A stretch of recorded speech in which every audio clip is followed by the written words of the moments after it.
The story begins with a solar eclipse, with shards of rock flying in the air, people's faces carved into the rocks themselves, and metal pipes stuck into the ground. A monster with 6 red eyes and several rows of teeth appears. It growls with its mouth wide open and spits saliva everywhere. A young man with a backpack and sleeping bag over his shoulders, armed with a dagger, screams and fearlessly attacks the monster, looking straight at it. The centipede-like monster lunges at the man, throwing him on his back and pinning him against the rock. The man stretches out his arm and thrusts it into the beast's mouth, impaling it. The monster continues to pounce on the man, but he clenches his teeth and presses his dagger into the beast's mouth. Something that looks like blood begins to spurt. The pressure makes the man's hand shake, and he clenches his teeth even tighter, not letting the monster swallow himself, and holds the dagger in the beast's mouth. Finally, defeated, the monster falls next to the man, raising a cloud of dust. The guy sits exhaustedly, leaning his hands on the ground.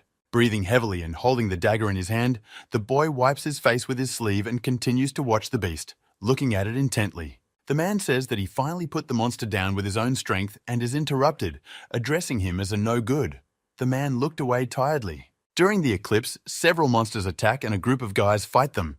One guy jumps up and wants to strike the flying thing. The red-haired guy yelled to the man what he was doing there, and since he became a porter, he should do his job and collect the drops. The other guy asked the guy if he was blind and couldn't see the corpses of the monsters. After all, they didn't take someone like him to hang around. The guy apologized. The couple turned around and headed forward, leaving the guy confused, calling him a useless piece of work. The lad's hair fell over his face. He stared detachedly after the departing warriors. The world had changed after discovering the abyss. The guy, covered in blood droplets, quietly cursed. The abyss is another dimension, where monsters that can't be imagined really exist. Now a group of experienced fighters are fighting them. After the appearance of the abyss, people began to awaken extraordinary powers, with which they destroy monsters and study the abyss. Because of this, the evaluation criteria is no longer based on personality or diligence. Only the rank at awakening plays a role. A high rank is a good life. A guy starts collecting magic stones after destroying monsters by other people. The man looks at the stone in his hand and thinks he is only a rapist, in charge of the baggage of the awakened and himself unawakened. The guy shouted that he had collected all the trophies this way and thought that by the time he was 35, he didn't even have a status window open. The man thought that as long as he remained like this, he would never see a life like theirs, and froze with a look of horror at the departed. Turning completely around, the man sees that those who were in the team have been killed, bloody bodies lying everywhere. The red-haired man and the guy with the mohawk are also defeated, even though they were yelling at him just a few minutes ago. The man is shocked by what's happening, rounded his eyes, and asks how it's possible that everyone is dead. The horror of it makes the guy sweat. The guy heard a voice behind him. He says that the last one left. The man turned around and saw a powerful monster with horns and covered with skulls. The man looked questioningly at the enemy and realized that it was a monster Esrunga Asmodeus.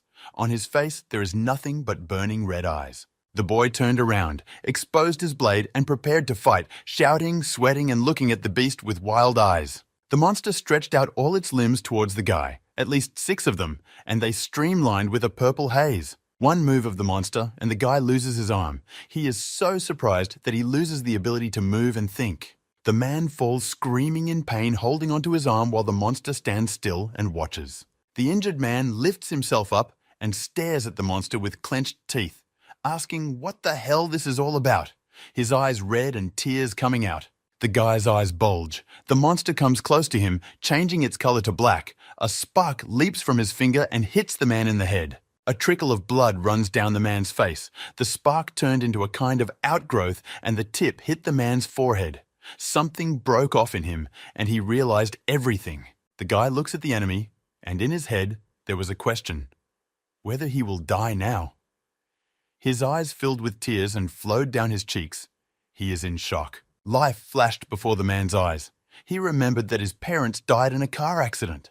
At school, the guy was constantly humiliated and ignored his whole life because of the awakening. The guy kneels in front of the monster. A thin energy thread connects his head and the monster's finger, which sucks the guy's life force. The man stares intently and doesn't move, wondering if this is how he's going to die as a mere porter.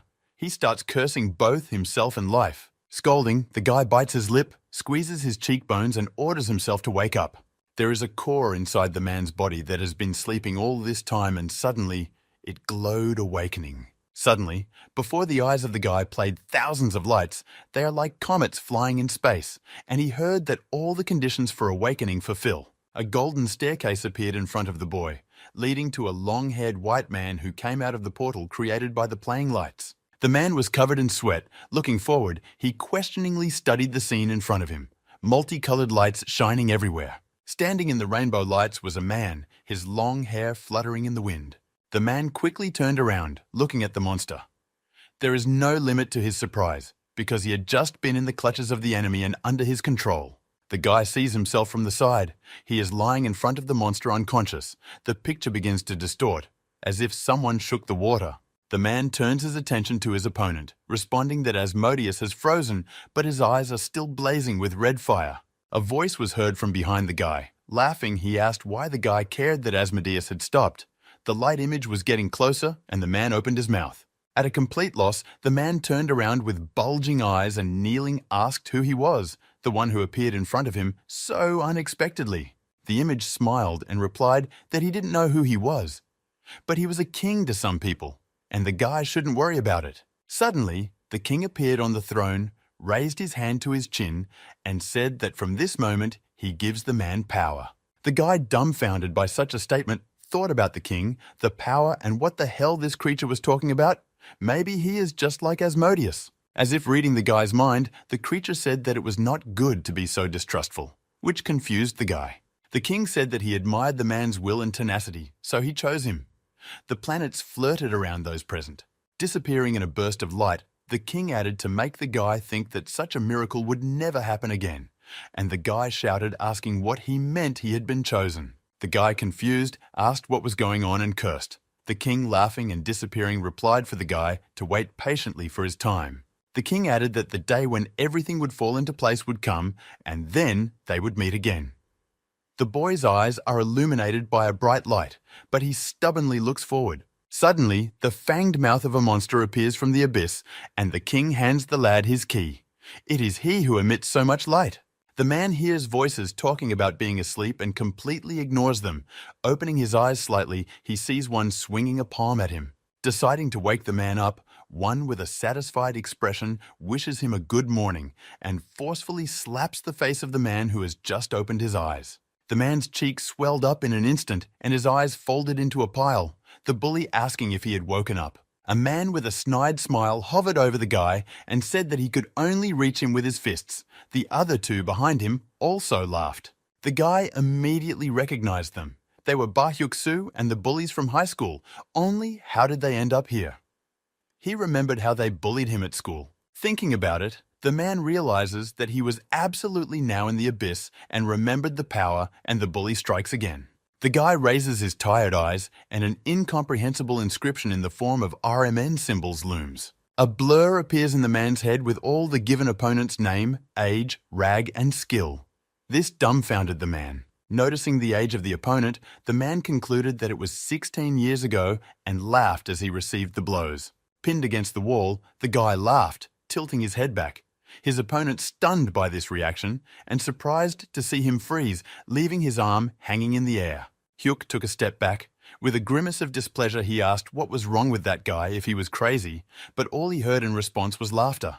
With rage, Hyuk shouted a mat at Kim and asked if he really wanted to get hit in the face. Instead of answering, a fist flew at his opponent. With great force and anger, Kim hit Hyuk in the jaw. Blood spurted and his eyes covered. He was turned 180 degrees. The other two guys were dumbfounded by what they saw, one of them glaring at his friend, the other keeping his eyes on Kim. The guy smiled and realized that he too now had power and was awakened. Kim was happy with that thought. After he punched his opponent, he was left standing leaning forward with clenched fists and tears in his eyes. The three froze in their seats, Hyuk still lying defeated by a single blow. Kim's face has changed and he wipes away his tears with his hand, now looking confidently at his assailants. Seeing Kim as a nobody, the two rushed at him with a ferocious look, one gathering a fire skill in his hand, the other ice, hoping to win by sheer numbers. Deftly passing under the first opponent's hand, the guy easily dodges, and the fire attack passes him by. He clenches his hand into a fist. The confused opponent was confused, and Kim hit him in the chin with his fist with a powerful punch. The ice sorcerer attacked next and was also hit in the stomach with a kick, but he managed to defend himself slightly by creating a small ice armor. Kim wondered to himself and thought that for 35 years, for all that time, he had been doing his best. The guy had been doing physical training, meditating, and gathering energy in his body. Kim studied all the information about monsters and the abyss, reading many books.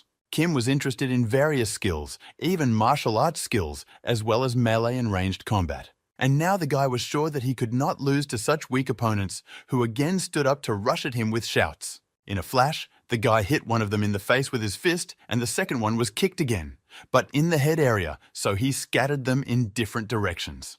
The opponents fell unconscious, raising a cloud of dust. Kim didn't expect the other because they don't know even the most rudimentary basics. He exhaled with a satisfied smile. He had defeated 3 people today. Battered but happy, Kim slammed his fist into his palm and said it was time to resume training. When he heard a rustle, he turned his head so sharply that sweat dripped off his face and he cursed, focusing his attention on the source of the noise. Hyuk, who had gotten up after the blow, questioned what Kim had said and whether he was really awakened, and he covered himself with stone shards and called the guy names. Putting on his stone armor, the opponent muttered that Kim was about to die. Becoming increasingly covered in stone growths, Hyuk filled with anger. Applying the stone skin spell, the opponent lunged forward, putting his hand forward, folded into a fist, and covered in stone. Kim crouched down, keeping his eyes on Hyuk, and dodged his opponent's powerful blow, small stones flying in different directions. A second blow followed, so fast that Kim didn't even have time to see his hand, and his opponent managed to catch him with a piece of stone. Jumping aside, the guy did something unusual. His eyes reflected the opponent flying from above, which undoubtedly surprised him. Hyuk jumped up high enough, despite being covered in stone, and put both hands behind his head to deliver a powerful blow to Kim. The opponent collapsed to the floor with a stone meteorite with great speed, piercing the flooring and kicking up a cloud of dust. Lifting himself up in the wind-blown dust, Hyuk naively assumed Kim was finished and let his guard down. The guy appears from behind, kicking up dust with his powerful attack. His opponent sensed it, shifted his eyebrows, and widened his eyes. The opponent quickly turned his head and looked at the guy with eyes full of rage, an unkind light gleaming in his eyes. As he turned, Hyuk aimed his stone fist at the boy again, but he clenched his teeth and dodged it, preparing to attack again. Kim looks at his opponent carefully and strikes again, blood droplets and pieces of stone flying out. Hyuk smiled, the veins on his face bulging, seeing the guy's hand covered in blood, and asked what he was doing. The guy thought he hurt himself when he hit him, and now he's already fighting off the next attack by folding his 2 palms in front of him and tensing up excessively. A sharp pain shoots through him and he flies away from his opponent, trying to slow down with his legs. Kim's back falls on a pile of rocks and he starts coughing, his hair falling over his face, which is stained with blood. Hyuk laughed and said that Kim didn't know his own limits since he'd made a mess of things, and asked if he'd come to his senses. Hyuk came close and said with a mocking grin that Kim was the lowest awakened moron and clenched his stone fist. The opponent looked at the guy with a wild look and asked what he was going to do now. Would he run away like he just did? The opponent doesn't stop and asks the battered guy lying in the stones if he will try to fight with his awakened skills. Kim lies unmoving and thinks about the fact that everyone awakened gets a skill and a rank. The guy knows that there are levels from rank EPH who are almost no different from normal humans, to rank S who are called monsters. Kim realized that all he got was a skill that nothing is known about. Also the lowest rank, there is no chance against Hyuk. A grimace of surprise slipped across his opponent's face, looking intently at the guy he had defeated. The guy put the hand on which the bracelet was hanging on his knee, and his body began to be covered with red and black aura mixed together. Kim stood up holding his knees and smiled. From behind his back, strange roots-like growths began to appear, and he said that he would not lose. A red vortex swirled around the guy, and he bent as if from the weight. The opponent was dazed and, not believing his eyes, shouted what the hell it was. The dumbfounded Hyuk asked if he was really awakened because the guy was weak, but he tensed up and his eyes bulged. The guy looked at his hand, which is enveloped by a multicolored haze, thought, "This is the hunt." He feels the magic flowing through his veins, tiredly looking at his opponent. The guy's eyes changed color, and even out of them went a haze, and his opponent shouted that it was impossible. The opponent reincarnated with a monster and pounced, first flashing red eyes, and Kim watching him trying to understand how his power works. Putting her hand forward, she was covered in several smokes of different colors. Suddenly, something like tentacles covered with fiery claws appeared, and a click sounded, leaving behind bright circles. The blow hit Hyuk. The opponent is stunned by the attack. A powerful energy comes out of the guy's hand, which destroys his stone magic. Kim's eyes burn red. He continues to exude energy more and more confidently and powerfully, piece by piece shattering Hyuk's shield cover. The guy pressed his lips together, and red energy swirled around his hand. The color of the guy's eyes changed again, the iris turning white and the pupil shrinking, a circular vortex swirling in front of his hand. The enemy screams and holds on with his last strength. Stone by stone, the armor flies off his face, and he begins to be covered in Kim's energy. The vortex swirled with such force that it began to lift everything around. The remnants of armor flew off the enemy, and the energy hit him in the chest.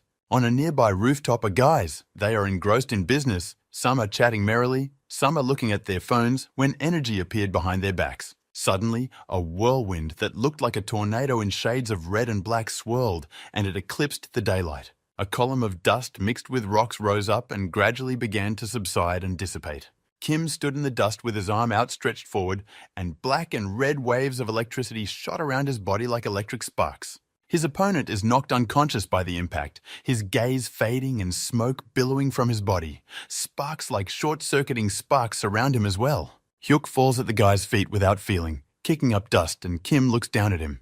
The guy, covered in sweat, exhales a sigh of relief and hears in his subconscious that the hunt has stopped and the rank of the hunted target has been raised. The guy's hand turned red, smoked, crackled, and rocks began to grow. Kim was getting a new skill. A moment later, the guy's hand was completely covered in stone and he got a stone skin. The boy returned to the school and entered the classroom. The girl sitting in it turned around and looked at him with surprised eyes. Kim had dragged the defeated opponents on himself. They hung unconscious on his shoulders. He left one at the entrance to the office. The guy breathes heavily and lifts his bloody, tired face and greets the girl, continuing to hold the two on his shoulders. The girl had a trickle of sweat running down her face and looked questioningly at the guy and shouted, staggered. After the fight, Kim took the children with Bahyoksu to the infirmary, and they were placed on beds to recover. The nurse used healing to tend to Kim's wounds. Sitting opposite each other, she took his palm in her hands. The nurse asked the guy in surprise how they all hurt themselves so badly, and he replied by lying to her that they fell down the stairs so there wouldn't be any unnecessary questions. Kim went outside and slowly walks up the road up the mountain, thinking that he is now fully healthy. And it's great, he has awakened and gotten his revenge on Hyuk. The guy moving forward looks as if into the void that the problem is hunting. He thought he would have to train his whole life, but his rank went up after one single fight. He now had an E rank. The guy wondered if the rank should have stayed EPH, but that power overcame the C rank, and he was even able to appropriate the skill of a defeated opponent. Kim steps further. He can't stop thinking why this king gave such power and why he sent him back. He didn't notice how his shadow took on the image of the king. The guy has a lot of questions piling up. He stops and looks forward confidently. He knows one thing he's obligated to do. Kim walked up to the unusual building. He stood in front of it and put his hands in his pockets. Tilting his head, he looked up and decided to learn more about hunting. The boy continues to look up and smiles, thinking how long it's been since he's been home. Kim was visited by memories of staying with his uncle after his parents died. Back then, he was a jolly, rumpy-haired boy. The boy grinned, and a gentle smile from the memories appeared on his face. The young man quietly opened the door and entered the house, thinking that his uncle would be back late, and he should look for information on similar skills. Crossing the threshold and peeking into the room, the boy froze on the threshold, looking closely. In the center of the room, there were 4 strange men, one sitting on a chair, 2 in masks standing on the sides, and a boy sitting on his knees on the floor and opening something. The boy recognized the man, blushed, covered with sweat, and called him by name. Questioningly, he was his uncle's son. Kim looked at the boy with the same surprised look, put up his hand and called him Hwang Ja-yong questioningly, asking why he wasn't in school. Kim's eyes slowly widened at what he saw, stunned, and a drop of sweat ran down his forehead. Mentally cursing at the kid, he notices that a box of his uncle's savings is lying on the floor, bills and coins sprinkled on the floor. Kim knows that even before his regression, the kid wanted to hang out with the hooligans. He stole all the money from the house and raised a ruckus. Now he is justifying himself to the gangsters. Huang approached the head of the gang and whispered something in his ear. He stood up and put his hand on the kid's head and made a grimace. Kim realized that something is going to happen today. He watches the hooligans with a wary face, and the gangster asked who it was, and it was John's cousin. The bully steps forward and steps on the box of money and says, "If Kim doesn't want to get fingered, let him go where he's going." The guy clenched his fists. The opponent said they would only take what they needed and leave. Stepping even closer, put his hand on Kim's head and called him an unawakened Hyungnim. Kim looked at the bully tiredly. Not a single muscle trembled on his face. The guy smiled widely and contentedly and said it was perfect. Kim said he wanted to test something.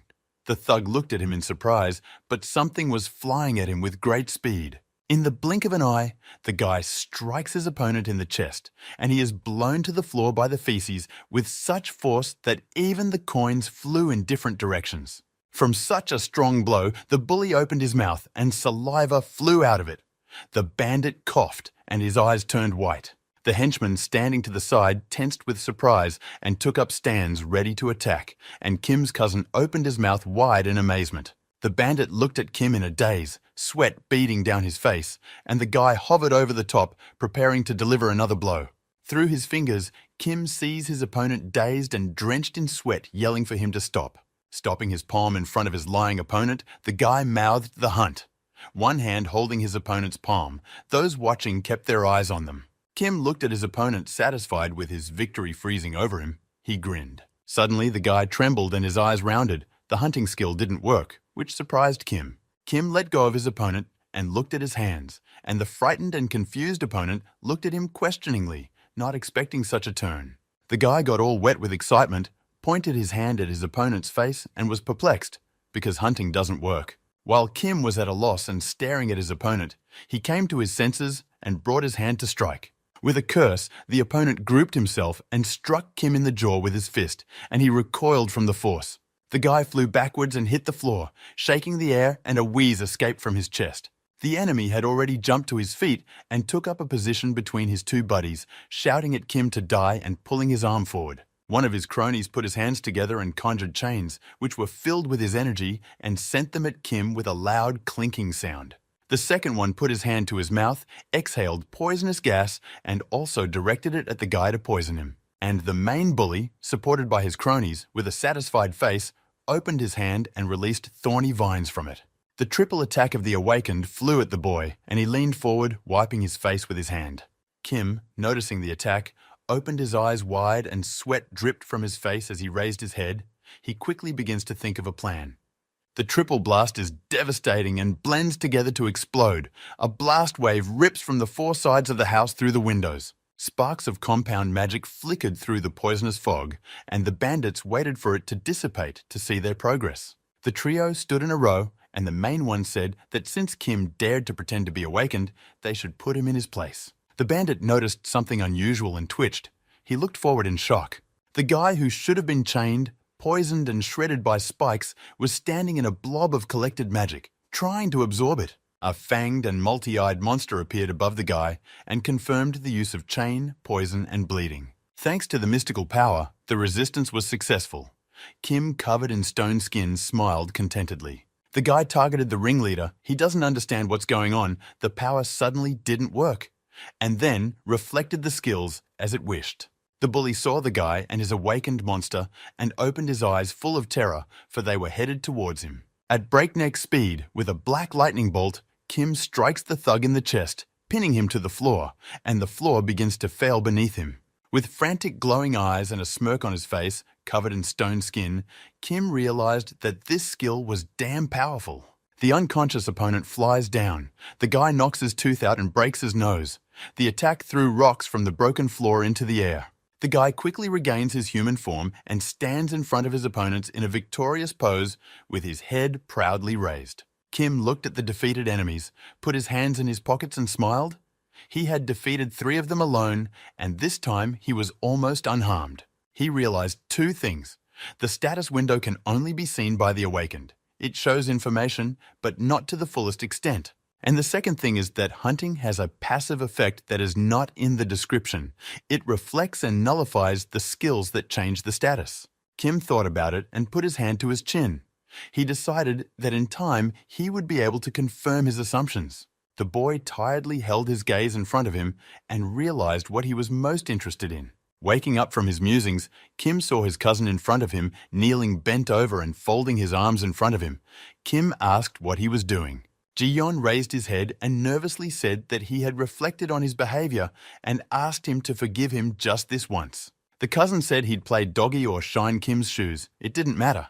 He'd do whatever his brother told him to do, and he thought it was pathetic. Kim made a disgruntled grimace. He knows the cousin was a dog, but he didn't know it was that bad. And the kid really barked standing on his knees. The kid thinks that the main problem isn't the cousin, but another event that's supposed to happen tonight when a monster appears over the city. Kim told his brother that he was forgiven, then looked up and stammered in disbelief and asked if it was true. Dog ears grew on his head and a spot appeared around his eye. In return for forgiveness, Kim folded his arms across his chest and told his brother that he would go with him, but he looked at him sweatily, not understanding. It got dark outside and a red glow appeared on the horizon. People approached the closed factory. As they got closer, they saw a sign that said, "Guarded area, no entry, only employees allowed." There were 3 people standing there, a man in glasses with his hands folded in his pockets, and 2 girls looking up with open mouths and surprised eyes. Before them was a sight, a rift in the gate, like a huge core swarming with various monsters trying to get out. The man looking at it remarked that it had been 10 years since the last rift. The gate had opened unexpectedly, so the monsters were circling around. The blonde noted that, judging by the monsters, disaster was imminent, and the redhead shouted as she jumped up to start the evacuation. The man turned to the girls and confidently assured them that there was no need to rush the evacuation, as his skill was a barrier that restrained the monsters. Growling, one of the monsters jabbed at the barrier and it stretched slightly. The man continued that the rift has an ES rank, so the strongest monster will be an ES rank. A multitude of monsters began to press into one point of the barrier and cracks began to appear on it. The man continued that data contingency silenced as the barrier broke and creatures came out of it. The girls called out to the leader shouting. Frowning, the man turned around sharply, the expression of his eyes not visible behind his glasses. The monsters attacked one by one, and the man, without taking his hands out of his pockets, began to fight them off with only his feet, deftly maneuvering between them. The leader continues to confidently fight back alone, and decides that BA rank awakened is quite enough for the job. The man remembers himself as a young man, running and excited. Back then, he hoped everything would be all right, and someone called out to him, addressing Sir. The guy runs after the man and says that he said as if the group from the department was already there. Then it's well the same, addressing respectfully. The man running ahead remarks that the guy is right. After all, the gate rift is releasing S-rank energy, and the higher-ranked managers shouldn't have a problem. The guy yells out on the run that this is exactly what he's talking about, furrowing his eyebrows and covered in sweat. The man replied that there wouldn't be a problem if it was indeed an AE's rank rift. The guy's eyes rounded. The answer took him aback. Looking around, the man saw many monsters of different kinds of monsters he had killed. Soot flew around the leader. He put his fist to his chin, wondering if something was wrong, because the low-rank monsters were able to break through the barrier. The leader turned around anxiously and gritted his teeth, thinking that it couldn't be that the mana coming out of the gate exceeded his rank. The girls called out to the leader and moved forward closer to the barrier, preparing for battle. New monsters came out of the gate, even stronger than the previous ones. The monsters are breaking the barrier from all sides, trying to make the exit even wider. The cracks are getting bigger and bigger. Now surprised, and the leader, looking at the monster, which breaks through the barrier for himself, the girls froze with huge eyes and open mouths. The monster appears from the gate, but the passage is small for him, and he growls furiously, opening his mouth wide and revealing huge teeth. The man stares dumbfounded at the monster with eyes full of terror and asks stammeringly what it is. The barrier crumbles into small pieces and a huge monster emerges from it, roaring wildly, and a bunch of smaller individuals run out in front of it. Surrounded by falling shards from the barrier, the monster roared and flashed its 4 eyes burning. It was a giant rank A ogre. The leader panicked and drenched in sweat. He stares dumbfounded at the monster and realizes that this is not an A rank gate. They are O rank. The man opened his surprised eyes even wider as a pillar of fire flew at him. At a certain distance from each other, explosions began to occur, destroying the floor of the building, fireballs enveloping the entire area. The boy running towards the group shouted to the man running ahead of him what would happen if he was right about the rank of the gate. The boy also asked how the hell he knew about all this while still running. Hyun replied that he had just been through it before. Despite the monsters, the evacuation hadn't even started yet. The man's intuition kicked in, and the guy smilingly asked about what he had heard.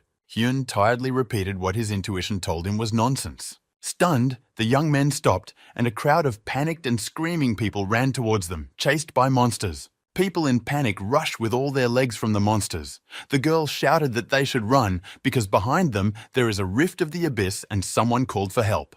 The boy was so amazed that his jaw dropped, sweat flowing in hailstones, and the man asked if he remembered what to do, and it was time to get started.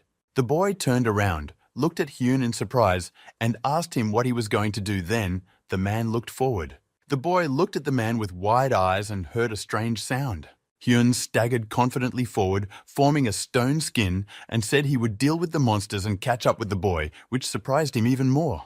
There is the tallest building in the city, which is illuminated by floodlights on all sides. Standing at the window, a man with his hair in a ponytail said that the situation was developing quickly. The gate rift was high, and there were no reinforcements. Turning around, a man with a beard and black eyes said that the only possible solution now was an awakened A rank. The bearded man turned to the guy standing behind him, saying that all hope was on him and asking for his help. An Hyun-soo holds the title of a blade of madness. He stands with his eyes burning in tears, biting his lower lip. The guy opened his eyes wide, frowned his eyebrows, and asked that everyone leave it to him. He is a hero. He is An Hyun-soo, an awakened A rank goes. There is a battle with monsters outside. A powerful overhead kick lands on one of the monsters, its eyes scattering in different directions. The monster in the guise of a wolf with red eyes is lightning low. A blow of immense force strips it of its fangs. Hyun easily handles the monster. The next one received a stone fist to the chest. The monster falls with a rumble next to the breathless bodies of its kin. The guy gathers fire energy in his hand to strike next. The monsters surrounding him are caught in the vortex of the hunting skill and are destroyed by the fire-spiked vines one by one. Hyun satisfyingly looks at his handiwork. He smiles. His eyes became multicolored and realized that his hunch was correct. The activation of the hunt depends on fatigue. It won't activate if the rate exceeds 70%. The guy gathered the blue light in his hand and thought that most skills used mana, but it wasn't the only thing to worry about. Hyun realized that because of the fatigue that increases when using a skill or exercising, and the higher it is, the harder it is. The guy stands and absorbs the killed monsters. Through this, he replenishes mana, and he is sad that he has to consider so much. Hyun successfully completed the hunt and restored his mana. He smiled widely and thought that the coolest thing was that his rank was upgraded today. The guy smilingly looked around. There were no monsters left in his path. Everyone had turned into his energy, and he was happily shining with one red eye. Hyun noticed that the more often he used hunting, the stronger he became, and could quickly become an A rank or the first SES rank in the world.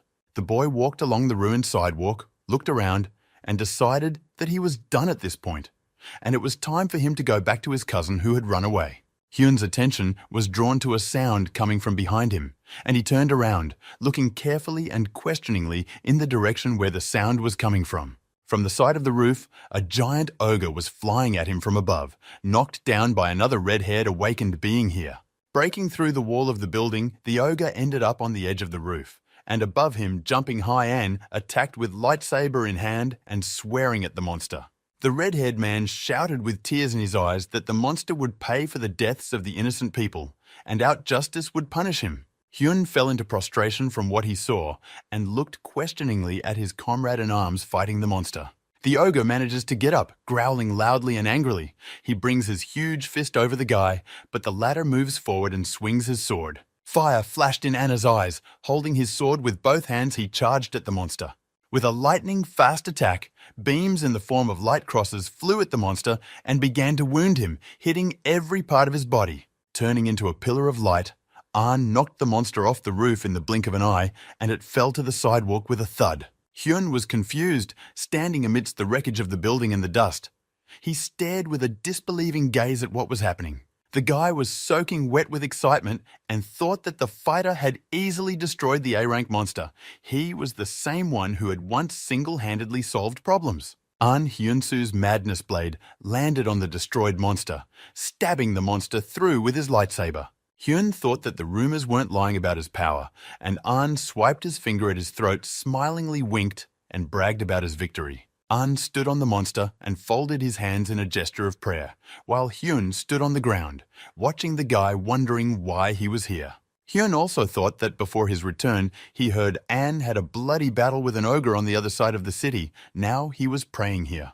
Hyun opened his mouth in amazement when An mouthed that the citizens rest in peace. A drop of sweat ran down his cheek and he opened his mouth.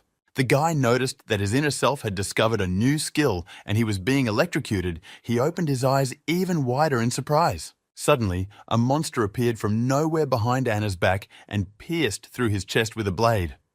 An looks dumbfounded as he holds his arms folded.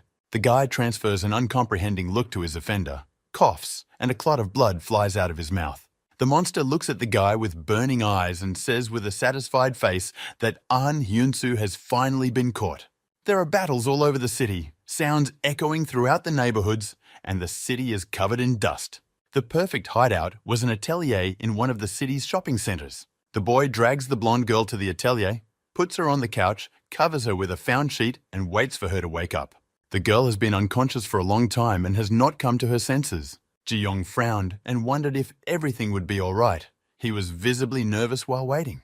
Hyung's words that many would die today flashed through his mind, and fear flashed through his eyes, his pupils dilating. Hyun warned his cousin that one of the dead would be their school nurse, Choi Nayeon, and that puzzled the guy. Hyun also told how Choi would die. She would be focused on first aid, not evacuation, and would be surrounded by monsters. The cousin asked Ji-yeon about his skills. After all, he can put people to sleep using sedation. He should put Choi to sleep and carry her to safety. Jaeon looked at his cousin confidently and seriously said he would take care of the rest himself. As he continued to watch over the nurse, Ji-yeon couldn't help but wonder how his cousin knew about everything. Suddenly, the boy opened his eyes wide and started to hesitate. A strange thought visited his head. The boy looked at the sleeping girl and thought that there was no point in saving her just like that, and he had no other explanation. The thoughts in his head started to get confused. The boy raised his head, looked up at the ceiling, and he realized for sure that his brother had a strange skill. Ji-yeon clenched his fist and eventually decided that his brother had awakened with the skill of seeing the future and visualized him with a magic ball in his hands. The guy was suddenly lost and thought that seeing the future was awesome, but then decides it's completely insane. The moon appeared bright and full in the sky, and the guy thought that either way everything would go according to plan. Hyun grunts as the blood spatter flew by his side and watches the fight between the injured Anna and the villain who injured him intently with a smile on his face. The boy notices that something is not going according to plan. The two continue the battle on the dead giant ogre, the villain more like a projection, and bleeding, covered in sweat and holding his chest, shouts to his opponent who he is and asks him to reveal his identity. The villain disgustedly chuckled and ignored the question and said that the guy was alive despite being stabbed through. The enemy's eyes scattered in different directions, the smile never leaving his face, and he said that O-rank is different. But this way the hunt becomes more fun.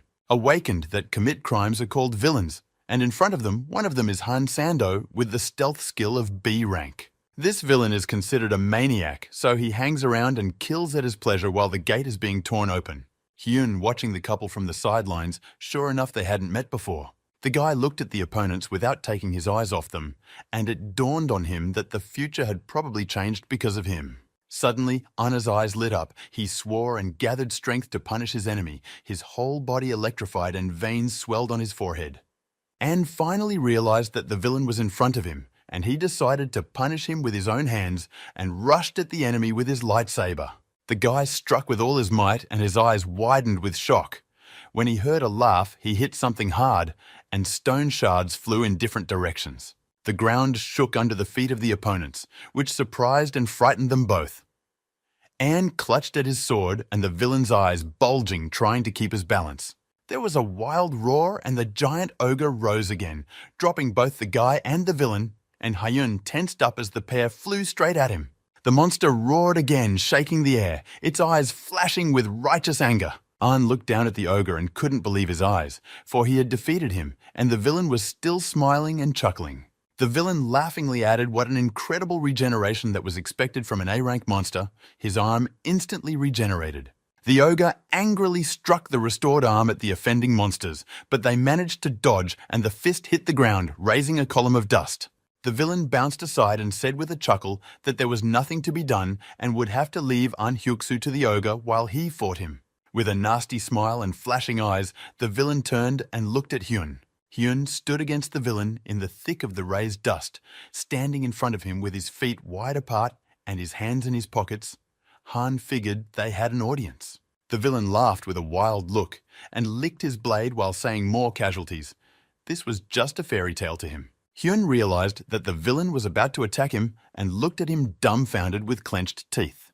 The villain picked a new victim and lunged at the guy, swinging his blade and sticking out his tongue, his eyes burning with anger and anticipation. Screaming at the guy to die, he aims the blade at his neck but fails to wound him.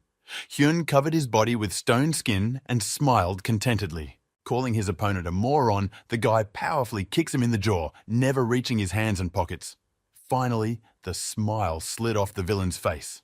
Coughing and swearing, the villain averted his fall by breaking with his feet and realized that Hyun was awakened, not a shred of fun left in him. Hyun addressed his opponent by name and he looked at the guy listening, clutching his blade tighter and glaring caustically. The guy fixed his sleeve, walked towards the villain, and said that the psycho who was obsessed with killing and using stealth skill was now in front of him. Hyun added with a full-mouth smile that he was happy to see them and began to cover his hand with the stone, looking at his opponent with his eyes fixed on him. The guy quickly strikes with his stone fist, and the villain lightning fast thrusts his blade forward and fends off the attack. The villain smiles again, jumps up, turns his blades around and tries to strike forward. The guy instantly folds his arms covered in stone on his chest in a cross to protect himself from the blow. After hitting the stone, a deep crack appears on the villain's blade. The guy's arm quickly moves forward, after counterattacking without obvious damage. Countless times they strike each other, and finally the villain manages to damage the guy. The guy grits his teeth in surprise. The guy managed to fight back, and the villain rustled his soles and left a mark on the ground and said that the guy had enough skills. Hyun quickly recovered and heard that the bleeding skill is useless against him. That's why he feels so confident. As the fight between the A-rankers continues, the villain remarked that the guy must think he can win since the skills aren't effective against him. The guy clenched his fists and raised them in front of him, looking at his opponent carefully. Raising his blade, Han said that the guy needed to realize that the world would not dance to his tune and gave him a furious look. The enemy instantly vanished with a silent sound, using the stealth skill. The guy was alert and ducked, carefully studying the space. He realized the essence of the enemy's skill. He becomes invisible. Hyun felt that the enemy attacked and directed his gaze to where the next attack would come from. The guy sharply put out his hand, but it's useless because the enemy disappears again. The enemy with a smile appears from behind, which scared and surprised the guy because he does not have time to turn around. Having turned slightly, the guy puts one hand in front of him and manages to defend himself from the blow of the blade. After this attack, the guy is dumbfounded, because this time blood came out of his stone hand and his opponent laughed snidely. The villain swung his blade, chuckled gloatingly, and asked if the lad knew how many such weaklings he had hunted. Han spun around Hyun with lightning speed, delivering a succession of blade strikes while telling him that he had outlasted all those who had deluded themselves that they were invincible. The guy receives blow after blow, straining to listen to his opponent, and notices that his stone skin is beginning to crumble, and he wishes him dead. At great speed, the villain delivers a controlling blow and knocks Hyun down, his eyes burning, and he said that many skills have flaws. From the powerful blow, the blood belonging to the guy splatters on the sidewalk. Hyun stands with his head down and breathing heavily. He was seriously injured, and a vapor has gone from his body. The guy raised his eyes and looked at his opponent, still standing with his arms crossed in a protective stance, and thought that he didn't know about the flaw of the stone skin. It became clear to Hyun that the skill does not completely block attacks. A sharp blow can shatter the stone, and the broken part will be replaced by a less durable growth. The villain is an experienced fighter, and destroying the guy's armor was his goal from the beginning. He found the weak point of the skill and continues to search, looking with wild eyes. The guy looked at the enemy with a confident look and smiled widely. He realized that hand-to-hand doubles even against a BAE ranked opponent. Hyun realized that his capabilities were far from B rank and said that he should stop experimenting, which dumbfounded the enemy. His jaw dropped. The opponent rushed at the guy with an instantaneous jerk, kicking up dust under his feet, but he stood with his arms at his sides and relaxed. Hyun turns to the BAE-ranked villain Han Sando and asks if he knows why the guy wanted to meet him, the villain continuing to carry on laughing. After asking what kind of nonsense the guy is talking about, the eyes of the opponent widened to the extreme. The guy standing with a smile and an outstretched hand with threads, he told the enemy that he wanted to take away his skill, which put the enemy in a stupor. The shadow of the guy's palm, Han was speechless, thinking, what the hell is this terrifying mana and how could he hide it all this time? The villain came to his senses and chuckled gloatingly. A plan matured in his head. He released energy all over his body and blood splattered around him. Laughing, the villain called the guy an idiot and said he didn't care what the skill was, disappeared and swirled around the guy again. Han's sure the guy can't unseeably hit him, but Hyun gathered his nits in his fist and reminded him what the guy said about weaknesses in any skill. The guy realized this after killing some monsters. Among those monsters, countless had eluded him. By activating the hunting skill, Putas would appear and suck on the monsters, and at the very end, the hunt would devour them all. Simply put, no matter where the villain hides, his spiky vines will find him, and the enemy makes sure of it in the shock of the threads reaching for him. The villain half looks at the entanglements and doesn't realize what's going on. No matter where he runs to, they're chasing him. The smile has fallen off his face. The guy's one eye has changed color to red, and he stares at his opponent with confidence and ruthlessness. The enemy opened his eyes in horror and screamed loudly, and the guy muttered that the hunt would consume the enemy anyway. Hyun, surrounded by his black energy, smiling contentedly and victoriously, he stretches one arm out to the side and clutches the bindings. The battle has lasted all night and the sun begins to rise over the city. The battlefield is all destroyed, and in a stone-free area lies a rank awakened. The boy lies exhausted and thinks that if that fucking villain hadn't impaled him, he would have won. Ahn lifts his head, his face covered in blood, and he thinks that the hero of justice, the invisible warrior, even he, Ahn Hyun-soo, can't escape death. The guy's strength has finally left him and he can't even move, and a giant ogre comes roaring at him. The battle isn't over! The monster roared loudly, opened its jaws and raised its fist over his head. The ogre is covered in terrifying energy and slammed his fist into the ground. Rocks flew in different directions and dust rose up. Growling and peering at the ground with 4 burning eyes, the ogre leans down with its maw open. When the dust settled, there was no one in the hole that was formed after the monster hit, and the monster stood up surprised. Hyun shouted loudly to the monster, "What the hell?" After all, he was lying on the ground. The ogre angrily turned around and looked towards the guy holding Anna by the scruff of the neck. He used the concealment skill and saved him from being killed. The guy stands smiling with multicolored eyes and looks at the monster and thought about the power. It looks handy right now. The man who opened the door opened his mouth in amazement and froze on the threshold, and the woman behind him pressed her hands to her lips in a daze. Ji-young stands laughing and putting his hands behind his head, while Hyung stands behind him with his hands in his pockets and smilingly asks his uncle if they're okay. Tears of joy came to the eyes of the uncle and aunt. They didn't expect the children alive anymore. They thought the monsters had gotten to them. Going home, the boy laughed again and said that everything was fine and asked Hyun to give in. The uncle said that everything was fine for Ji-young, but their house was destroyed, as if a gang of thieves had been here. And the boy laughed again, because it wasn't that bad. The city was finally quiet, not a soul on the deserted streets. Hyun took out his phone and looked at the screen. The anchor was broadcasting the breaking news. The reporter said that according to the government's decree, the danger of the rift has hardly been completely eliminated as of this minute. The government has ordered the closure of nearby schools for a week due to the possibility of another rupture. As news of survivors emerges, the public is slowly calming down.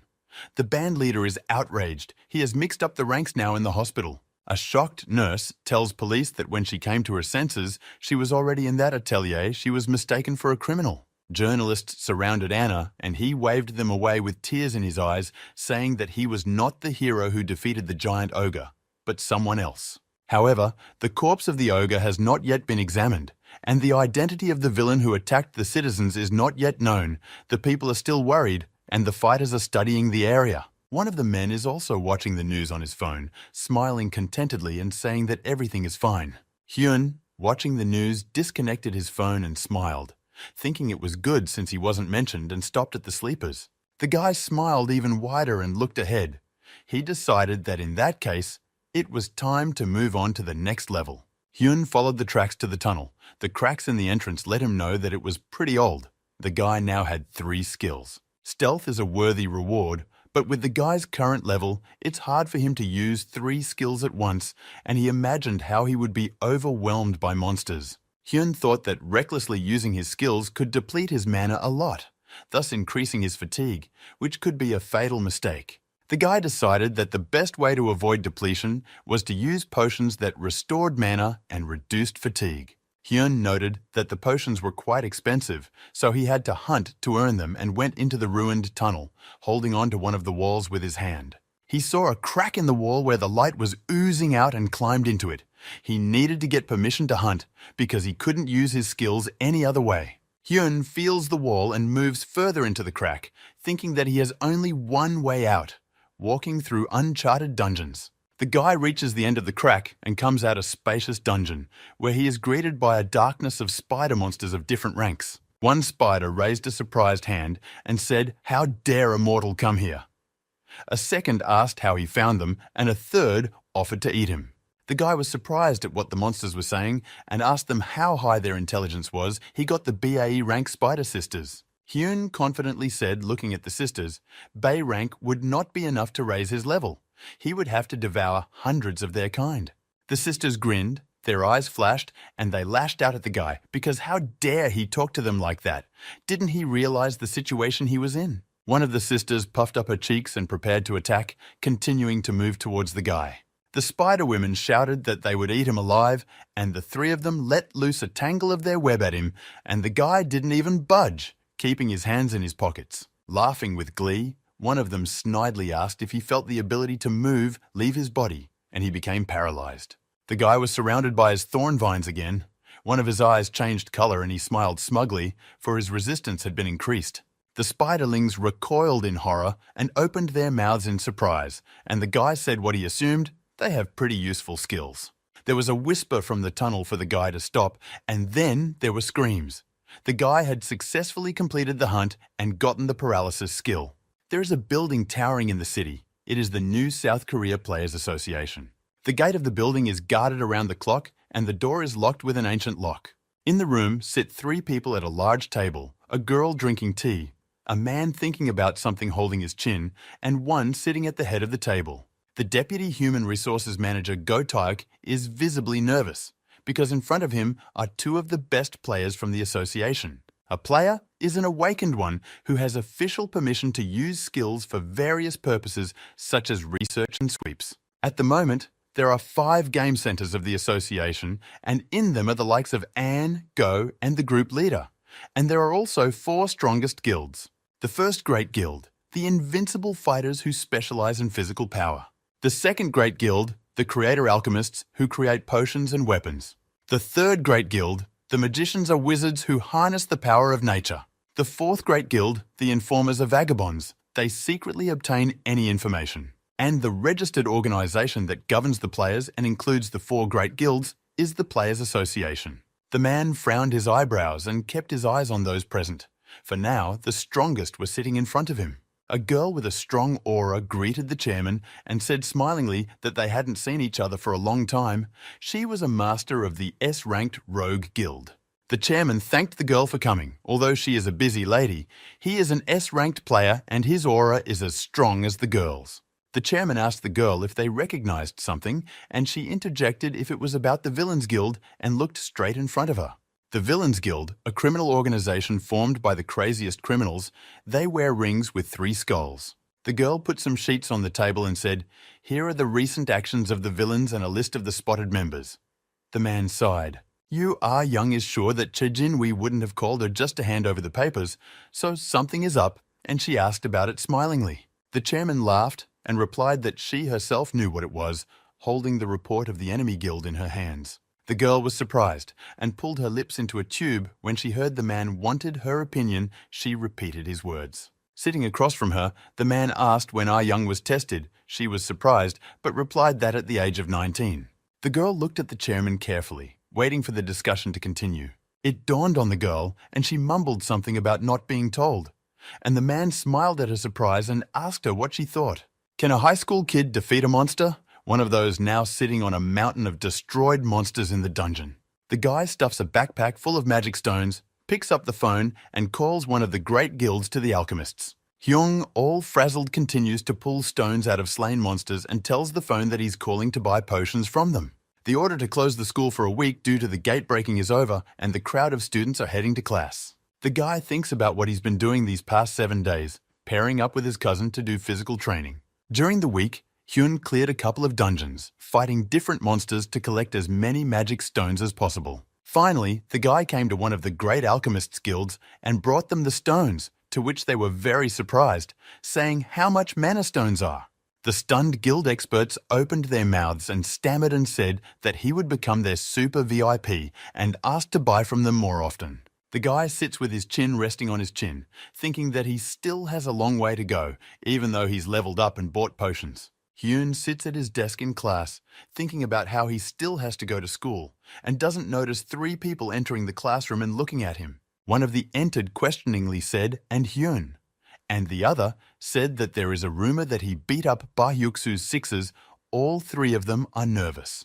The guys asked if he was really awakened, and one of them remarked with horror on his face that either way Hyun was screwed. The others started asking why. The classmate replied that it could only mean one thing, having said that footsteps were heard in the hallway, a small group of people approaching the classroom. The boy stared blankly at his classmates without turning his head or removing his hand from his chin.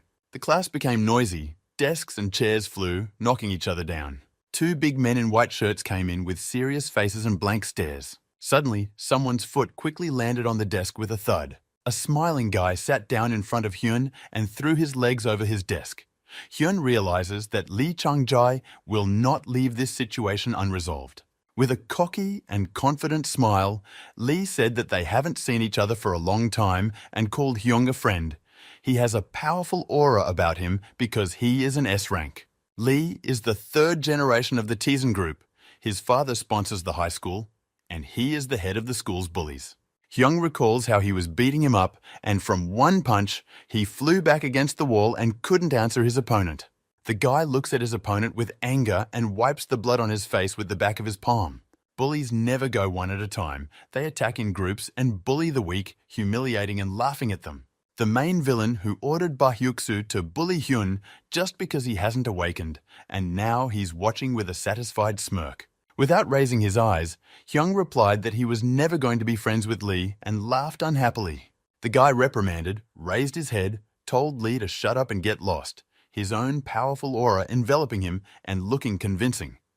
Lee became enraged and started yelling at Hyun, calling him names and pointing his finger. Lee himself looked at the guy with indifference. Lee asked Hyun if he was thinking about what he was chalking up. Suddenly, the guy behind Lee gets a fist in his face and hits him hard. The head of the bullies personally stood up, punched his henchman, and asked with a smile if he couldn't see that the boss was talking to Hyun, and the guy fell to the floor.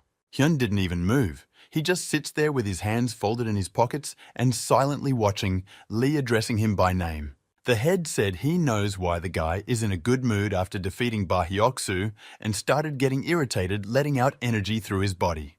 The guy looked at Lee with wide open eyes filled with terror, a fever blasting him. The head with a sinister smile loomed over him, and the guy involuntarily recoiled back as a fireball appeared above his opponent's head.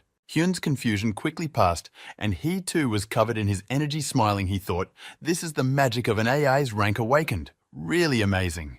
The guy broke into a sweat when Lee said he better come to his senses while he was being lenient.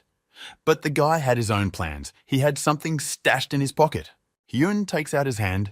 It's all burning and covered in familiar threads, and he wonders what will happen if the enemy faces the hunt. A girl enters the classroom. She too has an energy aura and asks Lee to stop. One of Lee's gang tries to stop the girl, but she, without looking at him, grabs his hands, freezing her. The guy screamed in surprise. Hyun knows her. It was Im Ah-yoon who walked in, which surprised the guy, and she asked both the rivals to calm down, looking at them with her icy eyes. The guy smiled cheekily and furrowed his eyebrows, a drop of sweat running down his cheek. Im Ah-yoon, class president, young lady from a wealthy family, half-sister of Yoo Ah-young, awakened AE's rank aspiring model. The girl is a candidate for first place next semester. She has a noble debt on the future SS rank player, has countless nicknames. In the future, the girl will get even more nicknames, but the problem is that she is too stubborn. She finally smoothly lowered her hand. Ah-yoon stood in front of Lee and clenched her fist tightly, looking straight into his eyes. He doesn't back down just like that. The guy in return looked at her calmly, keeping his hands in his pockets. Lee laughed sweetly, covering his eyes. He made a good-natured face and asked what it meant to stop. They might be misunderstood. After all, he was just socializing with his friend. The girl hesitated, still looking at Lee, confident, calm, and asked if he was socializing with a friend. Do their friends get punched in the face? Lee's eyes lit up. A shadow slipped on his face, and he warns Ah-yoon to watch his tongue. He still continues to smile. The girl confidently states, without blinking an eye, that she'll have to use force if Lee doesn't leave on his own, ordering him to stop and get out. Hyun sits with a confused face looking at Lee, and Ah-yoon noticed the tension hanging in the class. If they don't cool down, there will be nothing left of the class. Lee cocked his head to the top and disdainfully looked at the girl with burning eyes. The smile slid off his face. The girl began to stare back confidently into her opponent's eyes and opened her eyes even wider. Lee smilingly turned around and waved a finger in the air, agreeing to finish and saying that he had no need to fight Hyun. Suddenly, Lee's hand flares up, and he wondered if that's what the girl wanted to hear. She turned her head and looked at the flaming hand. The guy turned around again, gathered a fireball in his hand, and smiling swung it at the girl. She didn't move, only raised her hand. Lee, holding the fireball in his hand and scattering, abruptly stops, frozen and bulging eyes. He is shocked that he lost his temper on the school grounds. The girl who was about to counterattack also stopped stunned and looked away. These two were stopped by the bell, announcing the start of class. Another bell rings, and Hyun sits quietly on the sidelines, watching the couple carefully. From a speaker hanging on the wall came the announcement from the Radio Broadcasting Club. The information is carried everywhere. The guys look at the speaker in surprise. A special lecture with the Players Association has been organized in the main hall. All students need to report to the main hall immediately, and the voice from the speaker repeated the information again. The fire in Lee's hand slowly began to die down. He looked at the speaker in surprise and asked again about the Players Association. The guy furrowed his eyebrows in thought and looked seriously straight in front of him. The girl standing and holding her hands as if ready to fight back at any time, her eyes glittering even brighter, not a single muscle trembling on her face. Lee smiled again and leaned forward slightly, uttering a sweet word of gosh. Leaving, Lee gave Hyun one last throw that he was just lucky. Lingering at the door, the two guys headed out with angry expressions on their faces. The girl didn't change her stance or facial expression and silently followed them until the door slammed shut behind them. And Yoon turned her head to Hyun and worriedly asked if he was okay.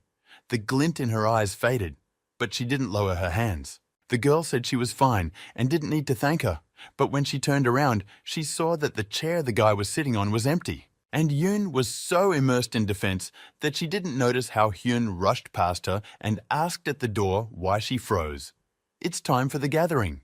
The girl gave the guy a surprised and questioning look, and he added that since she wasn't going, he was going first. The door closed with a bang. The girl opened her mouth in amazement and opened her eyes wide. She wondered if Hyun had always been so confident. The main hall, where all the students were invited, was a separate building on the school grounds. The students gathered in the hall were buzzing, all of them asking what the Players Association lecture was about and whether it was related to the Rift Gate. The students looked at the stage in surprise as Go Tae-hook, the deputy personnel manager of the Players Association, stammered a greeting and introduced himself. The man is standing in the center of the stage with two hands leaning on the podium and surrounded by security guards. He said that he came for two reasons. The first reason was to apologize and give a safety briefing. Covered in a magical aura, he began to speak about the second reason. The manager took up the microphone, his eyes flashed, and he announced with a satisfied look that there would be changes to the player rank selection. Lee, standing in the front row and keeping his hands in his pockets, angrily tisked and scolded Hyun. And Yoon also thought about Hyun, pressing her fist to her lips and lowering her gaze. She thought she needed to have a word with him. Hyun listened to the manager and yawned with his hand covering his mouth and opened his mouth wide. The room started talking about the selection of players, how it relates to students, isn't the minimum age 19 years old, and that this year they will fly through. The manager continues, answering questions that they may think so and so, but they are here because it applies to apprentices now. The man said that there has been an increase in dungeons and monsters due to the recent gate rift. Guo added that the Players Association had come to the conclusion that they were short of people, so they were opening the doors to high school students. All the kids standing in the audience were stunned and couldn't believe their ears, asking if they had heard correctly and if they could participate. The man said that each school selects candidates based on their skills, personal scores, grades and behavior. Hen smiled at this lie. As the manager continues talking, the guy thought that high school students would really be allowed to participate in these selections. But the selection has already started. The manager gazes intently into the hall and thinking that his Chuka skill would help him, his eyes blazed with purple flames. A core with many eyes appeared above the students unseen by them and scans each one. It is the eye of the observer. Each student is assigned a number. The observer's eye is able to quantify the overall capabilities of the object, and if you focus, you can see the target's status window. The man standing behind the podium smiles and continues to answer questions from the high school students. The manager looked around the gym and thinks the numbers here are much better than elsewhere.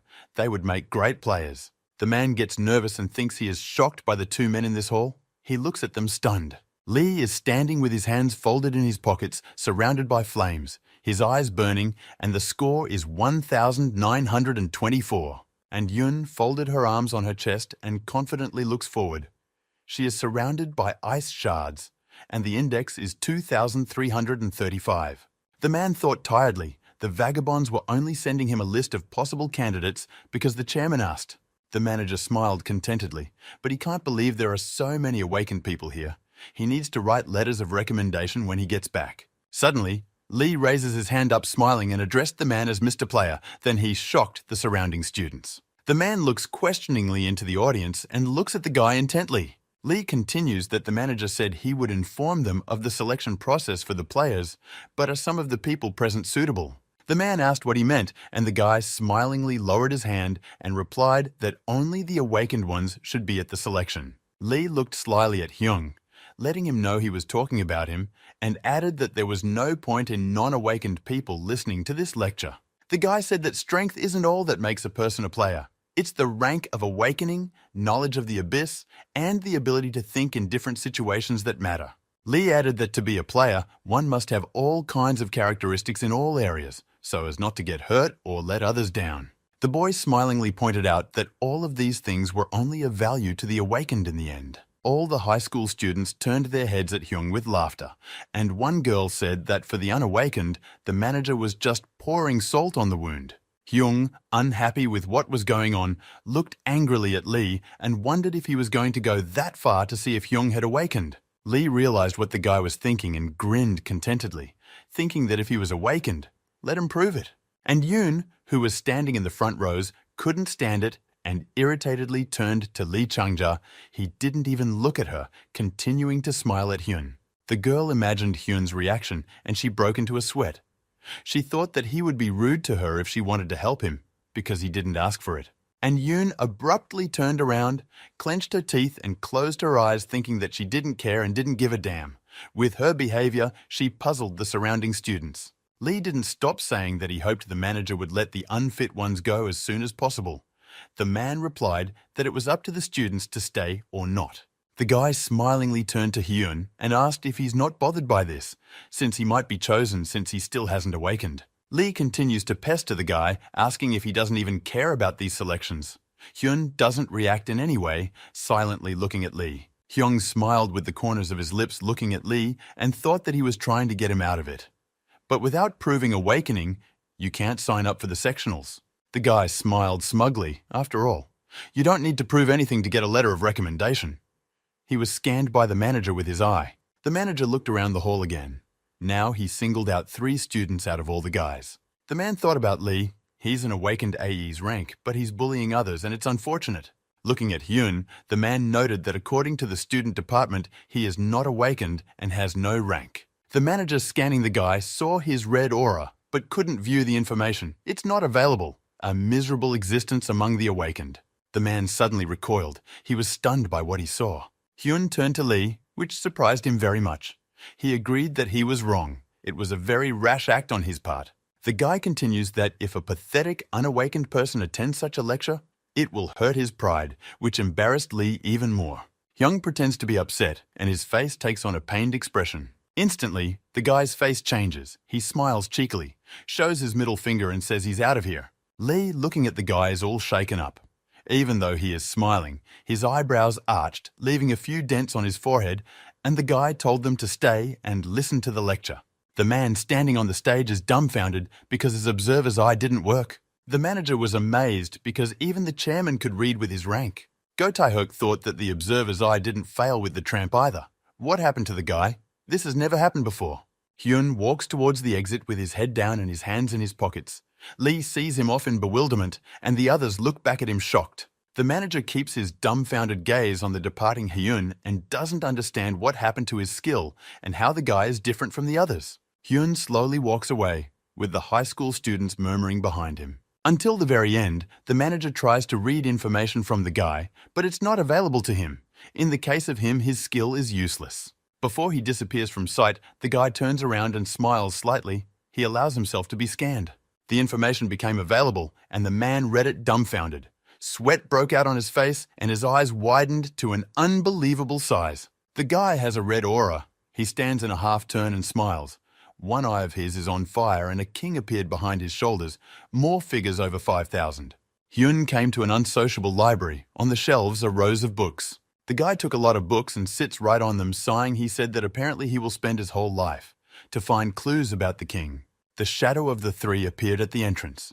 Hyun looked at the entrance with a smile and put off reading the guy and said that it looked like he wouldn't find anything useful here, and turned his attention to the people who had come in.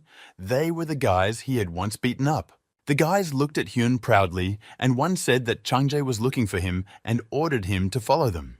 The guy continued leafing through the book and smilingly asked what would happen if he refused. The bully with the band-aid on his nose immediately smiled and snidely asked about his aunt who kept a restaurant. Hyung covered himself with his book, rounded his eyes, looked questioningly at the guys, and pretended to be scared shitless. Hyun looked surprised, and the guy questioned and the guy replied. That's what Chung Jae asked him to tell him. The guy called Hyun a lowly orphan, and all three of them laughed and asked if he wanted to cause trouble for his aunt when he was already suffering. The bully covered his eyes, covered in a blue aura, and told Hyun not to worry, they'll get him to the leader. Suddenly, the door breaks under the pressure of the sand, glass and splinters flying in different directions. Dust has risen in the library, all the shelves are destroyed, and books are scattered. The guy with the band-aid is coughing. He has his mouth wide open and his throat is clutched by a hand, making the veins on his neck and chin swell. Just a moment later, Hyun straightened up the 2 men. They unconsciously lying on the floor and holding one by the throat, lifted him above him with one hand. Continuing to hold the guy's weight, he angrily told him not to make him repeat himself twice and asked where their leader was. Hyun came to the assembly hall where the meeting with the manager had been held some time ago, and the grandstand was already empty. This place is part gymnasium and there is a basket of balls in the corner. Hyun sees Lee at the end of the gym and he's not standing there alone, but with a guard. The guard stretched his arm forward and let out a stream of energy and mouthed that the guy present was surprising. Lee smilingly asked him what he thought of Hyun. The bodyguard said that after this guy came in here, he activated a couple status-revealing skills and keeps reading. The man explained that the skills don't work on the guy. With such a great resistance, maybe he's A-ranked, and the guy is clothed with a red aura. Lee smiled contentedly and said that just as he thought, Hyun has awakened and suggests the guard talk to their friend. Hyung is angry but doesn't show it. He stands silent and stares calmly ahead. Lee steps forward and says that he has no purpose to hurt Hyung and really just wanted to test him. Chung Jae holds out his hand and explains that he wants to start his own guild after taking his father's place. But even a genius like him can't do everything on his own.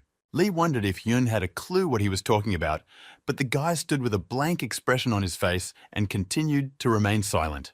The redhead widened his eyes, raised one finger up and added that talented people, not someone like Bah Hyok-suk, but real talents need him. Lee put his hand out and pointed his finger at the guy and said that he needs someone like him, the current Kim Tae-hyun.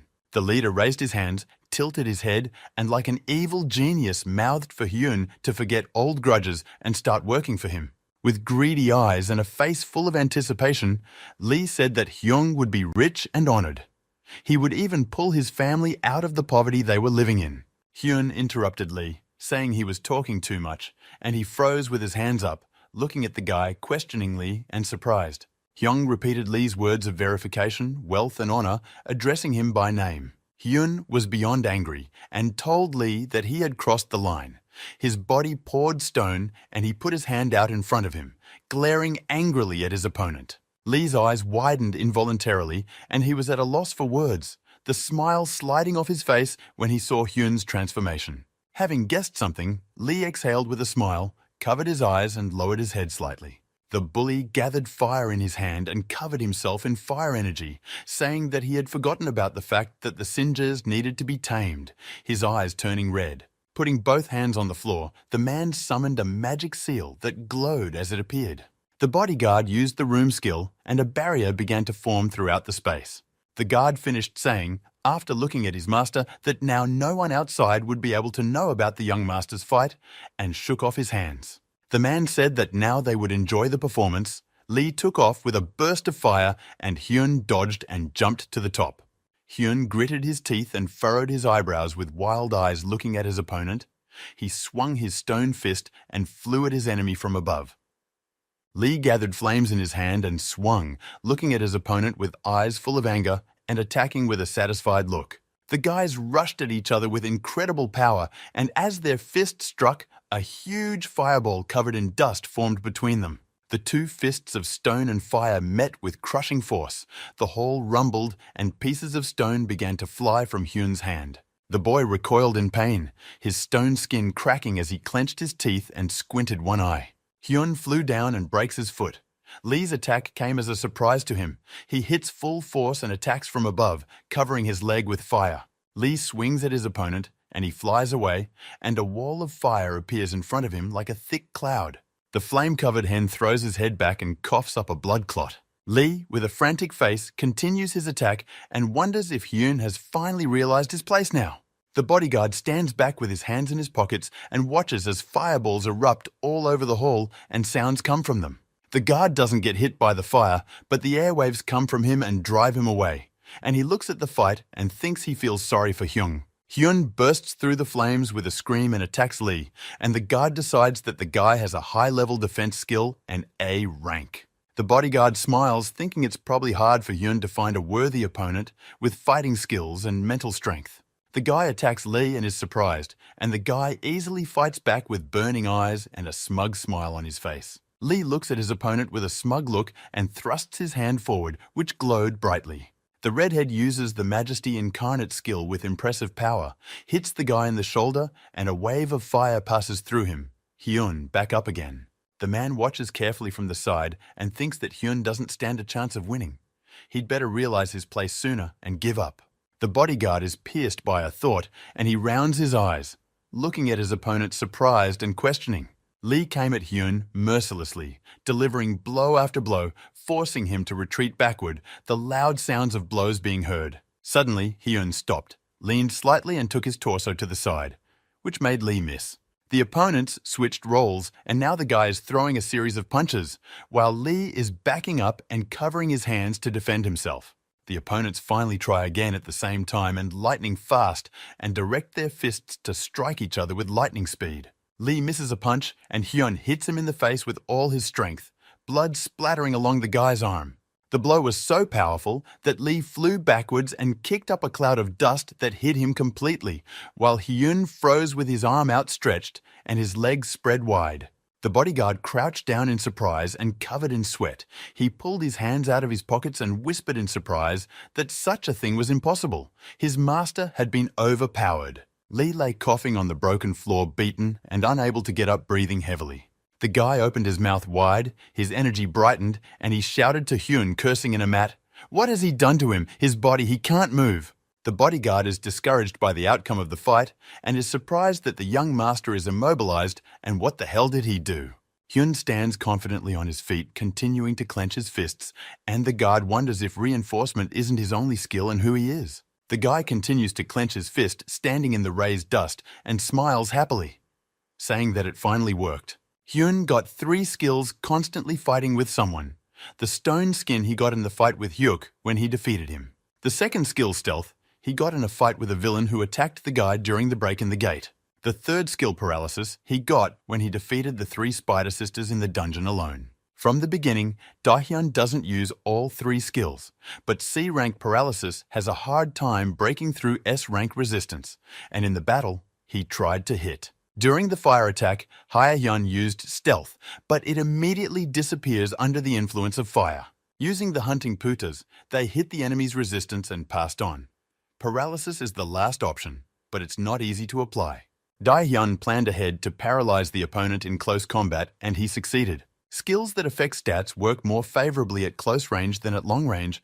The same thing if you hit endlessly with paralysis, the S rank will crack. The guy hits until the resistance of the S rank cracks. The last hit was fatal for the enemy, and he finally falls down. Lee lies motionless on the ruined floor, and Hyun takes a few steps forward, dust billowing around the opponents across the hall. The bodyguard stands there with his mouth hanging open in surprise, unable to move and come to the aid of his young master. The man covered in sweat was stunned and thought that the guy was a genius. In a one-on-one battle, he surpassed the young master. Slash, slash! The boy moved closer to his opponent and looked down at him. Lee gave a fake laugh, no smile on his face, and he said as he acknowledged Hyun. The redhead admitted that he underestimated the guy too much because he just couldn't lose to a sucker like him, and pulled out a shard with a trembling hand. The bully struggled to lift his hand and looked at the glittering stone clutched between his fingers. Lee squeezed his fingers and broke the stone. It shattered into small shards and energy was pulled from it. The scattered shards fly in front of Hyun's eyes, and he looked at his opponent in surprise with his mouth open and eyes widening. The redhead slowly stood up, and a huge skeleton pierced with fire appeared above his head, and the guy stood as if he was standing on the ground. Lee began to reincarnate. His arm and part of his head went up in flames. He grinned gloatingly and said that from now on, he would fight at full strength. Hyun quickly turned around and ran away from the monster, who let loose a fireball at him, under which the floor cracked. The guy runs as fast as he can from the monster's attack, who swings a fistful of flames at Hyun. Kim Tae-hyun jumps up so sharply that the airwave picks up the shards of glass scattered on the floor behind him. The monster is huge, and the guy is outmatched in speed, so he deftly dodges the blow, jumps up, and builds up a big stone fist. The guy looks at the monster carefully. Taking aim, he swings his fist. The monster opens its mouth and exhales a huge cloud of fire whistling into a bowl. The guy does not let the monster to complete the attack and hits the very center of the fireball. The monster tensed up more and more, fanning the flames. Plunging into the fireball, the stone skin began to steam and small pebbles began to fly off his hand. Pushing his hand deeper and deeper into the fire, the stones began to fly off faster, exposing the guy's skin. There is an explosion in the monster's head area, and the guy with burnt hands flies down. The guy crashes down on his back from the high ground and coughs, continuing to furrow the floor with his back. The bully stands and watches Hyun, who finds the strength to get up, and the guard thought that this was the true appearance of Mr. Heartflame's skill. The man stepped back to a safe distance and became nervous after all. It's usually difficult to unleash the full power of the Lord since he's S-ranked. However, just now, the Lord had just used a strength-enhancing stone. It is obtained by refining the mana stone that is the core of monsters. This stone temporarily increases mana, resistance, and physical strength. Now the young master will be able to fully unleash his AE's rank power using the stone. He put his hand forward, and the monster roared. The bodyguard panicked. He kept his gaze on his master. He knows that there are downsides to using the stone. The guard shouted to the master that he should stop now and asked if he was going to kill the enemy. The man does not stop shouting that such power is still beyond the master.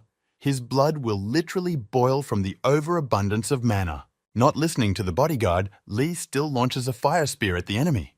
The spear hits the place where the bodyguard is standing and explodes, and he is thrown back by the shockwave.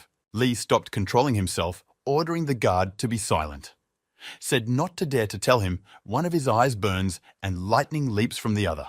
Covered in fire, Lee himself took on the appearance of a fiery skeleton and extended his hand forward, saying that he couldn't let things go down now. The wounded Hyun coughs with difficulty to get up and stunned looks at the redhead. He clenches his fists listening to his opponent. The enraged monster strikes at Hyun, an explosion erupts, and the guy is blown backwards by the blast wave, rocks and glass shards flying everywhere. Lee laughed hysterically. He longs for his opponent's death and orders him to die, glaring with his eyes. The bodyguard abruptly tears towards his master and thought that things are bad. He seems to have lost control of himself, and how is he going to deal with the consequences? The man, after jumping, lands near a hole in the floor from which smoke is billowing and shouts to Hen if he is alive and asks him to surrender and get the hell out of here. The guard reaches the edge of the broken floor and pulls his hand down, offering help and shouting that he will try to hold the young master back. A moment later, the guard received a powerful fist punch to the cheek and blood spurted from his nose. The man's gaze faded, and he flew off to the side, leaving an air vortex behind him, leaving a trail of Hyun's blow in the thick dust. The guy climbs out of the pit and his Suli begins to loom in the cloud of dust and says he won't run since they started this fight themselves. Hyun admits that S rank is much different. Drinks 3 potions to restore fatigue, stamina and mana, empty bubbles falling to the floor. The guy smiled confidently. Covered in energy, his eye changed color and he spun a ball of mana in his hand, saying that now he wouldn't hold back either. The manager of the lecture is summoned by the chairman sitting at his desk with his arms folded in front of him and the man standing with his arms crossed behind his back. The chairman is taken aback when the manager reports the performance of the 2 guys. He doesn't believe it's possible. The manager standing guard confirmed that the data was accurate and there was no doubt that these 2 S rank awakened. The girls studying the report widened their eyes in surprise and holding the folders in their hands said that such figures were enough to become ranked players. The chairman laughed and said that Korea would finally have its own saint, and the man lowered his gaze and mentally chuckled. The saint, one of Japan's top players, a monster with a value exceeding 2,500 after being tested at the age of 18. The girl has a terrifying aura, that's right. Even this monster's value barely surpassed 2,500. The manager doesn't know what to say about the guy who has a reading of 5,096. The man was covered by a shadow and his eyes bulged again. As he left, the man wondered if he had just imagined it or if he had miscalculated. Walking silently down the corridor accompanied by the guards, the man kept thinking about the boy. The man looked up, frowned, and confidently decided he had to check things out for himself. The bodyguard recovered from the blow and opened his eyes wide, covered in sweat, and stunned said it couldn't be. The man looked up, shocked, kneeling, and asked how this was possible and clenched his fists. Hyun stands in front of the monster and reaches forward, releasing his spiky vines on his opponent, immobilizing him, and the monster roars loudly. The monster tries to fight back, but the pressure from the binding squeezing it is so powerful that it splits the monster's head open. Lee, holding control over the monster, panicked and put even more effort into it. The smile slipped off his face, and he asked what was even going on. The red-haired man began to try even harder while asking perplexedly how this beggar was able to suppress his power. After all, he is the heir of the Tezen group and S rank. Lee became furious, cracks appearing on his face from overexertion, and he continued to shout. The redhead shouted that he was Lee Changjae and put all his strength into the monster. The monster opened its mouth wide and headed towards Hyun to devour him. Hyun, continuing to attack with his waves, didn't budge and said that he didn't care whose heir Lee was and his rank didn't matter at all. The guy smilingly looked at the monster with a burning eye, releasing his spiky vines at his opponent, explained that the power of a king flows in him. The redhead screamed and rushed forward, but a sharp pain pierced his shoulder, the waves released by his opponent hitting all over his body. Lee stopped and froze.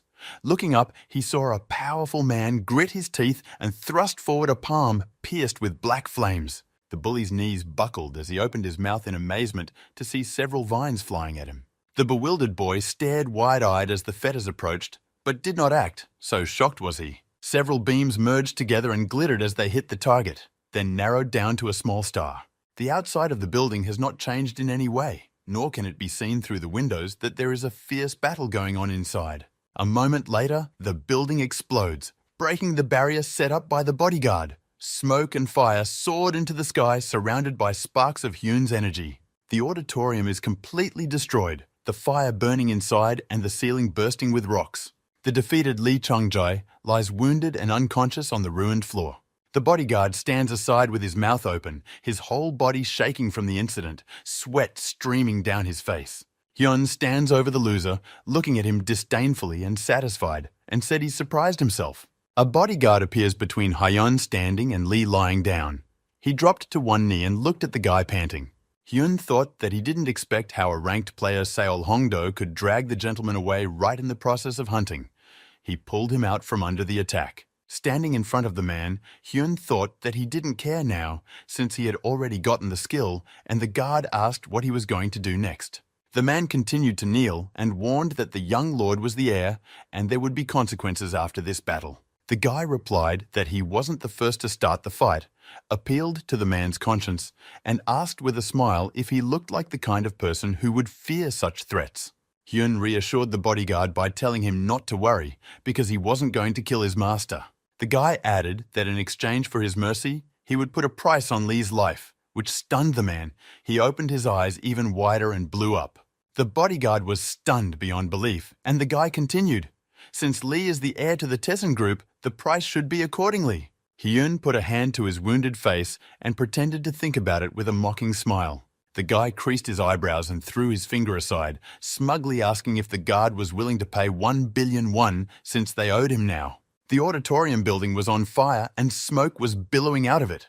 Rocks were piled everywhere and a crowd of school children led by a nurse had gathered around. The woman shouts for everyone to move back, and Ah-Yoon stands among the kids with his mouth wide open, as shocked as the rest of the crowd. The girl felt whose magic and strongest flame it was. There was no doubt it was Lee Chong-ji's power, and Ah-Yoon was even more surprised. Thinking of who Lee might be fighting, Ah-Yoon envisioned a picture of him taunting Hyun, showing off his strength, but dismissed the thought. As soon as the nurse was distracted by stopping the guys, Ah-Yoon quickly brushed past her and headed straight for the building. Noticing that Ah-Yoon had sprinted past and was confidently running forward, the woman ahead and called out to her.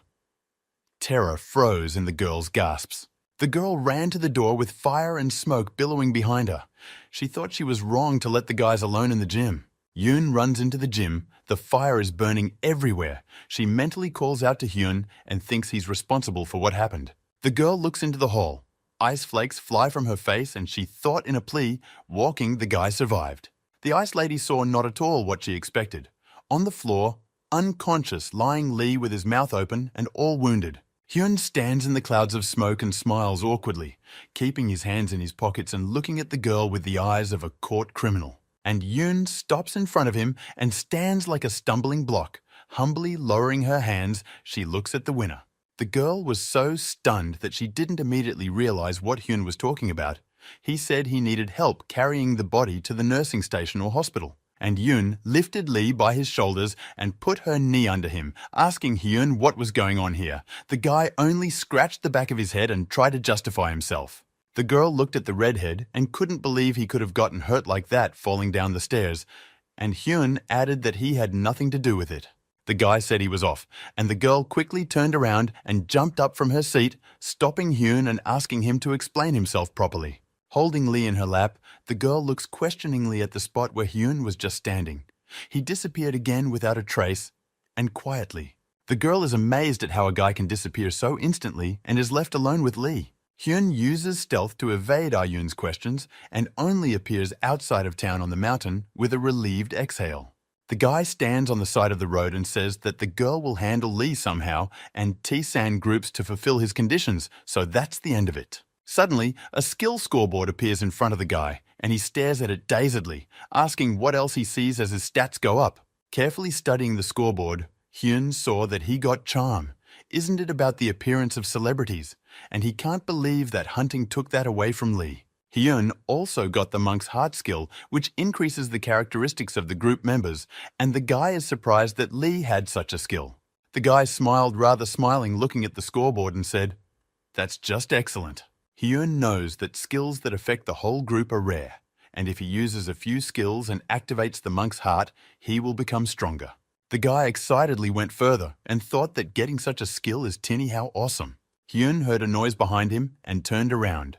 3 cars stopped behind him and the guy looked at them questioningly. The sounds of slamming car doors were heard, and the guy froze in amazement. A man approaches Hyun and says that they finally found him. A hiring manager with a security team stood in front of the guy and said he had a lot of questions for him. The man started, and the guy still can't come to his senses, wondering how he got here, looking at him with huge surprised eyes. Go-Tuk, covered in his aura, asked what the guy was doing in the gym earlier and started drilling him with disgruntled eyes. The bodyguard returned to the mansion in the late afternoon with a report. The pathway is lit by the frequently placed lanterns. The man set down a glass of drink and ice with a quiet clatter. He wondered what the guard would say to his question. Under the barking of Dobermans, the man continued that his only son and heir is hospitalized. Lee's father is outraged. That's not all. Hyung is demanding $1 billion for his son's life to settle the matter quietly. He looked at the shaking bodyguard. The guard stands in front of the Lord and stammeringly asks for forgiveness. The bodyguard has lowered his head and stares at the floor. He is overcome with fear, drops of sweat dripping down his chin and dripping down because he has nothing to say. The boss finally orders Hyun to comply, and the guard is discouraged, raising his head and asking if he understood correctly. The man raised the finger of the hand resting on the armrest upward and added that the boy was confident, and it was interesting. Lee's father folded his fingers in the shape of a gun and said that for the price they would pay, a corresponding reward should follow. The bodyguard looked away confused as shadows grew over him, and he realized what kind of people the boss had summoned. The bodyguard yelled out in shock that Hyun was only a boy, and this would be too cruel. The president put his foot on his leg and told the guard to shut up. He wasn't going to listen to a barking dog. Covered in flames, he let the dogs down. The owner's face contorted with a predatory smile, his eyes brutally lit up and flames raging around him. He himself is S-ranked player Lee Chang-soo and the head of the Taesun group. The manager standing in front of Hyun asked what they had set up in the gym. The guy stares at them mesmerized, not understanding where they came from. The guy hesitated and only remembered 2 events in the gym. When talking about the gym, he means the explosion or the situation during the lecture. Which one is it? Hyun looked at the tired manager and thought, considering his situation, the chance of him coming to deal with the explosion himself is small. The guy figured that if the man already knew he set up the explosion and decided to check it out, nervous and smiling, Hyun asked about the gym and the explosion in it. It turned out the manager didn't know anything about the explosion and surprisingly questioned the guy about it. The man turned around and looked at the city and saw smoke billowing from the side of the school. He said that everything is under control there, other people will take care of it. The manager and the guards put their hands in their pockets, and the man noticed that he still hadn't gotten an answer to his question. The guy smiled widely because the manager doesn't know the real cause of the explosion, and he asked the guy again what he was doing in the gym. The guy stands in front of the manager in the middle of the road and asked him if he didn't know yet and fell silent, thinking over every word. The man asked in surprise what he was supposed to know, and the guy replied that he must have come to give an invitation to sectionals for the players. The manager was amused by the guy's assumption and laughed as he answered on what basis the guy should get to the sectionals. The guy started to get covered in energy and said that if he needed a reason, he was ready to show it. Hyun put on his aura and his eye changed color, smiling smugly. He asked if that wasn't enough, showing his numbers again. The man and the bodyguard looked at the figures and marveled. The numbers show 5,214, and he thought that can't be. The manager and the bodyguards took a step back. The man looking at the guy in the attire realized that that number is not a coincidence at all, but a skill error. Hyun stands smiling, showing his strength, and the man still can't realize who he is. When the manager comes to his senses, he asks what's wrong with the guy's clothes, and his fervor fades at the unexpected question. The guy got home after dark, and immediately the question about the qualifying players came up. Ji-yeon burst into Hyung's room and shouted, "If Hyung Nim is really going to participate in the qualifiers," the guy replied by lifting a dumbbell that it's in a month. The cousin couldn't believe his ears. He bared his eyes at his brother and opened his mouth wide in amazement. He was instantly covered in sweat. Ji-yeon pictured his cousin on the throne with a crown on his head. He bowed low on his knees and gathered all the titles of the higher ranks in one word. The guy is working hard with the dumbbell and thinking, Taesun took good care of the explosion and Go didn't suspect anything. We need to get ready for sectionals. Hyun thought there shouldn't be any more problems, but his phone rang and he shifted his gaze to it, but took his time picking it up. The phone rings and vibrates insistently. The number is undetectable. Hyun doesn't know who could be calling him at this late hour. The guy is practicing at home and the hunters are already waiting for him outside. The hunter grabs Hyun's bodyguard and asks why an association player is guarding some high school kid's house. The mummy-like man lifted the guard over the edge of the roof and said he was annoyed, while the other smilingly kept his eyes on the kid's house. The bandit with the bag over his head suggests that Hyun is one of the candidates for sectionals, and the association is really shaking for his future. A duo of killer black and white brothers arrive at the guy's house, and one of them thinks that the candidate is just an inexperienced kid. The black brother stood up, pulled his kunai out of his sleeves, and spread his arms, saying he didn't care what his name was, and laughed hysterically. The older one turned to the younger one with a frantic look and offered to prove who the real awakened ones were here and turned around. What he saw shocked the black man. His eyes nearly popped out of his orbits. The man grabbed the white man by the throat and held him over the edge of the roof. The older man was enraged by what he saw. His eyes lit up and he attacked the offender. The guy knocked out the white man, turned to the other brother, and tossed the defeated one aside with a smile on his face. The black man's eyes widened in amazement as he started to attack. Hyun jumped high and struck the older one with his knee to the face, covering him with the stone skin skill. Blood splattered in different directions. With one powerful blow, the black brother blacks out, his gaze fading. Hyun, smiling at the quick victory over the mercenaries, smiles and calls the eldest of them an inexperienced boy, as he once called him the same. During the battle in the hall, the boy announces the price for Lee's life as 1 billion won, the guard stammering to ask if he heard the amount correctly. The guard panicked because in addition to keeping silent about what happened, he doesn't solve financial matters on his own. The guy raised his hand and said he knew. The guy stated that he's not an asshole who throws all the work off on sixes and asks the man to help make a positive decision. Hyun warned that he wouldn't tolerate betrayal, and he extended his hand in which chains covered in aura appeared, which scared the bodyguard. The guy offered to make a deal with the awakened ones. Chains appeared around him and his finger, and he smirked smugly, holding out his hand. Hearing the terms of the deal, the man is dumbfounded, because along with the payment of money, he must completely hide the cause of the explosion in the gym. A journalist stands against the background of the burning building and tells that the cause of the fire in the gym of the Thiessen School was a gas fire. No one was injured. The voiced second condition was fulfilled by the first. It is to inform in advance if the guy is in danger with the purpose of revenge. The bodyguard went out into the woods to make the call. He introduced himself, closed his eyes and clenched his fist. The man, covered in sweat with a confident look, says he wants to warn of assassins bound by the oath of the awakened. The black brother quickly regains his senses and with a sharp movement of his hand tries to strike Hyun. He clenches his teeth and stares with wild eyes. The guy gave his opponent an indifferent look and began to deftly dodge the attacks and fight back with his bare hands. Hyun grouped himself and looked closely at his opponent, set aside his elbow and skidded his arm at great speed. The guy spread his legs wide and released a powerful stream of air towards his opponent. Black managed to dodge and finds himself behind the guy. He jumped up and is heading for an attack in Hyun's back. With a powerful blow, the enemy collapsed on Hyun, his kunai slamming into the floor and sending rocks flying in different directions, kicking up dust. Black looked at the spot he attacked and his eyes widened. He heard the guy address him by the duo's nickname. Hyun said he had heard of them and their skills and thanked him for it, coming up behind his enemy and putting his foot on his head, putting him in a stupor. The guy, smiling ironically, added that they were otherwise losers, covered in an aura of hunting, and his eye changed color. A black car is speeding down the highway at night in the city. The girl sitting in the car is talking on the phone. She heard that a candidate has been chosen for the preliminaries, and it was answered into the tube that only the best will be there. The tramp looks at the phone with a smile, asking who the chairman is so eager to meet and tries to guess the candidate. The man stands in the office looking out the large window and replies laughing that S-rank Shin Yun-bok is also famous, but he doesn't want to see him at all. The chairman laughed briefly and informed the tramp that he was referring to her younger sister. The girl hesitated, for her family would not tolerate that, and the man replied laughing that she was still just as cruel. The man asked who the girl Shin Yun-bok Lee waiting for. She looked out the window, only smilingly hummed.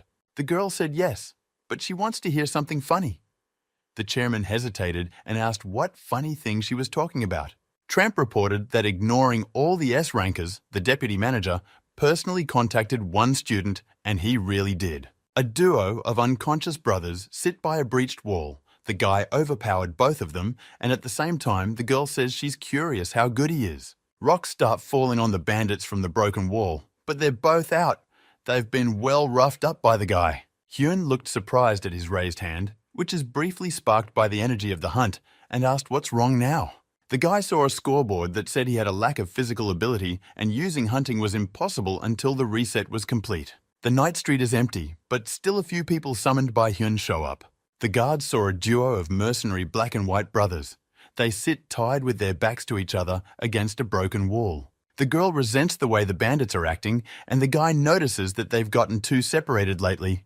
Go and Hyun standing behind the guards' backs. The manager thanks Hyun for telling him about the attack and asks if he knows who's behind it and picks up his phone. The guy remained silent. Guy looked at the manager carefully and wondered if he should tell him. Hyun abruptly turned away, looked at his feet, and replied that he wasn't sure what he was guessing. The man stared at his phone screen and assumed that the list of participants had leaked online and needed to beef up security at the others. The guy thought about the twos and groups, but his eye lit up and energy waves went back into his hand. He decided he had bigger problems. Hyun looked at his arm and realized that it turns out he won't be able to use hunting until his physical abilities are sufficient. The guy wandered down the street alone and thinks, what's wrong with this skill? Is it really only left to increase his characteristics? Hyun realizes that failure is imminent without hunting because it requires a battle with monsters to increase rank. He stops and thinks that he can fight the Awakened to improve his performance, but he needs to hunt. Hyun grunted and looked forward with defiance, saying that apparently he had no other choice. The guy came to the biggest training center in the city, with various machines already parked around it.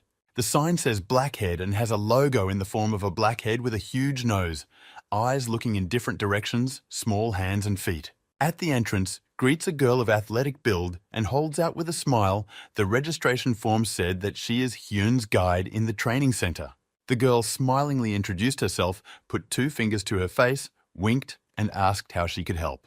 Hyun came with his cousin, who resents his brother for choosing this center where you have to meet the criteria and have money. The girl sees the kids and tries to send them back, saying this center isn't right for them, but Hyun quickly holds out her credit card. The guy showed a super VIP card when he signed a contract with the alchemists and asked to enroll the 2 of them. The girl is involuntarily surprised. Hyun asks with a smile if a card from one of the 4 guilds is enough to check. The brother looks at the card questioningly and the girl recognizes it by the crest. The guy across the street stands with his arm outstretched and smiles, and Yura thinks where the boy got the card from. Maybe he's an apprentice of a high-ranked player. The girl nervously wondered if he was the owner of the card, and if she agreed, there could be trouble and how she should proceed. One athlete laughed and said it looked like Yura was in a tight spot, and the girl turned around aghast as she continued to hold the card in her hands. The jock flaunted his muscles, lifted his leg and winked, saying that money alone wasn't enough to sign up, clearly embarrassing the girl. Jiyeon mumbled that Iron Strongman was in front of them. What should they do? The girl covered her mouth with her hands, and Hyung looked at the jock with an indifferent look. Iron informed that the rookie killer in front of them. The other athletes turned around and felt sorry for the guys, calling them poor kids. The jock continues to squirm in front of Hyun and chuckle. Hyun couldn't stand it and asked what the weakling was babbling about. Iron's face changed dramatically. Usually everyone shakes when they hear his name, and he glared angrily at the guy. Jiyeon was startled by his brother's behavior and called out to him. His eyes bulging and his hands up, the girl holding her hand to her lips, looking dumbfounded at the daredevil. Iron looked at his muscles and furrowed his brows. The vein on his temple swelled with tension, and he asked how dare the guy call him weak. The guy looked confidently at the jock, smiled and said that if he didn't believe him, they could bet, and the loser would pay for a year's membership.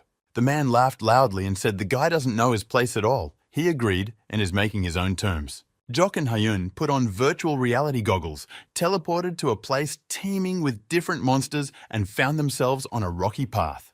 The screen above shows the location of the competitors, though they are sitting in chairs, and the other athletes have started cheering for them, raising their hands in the air. Ji-yeon stands amongst the cheering crowd with a stunned expression on her face and doesn't realize what it is, then guesses it's the Abyss. The girl in front of her explains that it's a virtual reality program called a Gatekeeper, and her cousin repeats it behind her. Hyun sits in a chair with goggles, his hands resting in special capsules. The gatekeeper reproduces the environment of the abyss for the contest. In the abyss, one must destroy as many BA rank monsters as possible in the shortest amount of time while holding no small amount of weight.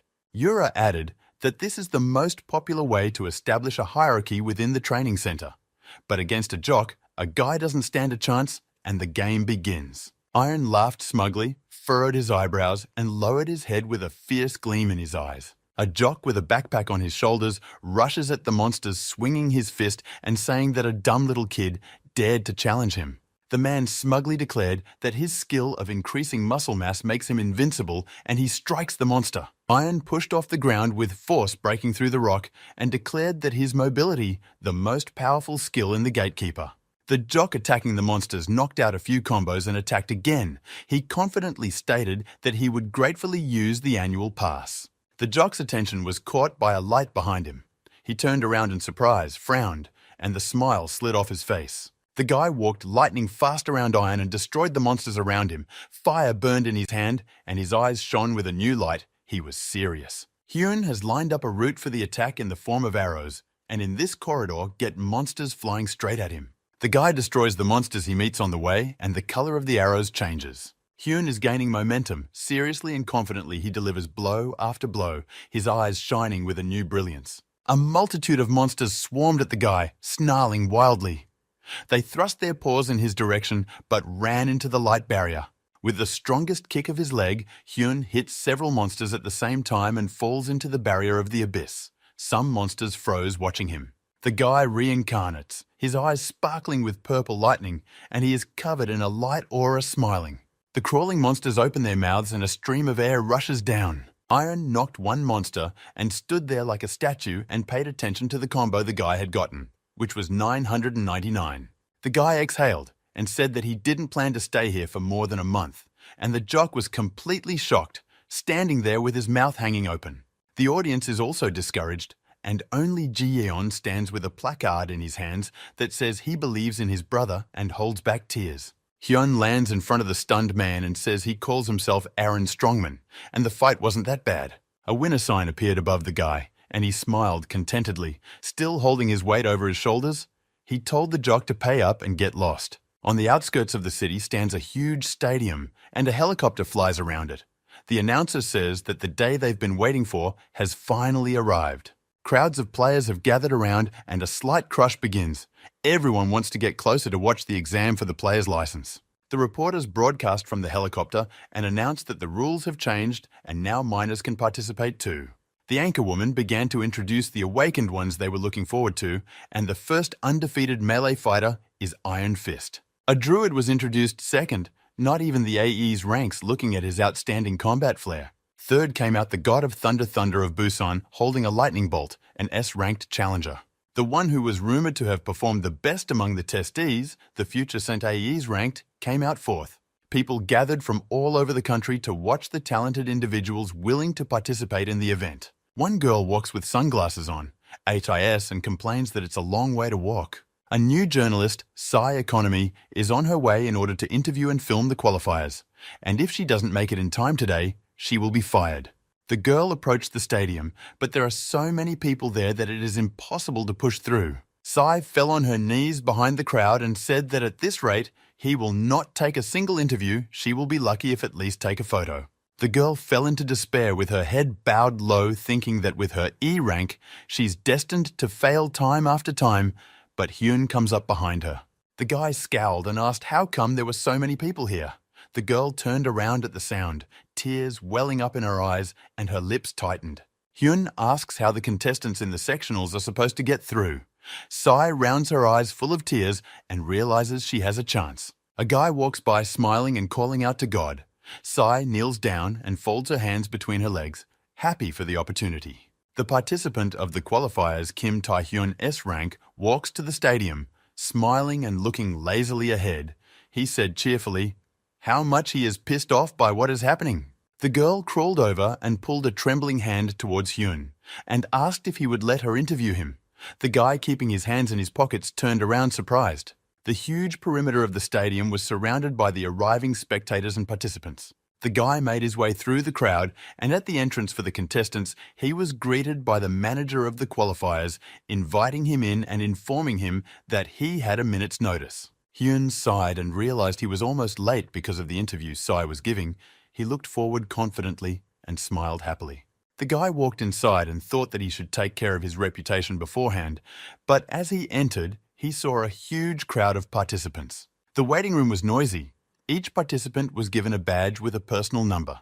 The walls and floors in the lounge are tiled with the same tiles, and the participants gathered inside are looking around. Several guys simultaneously and excitedly turned their heads in the same direction, and Yoon, like everyone else, opened her mouth in surprise and a drop of sweat ran down her cheek. Hyun looked away calmly, without any obvious emotion, and Yoon saw the guy and called his name questioningly. She didn't expect to see him. He smiled back and faked surprise at her presence. The girl raised her hand and asked with rounded eyes what was wrong with his body, but the guy realized what she meant and said that he was a little more fit. And Yoon is dumbfounded looking at the guy open his mouth and thought that for him it is a little. But can you change so much in a month? The girl quickly came to her senses, and with her hands spread, she asked him what he did to Lee last time. The guy looked at her in surprise and remained silent. Finally, an announcement was heard for the young people with a greeting, and silhouettes of people appeared on the screen. Everyone cheered and turned to the sound. A long-haired man with glasses appeared on the screen and started a speech that he would explain the rules of the exam at the first selection test of becoming players. The man asked to pay attention to his breasts, because everyone is assigned a unique number, and the girl was surprised to see it. This time, the exam is to collect 5 unique numbers, including the guy's own. If the number is lost, the player is eliminated.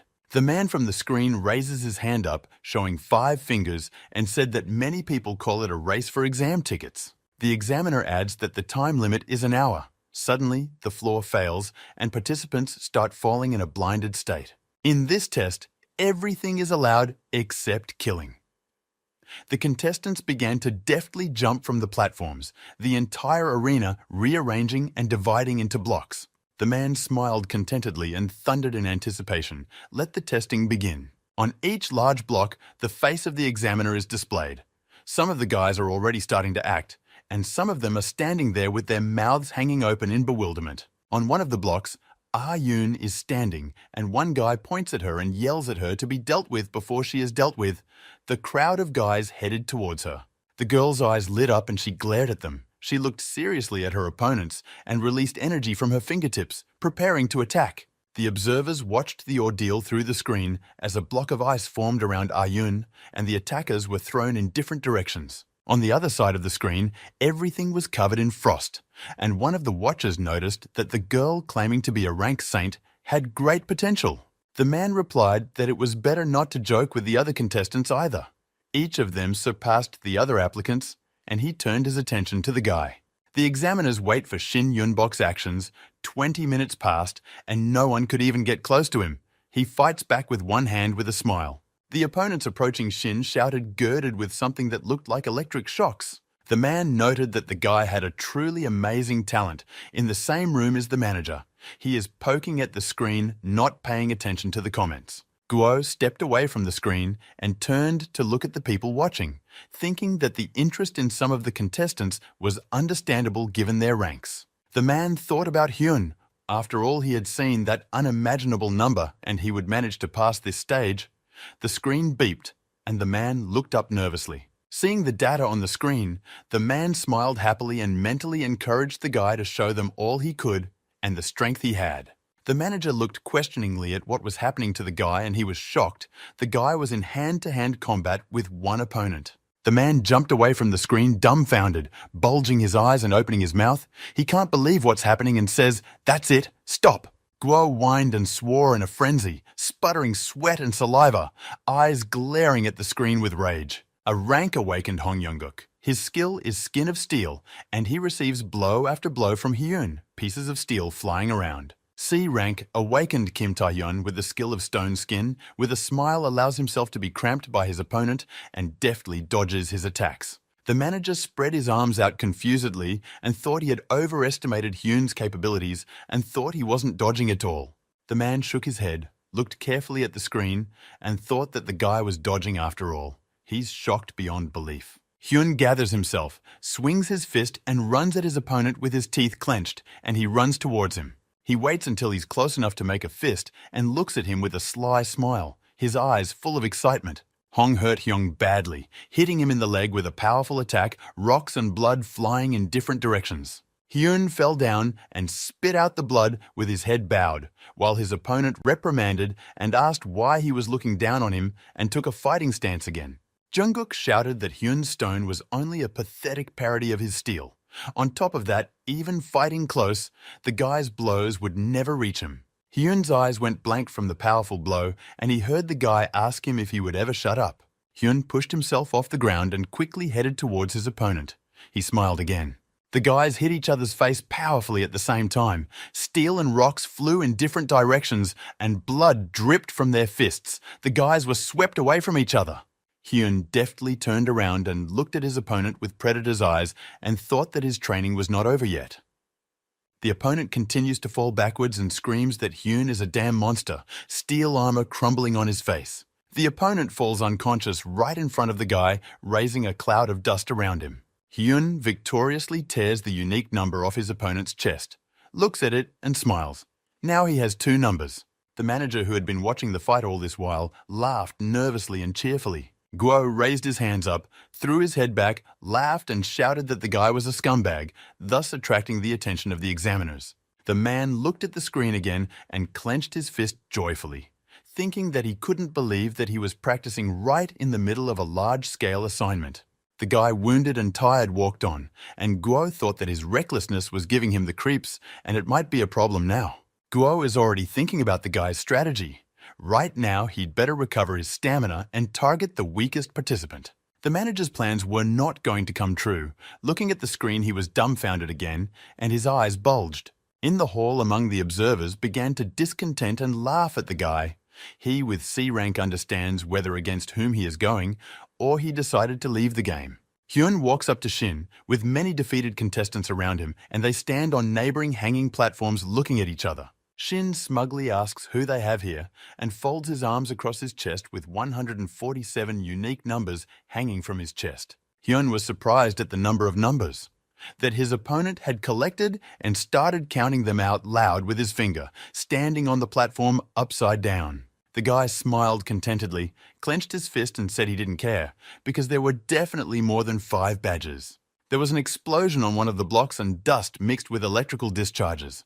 The attack resembles the fall of a meteorite, with a core in the center and dust and lightning scattering the space around it. Shin attacks with a powerful mixture of earth and lightning, and Hyun deftly dodges without giving a chance to get hit. His opponent's eyes light up. He smiles smugly and points his finger, conducting an electric current through it.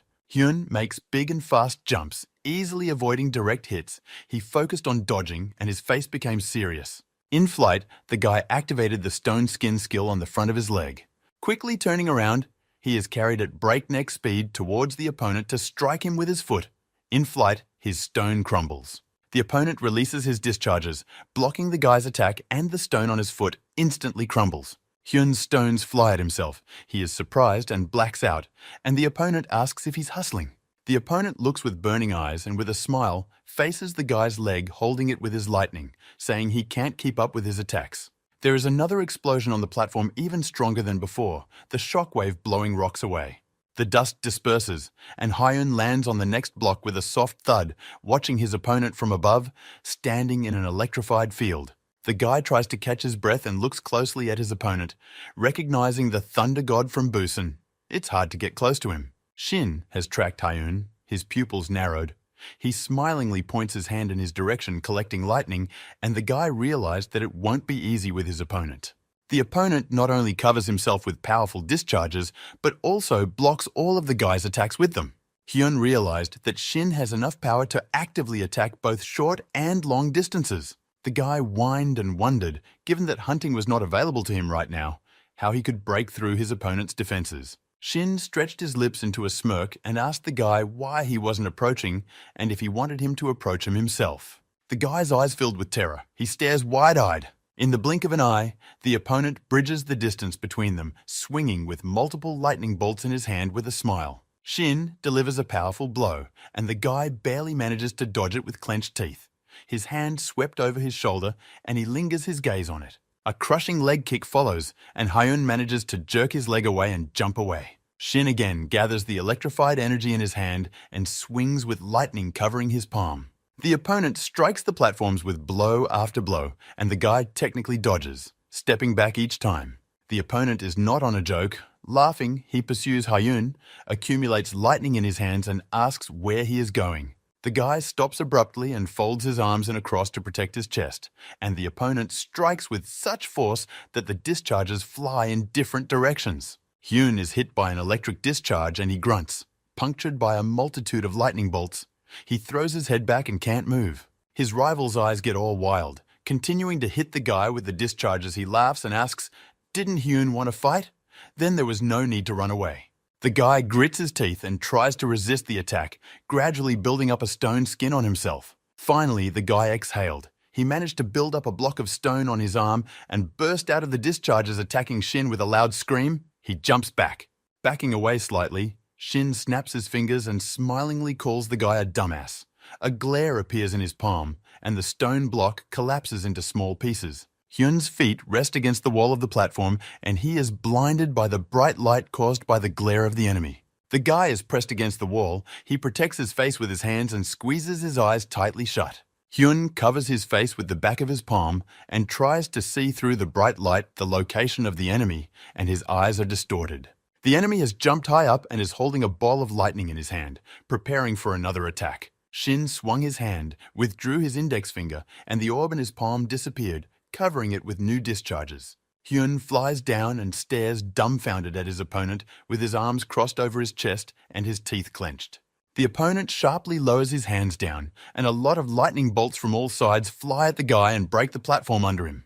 The guy is hit by the discharges and screams in sudden pain as he continues to cover his head with his hands. Shin laughs again and continues throwing lightning bolts at the guy, saying that the guy is something to behold. The opponent smilingly continues to strike the guy with lightning and keeps his eyes on him in surprise, feeling that he's having fun. Shin remembers all the times he watched the others run away from his attacks, the fear of imminent defeat on their faces. While he's fighting the weaklings, he thinks the only one who can really entertain him at these preliminaries will be Hyun. The opponent looked at Hyun with wild rage and thought that it turns out there was still him and called him a funny little toy. Suddenly, from the guy's side, something flew at great speed towards Shin.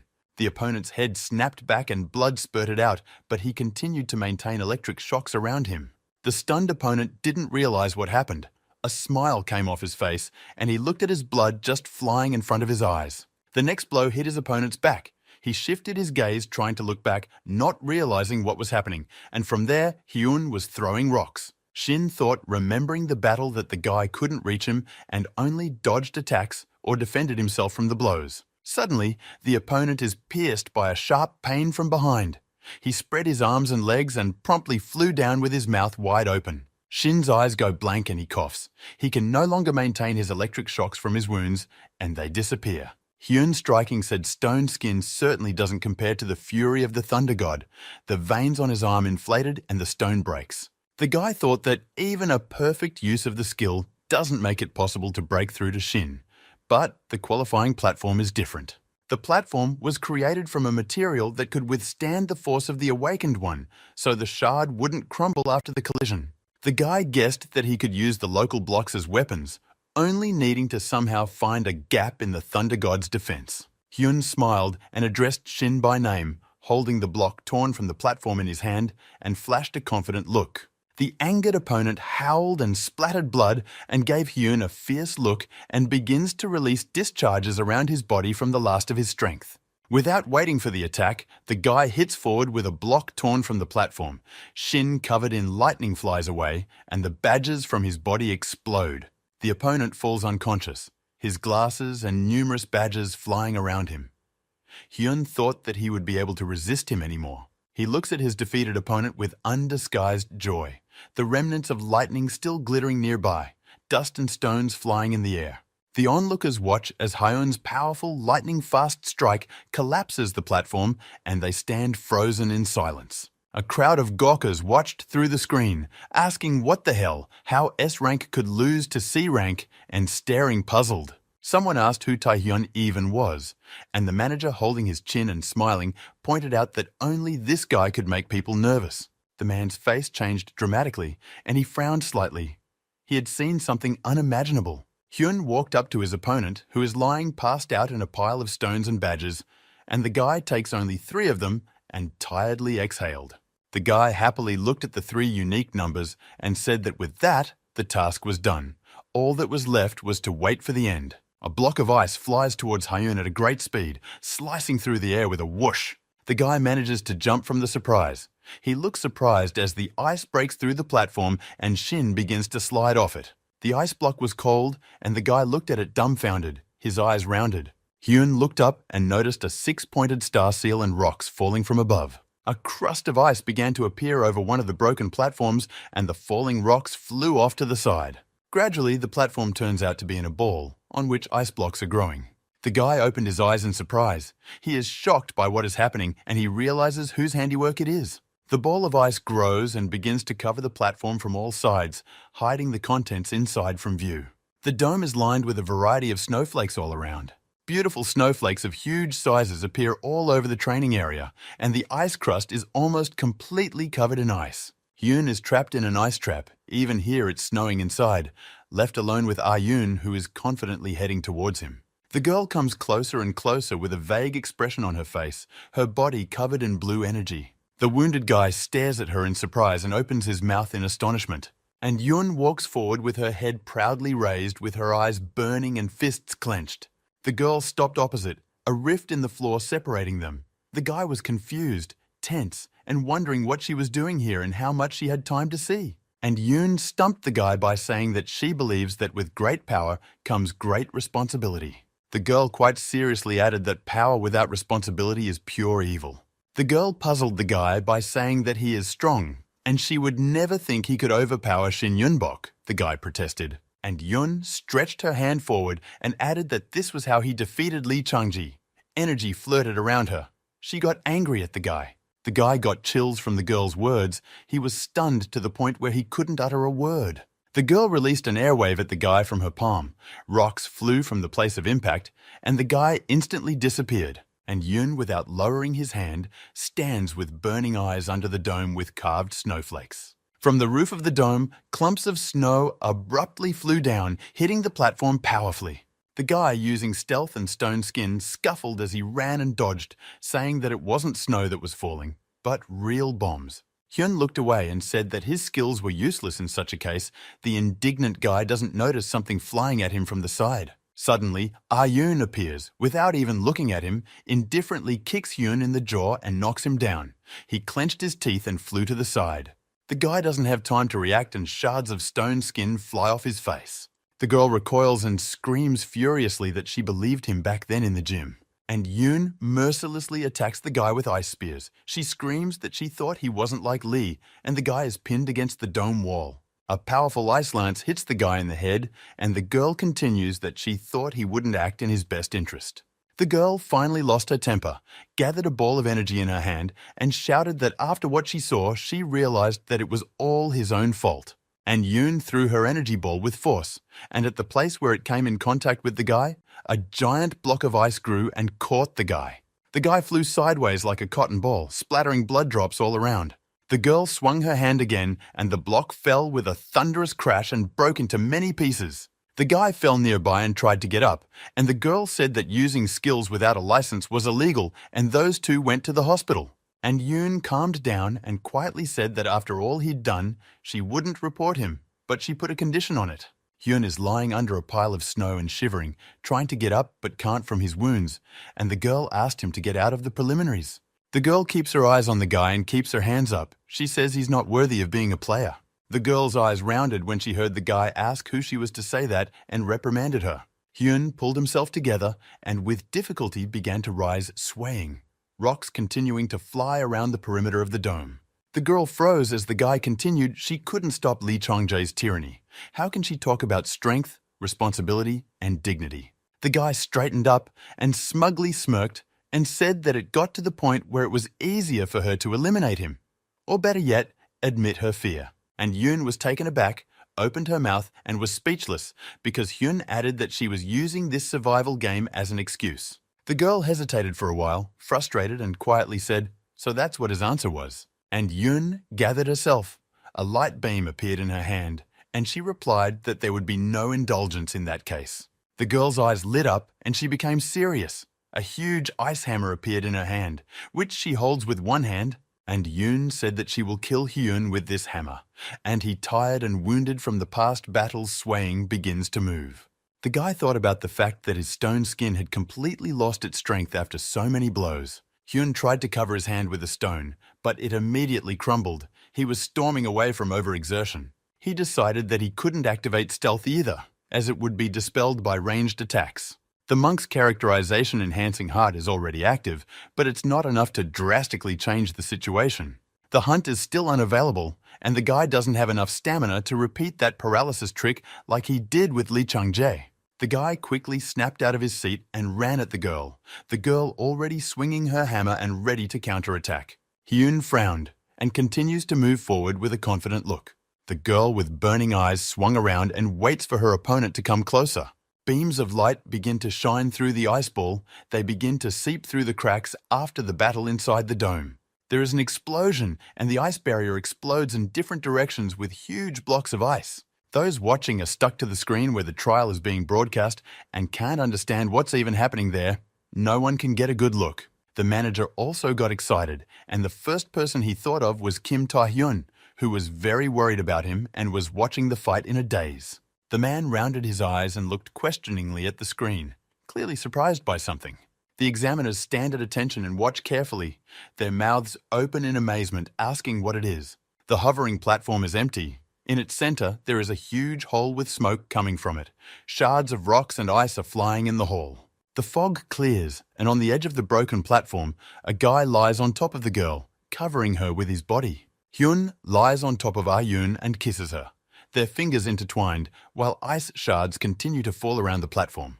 There was a spark between the couple, and the girl opened her eyes wide at what had happened. The guy pressed his lips tightly against hers. The girl was startled, and a drop of sweat rolled down her cheek. Her eyes blurred and she mumbled in protest. And Yoon remembered the guy running towards her bleeding, and she swung her hammer to repel the attack. The girl grits her teeth, putting all her strength into the coming blow, her eyes burning. She is serious. And Yoon strikes her weapon, which has a block of ice formed on the top of it, on the platform, and it is brought upwards from the counterweight of the hilt. The girl looks carefully in the direction of the strike, and shards of ice and rocks fly at her. The high school girl abruptly lifts her head up and stares with surprised eyes with her mouth open. Hyun dodges the ice block, jumps up and flies at high speed at the girl from above with his arms spread out to the sides with an indifferent look. Looking at the guy's face, Ah-yoon saw his worried look and his haste, because under the threat of death, he came to kiss at the last moment. The guy swooped down on the girl, grabbed her hand and kissed her. They start falling to the floor together. Despite how it looks from the outside, the guy used the paralysis skill to immobilize the girl. The couple's lips are pressed tightly against each other. Sweat drips off the girl, and she, straining, managed to bite the guy's lip until it bled. The guy intertwines his fingers with Ah-yoon's fingers and uses a skill that affects the state at close range. When kissing, the skill penetrates inside the opponent and has a high chance of success. Hyun pinned the girl to the ground, put paralysis into his blood, and made the girl swallow it. The guy broke away from Ah-yoon's lips, but taking into account AA's rank's monstrous resistance, it's nothing more than a provocation. The young man pulled away from the girl who was lying motionless, his head turned to the side and being pierced by sparks of paralysis. The girl realized she was paralyzed. Resistance failed, but flushed from the kiss and barely managed to mumble Hyun's name as she looked at him. The guy smiled contentedly and wiped away the blood with his hand, miraculously. But his attack worked, he took psychological damage, and his charm increased. The guy's attention was caught by something off to the side, and he turned his head to look questioningly. There is a real commotion in the hall, and the announcer proclaims that from now on the first test is over and asks everyone to stay in their seats. The wreckage of the destroyed platforms continues to fall on the training ground, and the announcer added that the medical team will take everyone to safety. The first test is over, and everyone who is injured is immediately sent to the medics and receives first aid. Even though Ah-yoon was paralyzed, she still collected her badges and was competent in battle. Exam passed even though she lost in the battle with Hyun. Kim Da-hyun, even though he only managed to collect 7 badges. But his victory over Shino and Ah-yoon brought him to everyone's attention. The guy walks confidently between the contestants and the screen with the exam results announced with a smile on his face and putting his hand in his pocket. A few contestants gossip behind Hyun's back, saying that he's the one who defeated Shin and Ah-yoon. What tricks did he use since he only has a C rank? The guy stepped aside and looked admiringly at his hand, saying that the healing skills were just great.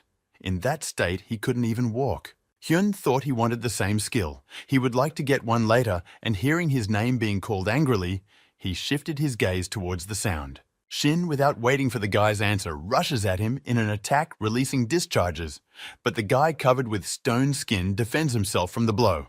The guy grouped himself, grabbed his opponent's fist with his hand covered with lightning, and said his name in surprise. Shin glares furiously at the guy, and smiling says that now he won't be able to pull the same trick again, increasing the onslaught. Lightning flashed between the guys.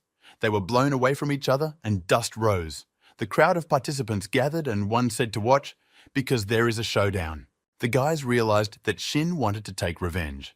They happily started to support him, wanting him to get rid of Hyun and asking him to fry him. Shin cursed, told the fans that they don't decide anything, gave them a disdainful look, and pointed his finger in their direction, ready to launch a blast.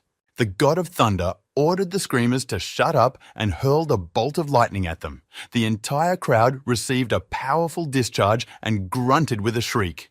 Hyun smiled, looked at his opponent with a satisfied look, and called him a crazy retard, and Shin offered to deal with him like men. His opponent lunged again, gathering lightning bolts in his palms, and smiling said, "He'll prove Hyun is nothing without his damn tricks." A distraught Shin laughed loudly and changed in his face, his whole body being covered in lightning bolts.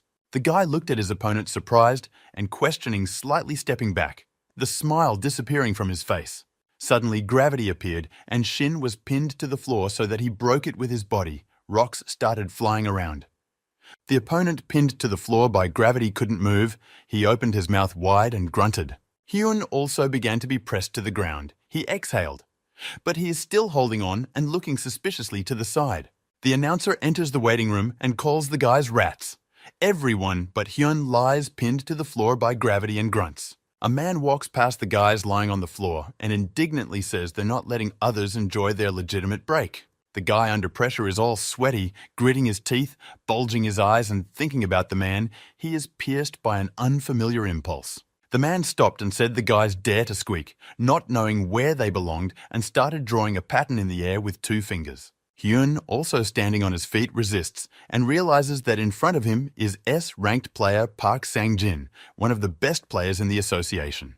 The man is surprised and says with a smile that someone is still standing and stretches his hand forward, enveloped in black and grey energy. In Park's hand appears a clot like a glass ball with a mixture of different energies, and there are small cracks on it. He clenched his teeth even tighter and bent down, the floor cracking beneath him as he began to lose his balance.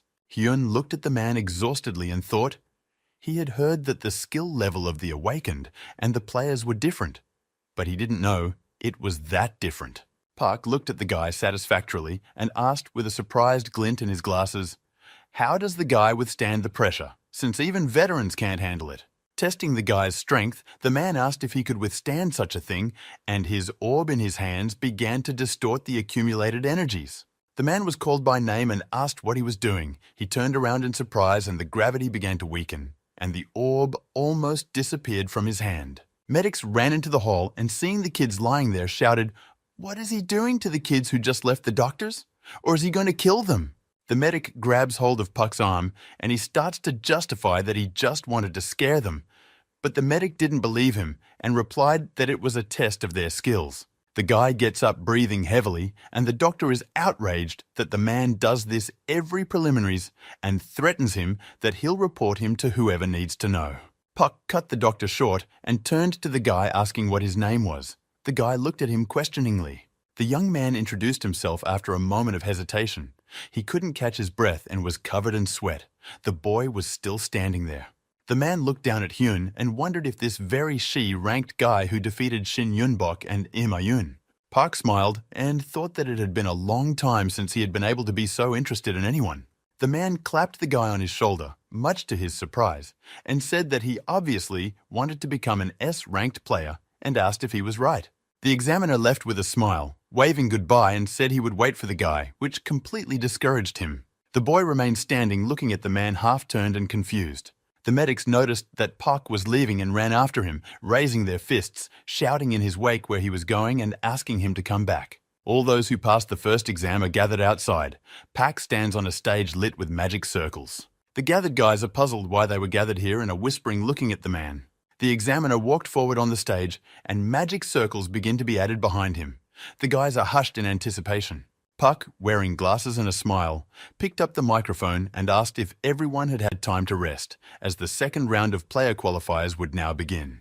The guys cheered and stared at the man with their mouths open in surprise. Puck pointed to the circles and said that the essence of the challenge was behind the gate they would now pass through, and there was the Derank dungeon. The participants are dumbfounded by the news. They are frightened and ask if the dungeon is a dungeon with real monsters inside. The man continued that they will split into teams of 5 and explore the dungeon under the supervision of the player. Park narrated that they will be evaluated for all activities inside the dungeon, namely combat, exploration, knowledge, medical and emergency actions. The man noted that everything they need, such as weapons and ammunition, will be given by the association. The examiner invited everyone to take turns entering the gate in front of them, and Hyun thought with a chuckle that the second test would be the dungeon. Hyun smiled and thought that was smart enough. Even for newbies, there would be no problem since everyone would go in with current players. The guy frowned and thought that they might be sent to a double dungeon apocalypse. While exploring one of Derank's dungeons, a double dungeon with horrible monsters was discovered. Countless players, including the first group, died inside, and it caused a massive rifts to appear. The young man put his hands in his pockets and went first, thinking that it would be good if he could prevent it beforehand. The guy decides that no one will believe his words without confirmation and blame him for everything. He smiled and walked to the gate. He has his own business to take care of. Hyun thinks that as long as he is not a member of the first group, he will definitely be able to find a way to survive. Entering the gate, the guy stopped with a frustrated look. He sighed mentally and ironically thought that everything is great. The guy was greeted by a mustachioed player with glasses with the guys and pronounced that there were now 5 of them. The man smiled and motioned to move out, their player watching the second round, an A-rank Ma Do-hak. Hyun's spirits completely dropped as the man was the first dual dungeon apocalypse explorer. The first monsters they encountered were monsters that looked like thunderclouds with red eyes. Only they were made of clay. The 4 of them rushed to counterattack at once, some with fire, some with wind, and some just defending themselves. The 4 of them quickly deal with the monsters using different skills. The player watching from the side shouted bravo and applauded loudly while clapping his hands. A man came out of the shadows and praised the guys, saying he was very impressed. The guys looked in his direction. The observer said, "Such determination in battle, considering this was their first such experience, and they are truly worthy of the title of players." Hyun, standing behind the guys, saw them get nervous and stated that it was all due to the player's instruction, and they did nothing. The guy glared at the others, glared at himself, and thought about why he was in the first research group out of all the teams. Hyun noticed the ring on the man's finger and thought that there was no doubt that the ring was a unique item and belonged to the first dungeon explorer. The Sage Ring increases strength, stamina, speed, and mana tenfold. The guy watching the group thinks that the Apocalypse is definitely an AE's rank, and if the current Hyung is raked there, it's unlikely that he'll be able to survive it. Hyun gritted his teeth, furrowed his brows, and looked at the guys seriously, no matter how. He has a duty to get them out of the Apocalypse. The group continued on their way, and what they saw ahead stunned them. They stopped. The guys stopped at a fork and wondered which of the 2 paths they should take. One participant quickly turned to the player and asked what they should do, and he put his fingers on his mustache and said that this happens all the time. The man raised one finger up, closed his eyes, and said that they should set up a vote. And at that moment, Hyun abruptly ran past him. Hyun ran into one of the aisles. Pretending not to hear the player's exclamation, he stunned the entire group with his action. The player, covered in sweat, shouted that such rash actions were dangerous and ordered him to go back now. But the guy ignored him. Finally, the guy turned around and with a happy smile replied that everything was fine, you can turn here, and he thought that it would be up to him to choose the path. The guy thought that there would be no voting and yelled run after him. He ran and ahead was a gorge that he jumped through. Hyun thought he would make them go the other way and falls through the gorge. He keeps yelling to follow him and the player calls out to him. The young man runs forward with a smile and thinks that he would rather die than let the group fall into the apocalypse, and finally the guys and the player follow him. The guy is happy that the group is following him. He's all sweaty from the fast movement and yells again that they're this way. Hyun runs until he came across another gate at the back of the dungeon and stopped with the group. The guy was surprised and froze. The others were also dumbfounded by the appearance of the gate. After all, it's impossible since they are inside the dungeon. The young man rounded his eyes and realized that this was the double dungeon. Apocalypse. He was paralyzed with horror. Hyun mentally cursed and stood in front of the gate, spreading his legs wide. He thought that he had wandered in vain for it to end like this. While the guy stands like a stumbling block, the masked participant offered to go and see what's there, stretching out his arm, moved past Hyun. The boy turned around and shouted at them to stand there and be afraid, and they asked him why he was shouting, but they stopped. The guy with a wild look shouted that at a glance it was obvious that this gate was very different from the one through which they had entered. Hyun got agitated and turned to the player, saying that the gate was too suspicious and that he should report it before doing anything, and asked if he was right. But he stood there emotionlessly with his arms folded across his chest, thinking. The man looks at the gate carefully, raises his hand, hums, and says that to tell the truth, this is the first time he has encountered such a thing, and if the rules are to be followed, they should wait for further instructions. The guy exhaled in relief as he stood with his back to the gate, smiled, and looked at the player gratefully. When the man spoke again, the lad's eyes rounded and he panicked in surprise, looking at the older of the group. The player smiled, his eyes lit up, and he raised his index finger, pointed to the side, and said that this time they would do it their way. The guy turned around following the player passing by and tried to reason with the older man, but he waved him off as he passed by with a smile and said he understood what candidate Hyun was trying to say. The man touched the gate with his fingertips and said that aside from their appearance, the amount of mana inside the gate is not dangerous. Besides, they are in a day-ranked dungeon, and if something happens, that A-ranked player will stay with them. The player turned around with burning eyes and said, while raising a finger upwards, that regardless of who prepared these gates or where they came from, this kind of research would definitely add extra points to them. Hyun looks at the player with fear-crazed eyes and says that ManhwaRecap has lost his mind because there are rules to researching the abyss, but missteps, so the player interrupts him. The man turns around abruptly and smugly laughing at the guy's words. The player raises his hand and points his finger at the guy and asks if he should listen to this from a participant who can't even act in a team. He answered with a dumbfounded look, clenching his fists, and the guys remained standing aside. Finally, the participants entered the conversation. The girl supported the player said, taking a step forward, that he himself, like a stung carried forward.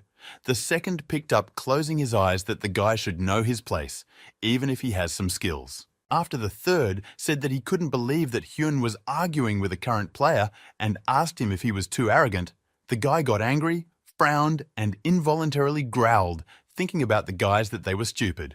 The contestants bypassed the guy and stood next to the player, standing with their backs to the gate that looked like a whirlpool. The man said it was settled. All 5 of them looked disapprovingly at Hyun. 2 of them stood in a fighting stance. The guy stretched out his hand and shouted, drenched in sweat and looking at them with wild eyes, told ManhwaRecap to stop and think again. The man snapped his fingers without looking at the boy, and an electric shock appeared between his thumb and forefinger. The boy stares at the gate in bewilderment, and his eyes get bigger and bigger. His face floods with light. The boy faces the gate and sees it change color, gradually turning into a black and white blob. And in its background stand 5 of his group, including the player, who still stands with his hand raised. After the click, the guy froze in place with his legs spread wide, and the blob took on the image of a huge eye that stares intently at the researchers, as if drawing them in. There was a blinding flash, a thud, and the cave disappeared. The whole group of 6 found themselves in a huge corridor with many white columns, and behind them is a red space. At the end of the hall stands something like a statue, and above his head glowing halo in the form of a crown. Hyun stands in front and looks toward the end of the hallway, but his attention is drawn to the space behind the white columns with flying stones next to it. Dust rises from the statue at the end of the hall, and a cold smell wafts from it. It looks like a skeleton with its head covered in an old worn rag, its hands folded together and resting on a sword that stands in front of it. And behind the statue is a black circle in a red space. Getting closer, the group was able to see that the statue has a flower-shaped emblem on its chest, a lean body, handcuffs on its arms, a halo shining on its head in the form of a rim with spikes and a ball in the center, and cracks on its cloak can be seen. The guys are looking at the hall. The girl looks away in surprise. One of the guys, stammering, asks the player if he's sure this is a DE rank dungeon, and what the hell is going on here? The man stares dumbfoundedly ahead, and he blacks himself. The guy standing with his back to the group, in front of a large and thick cloud of dust mixed with pebbles, ordered them to shut up and look forward, to which the man grudgingly cursed and said that the guy kept being rude. The guy's face covered with sweat, and he kept his eyes on the hall, frowning his eyebrows, and said they were coming. From the dust cloud appeared two silhouettes with burning eyes and glowing halos, ringing armor. They are heading towards the group, which gathered at one point and watching the opponents. Two knights emerged from the thick of the dust looking like ghosts. Instead of a belly, they have an empty space in which there are magical crystals. One holds a huge sword in his hand, the other holds a spear. Their faces are covered with cloth and pressed by rims. A rank A Death Knights come out to the group, and the player bulged his eyes and asked where they came from and stood there like a dumbfounded man. The participants screamed in panic, but did not pull away or scatter. The man froze with horror. He was dumbfounded by what was happening. Panic was written on his face. He was covered with sweat and frowned his eyebrows, looking with eyes full of hopelessness. The player sharply turned around and waved his hand, loudly ordered everyone to prepare for battle, and himself does not take his eyes off the knights, frightened participants, as if grown into the ground. The enemy rushed into battle first, ringing rusty iron. One swung his spear, and the other drew his sword to his chest to attack. The knights simultaneously struck where the team stood, and there was a ringing sound of blades hitting the floors, raising dust and stones into the air, taking their guns behind their backs. They crossed with the rumbling sound of metal. The team scattered, shouting loudly and dodging attacks with light beams. A girl crouched down, defending herself with her hands against flying stones. Two were cut off by the leader of the group, who was running forward with a frantic face. The player stopped and called the opponents nasty monsters, put his hands together, and opened his palms to create magical seals. Energy began to gather between his fingers. Fiery lava appeared under the feet of the opponents, and they begin to sink slowly in it. One of the knights is leaning on a spear, and the second does not move. The man crossed his arms, and his seal increased in size, and sharp stakes flew out of the lava and pierced through the opponents, lifting them above the floors. From this, the rift increases, and the crack went under the feet of the leader. Both monsters, pierced through by the lava wedges, roared, cracks forming around their wounds. The player gives the order to attack now all at once. Guys stood in line with the mentor and began to hit with their skills, shouting loudly. The damage inflicted by the man cheered up the participants, and they confidently went into battle. The leader gave the order to blind the opponents and give them maximum flashes and fire. The girl with the fire blades and the guy with the light beam rushed first, gritting their teeth and looking confidently forward. The rest of the candidates, the leader orders to defend the attackers and not let the monsters attack, continuing the offensive, and two guys rushed to fulfill the order, one with a stone shield, the other with streams of air. The team continues to hit with everything they can. The leader has a seal in front of his hands that has increased in size and is holding back the monsters by penetrating them with wedges. One of the knights breaks the wedges with his spear and points it at the guys. Hyun stands aside at this time. Under the combined onslaught, the knights fall to the ground with a clatter, breaking through the ground. The man approaches the defeated monsters to check on them. Two lights continue to blaze on his fingertips, and the guys, catching their breath, decide to come closer. The girl looked at the enemies in surprise and whispered that they were saved. After all, no one thought that there would be a rank monsters. The guy standing next to him laughed merrily, boasted that he did not even sweat, and is ready to fight them again. Just when the guy said that he would like to repeat the fight, he raised his arm victoriously and laughed as the silhouette of another knight covered in thick dust appeared behind him, and he clanked his metal on the floor. Standing in the dust and flying stones, the whole group turned around at the noise and stunned in amazement. Opening their mouths, they look in the direction of the noise and freeze in place. 4 more knights with other halos and weapons emerged from the dust to replace the 2 defeated ones, clanking on the floor with metal shoes, mace, sickle, and bayonet. They resemble the previous ones with their bodies. The enemy approaches with a steady stride, heading straight for the team, raising dust and rocks into the air. All the knights are distinguished by their halo, weapons, and chest designs, but all have half-empty bodies with a magic stone in the middle and closed faces. The team, seeing the new opponents, were frightened. The guy opened his mouth and covered in sweat. The other masked one bulged his eyes, and the dumbfounded leader stunned at what was happening. Hyun approached one of the defeated monsters and looked closely at its stomach.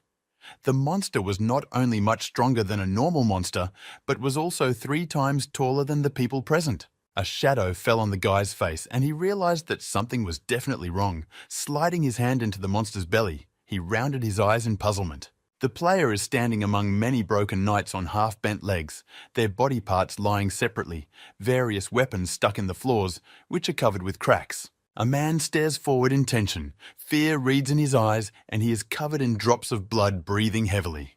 The player is wounded and mentally grumbles, realizing that every time they gain the upper hand, their numbers only grow.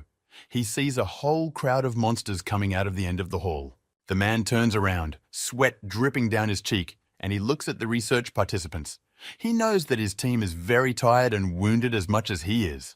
The opponents are getting more and more, and the guys are on the verge. This thought does not give rest to the player. He thinks that at this rate, they are all going to die here. From the side of the destroyed monsters comes out Hyun and turns to the player saying that something strange is happening here. The man and the researchers looked at the guy surprised. The guy with a confident gait approached the group. He is stained with blood and dirt, one of his hands clenched into a fist. The player stands up with his legs spread wide and looks at the guy in surprise, thinking, who the hell is this guy? Because he looks awake even after so many battles, and was the first to realize that this gait is dangerous. The player realizes that it's only because of the monarch's heart that their characteristics are so high. Otherwise, they wouldn't have lasted this long. The man hesitated if Hyun was really an awakened rank C. Still dousing himself in sweat and looking at the guy with bewilderment, he asked what he meant by strange. The guy turned around, looked at the approaching enemies and replied that it was just a guess.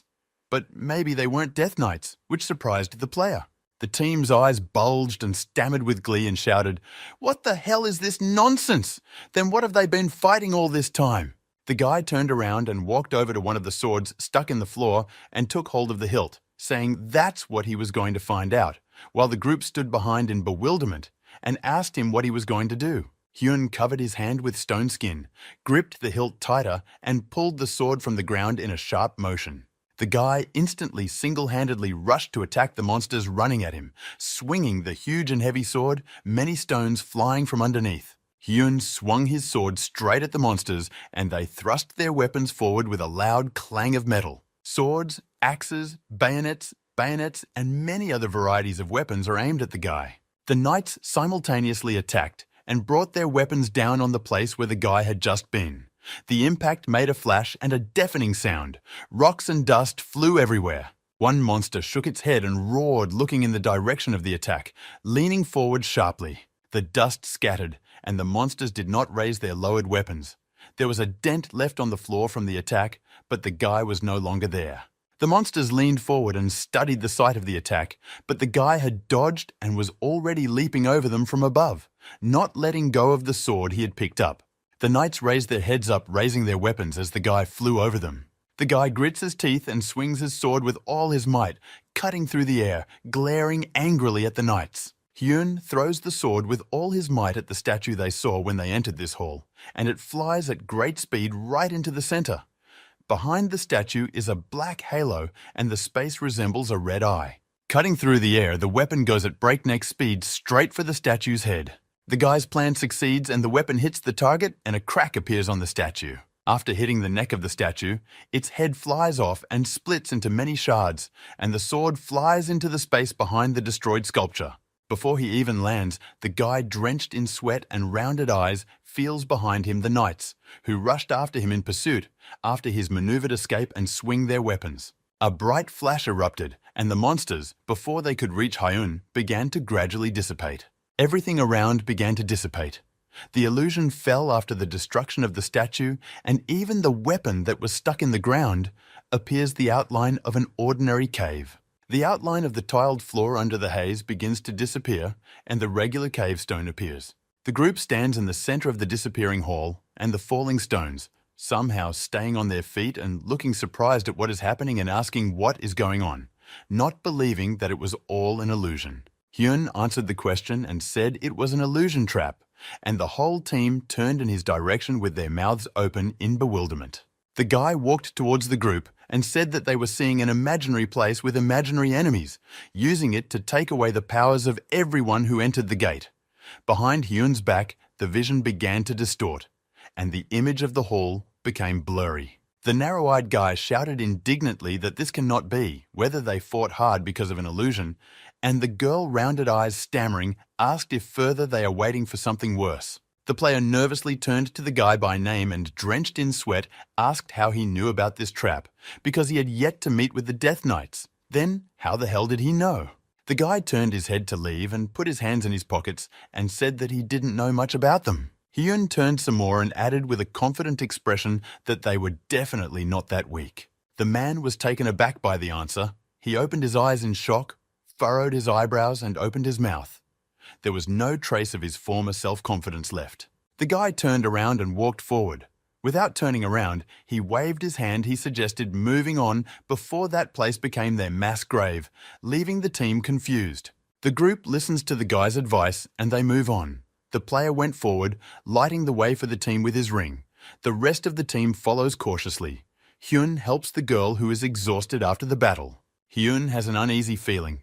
He thinks that the Morocco has disappeared, but it hasn't gotten better and continues to walk forward, lighting the way and looking into the depths of the cave. The guy also noticed that after the appearance of the apocalypse, the space of the dungeon has changed. The wounds received in the battle with the false knights have only gotten worse. The team is moving in agony, and the girl has lost consciousness at all. Hyun clenched his teeth and, covered with sweat, drags her on himself so that they could not just wait for help. The player continues to shine, and the team's only hope is to find a way out of this dungeon. That is the gate. Finally, the group stops, and everyone looks up with surprised eyes.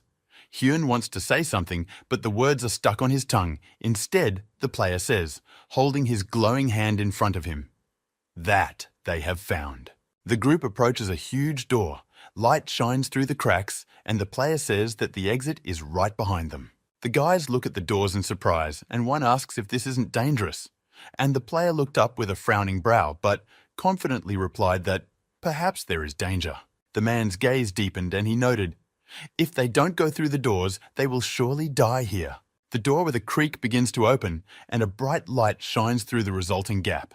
The man pushes the door open with both hands, pushing it open wider and wider, a drop of sweat dripping down his forehead, and he stares earnestly ahead. The player's face changes to one of amazement, and he freezes, but the door continues to creak open slowly, and the man's eyes fill with terror. The doors creak fully open, the skulls are carved on them, and they are visible only with sufficient light. The whole group froze on the threshold, seeing the night killer in the corridor. He stands on one knee, leaning on his sword and bowing his head. The assassin knight stands in a gloomy haze, kneeling on one knee and bowing his head, which is covered by a cloth, his sword glistening and leaning on it, a halo glowing behind his back. The masked guy stands holding one hand on the shoulder of the other hand and asks if this is the Death Knight. The other, with a shadow on his face, laughed doomedly and cheered that he is only one here. There was a sound of iron striking. The monster starts to rise without raising his head and leaning on his sword. 10 more Death Knights start to appear behind him, his magic stone inside shining. From what they saw, the whole team opened their mouths in bewilderment and stood in a stupor. Their eyes widened involuntarily from shock. Only the girl continues to hang on Hyun's shoulders. On the walls along the corridor appear skulls with open mouths spewing flames and making a characteristic sound. Fire-breathing skulls also appear from floor to ceiling, filling the walls of the corridor. In the next instant, 6 more full knights appear with identical halos and swords in their hands, and flames erupt in front of them. Torches gradually light up the entire hall from floor to ceiling, illuminating the contents of the walls where knights with glowing halos stand in several rows tightly together, and a variety of weapons hang from the ceiling. The team led by the player enters the hall and finds themselves surrounded by countless assassin knights. They are everywhere on the ground and on the walls of the hall. They are loudly ringing their iron armor. The guys shook with horror. They look around dumbfounded, do not understand what is happening, and do not believe their eyes that all these are Death Knights. A shadow fell on their faces. The biggest surprise was when the team heard laughter, and raising their heads, they saw that the walls had slid apart, and there was a staircase at the end of which sat on a throne. Another knight who said that weak people were able to go all the way. The knight said so be it. His red eyes looking down. Instead of a face, he had a bare skull. His neck was shrouded in a bright light, and on his head, a headband lit up in a circle. Other skulls could be seen behind his face. Sitting on his throne, the knight has his hands folded in his lap. His armor is different from his previous opponents. The helmet is carved with skulls and covered in spikes. The monster spoke out, "Let the battle begin, for he is the boss of the double gates of the apocalypse." The head of the Death Knights, the AA's rank monster, announced the start of the battle, and the surrounding monsters banged their swords on the floor, signaling that the order was accepted. The knights bang their swords repeatedly on the floor, and pebbles begin to fly off of it. There is a loud noise of iron hitting the ground.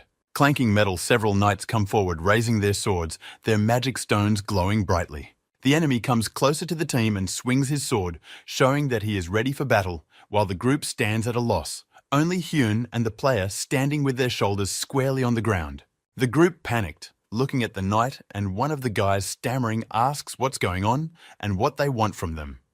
Hyun, holding the girl on his shoulders, took a step back and looked forward, suggesting that it looks like a challenge to a one-on-one duel. The guys were completely confused when they heard about the duel. Exhausted and dirty, they are covered in sweat. The masked boy raised his head up in doom and looked with eyes full of terror, and the other one shouted that he couldn't do it because he had no mana left. Hyun sighed, pulled himself together, continued to hold the girl, turned his head to the guys, and smiling said that they should calm down because their goal was to avoid the battle, not to get involved in it. The 3 guys in the group were frightened and rushed back into the dungeon, leaving the leader, Hyun, and the girl alone, which discouraged the rest of the group. As they ran away, one of them cried and said that it was better to go back to the place where they had started, while the other ran stammering, repeating several times that he didn't want to die. Suddenly, one of the knights starts to attack. Flashing his sword, he bends and swings. The knight swings his sword and a beam of light appears from the sword, which flew towards the fleeing knights. The leader and Hyun jump aside to dodge, and the fleeing knights don't see the attack. The light beam hits the fleeing guys and hits them in the backs. One of the guys opened his eyes in surprise, coughing, and a clot of blood flew out of his mouth. The guy screamed in pain as he continued to cough up blood and started to fall, blood splattering everywhere. The leader recoiled with his eyes bulging from what he saw and raised his hands in disbelief. Hyun, not letting the girl out of his arms, dumbfounded, watching what was happening. Drops of blood from a powerful light strike reached them. Hyun is confused and can't utter a word. He stares at the guys dumbfounded and drops of their blood get on his face. Finally, the guy pulls himself together, turns sharply to the player and shouting to him by name, says that he will distract them and buy some time. The man turned to the knight and looked at him, frowning his eyebrows. The guy continues to yell with crazy eyes for the player to find a way out. But at that moment, a blob of light flies towards his face, splitting the air. The man throws Hyun and the girl back with the airwave and is left alone in front of the opponents, looking carefully inside and not looking at the thrown guys. The guy falls directly on the girl with all his weight. The player prepares to counterattack.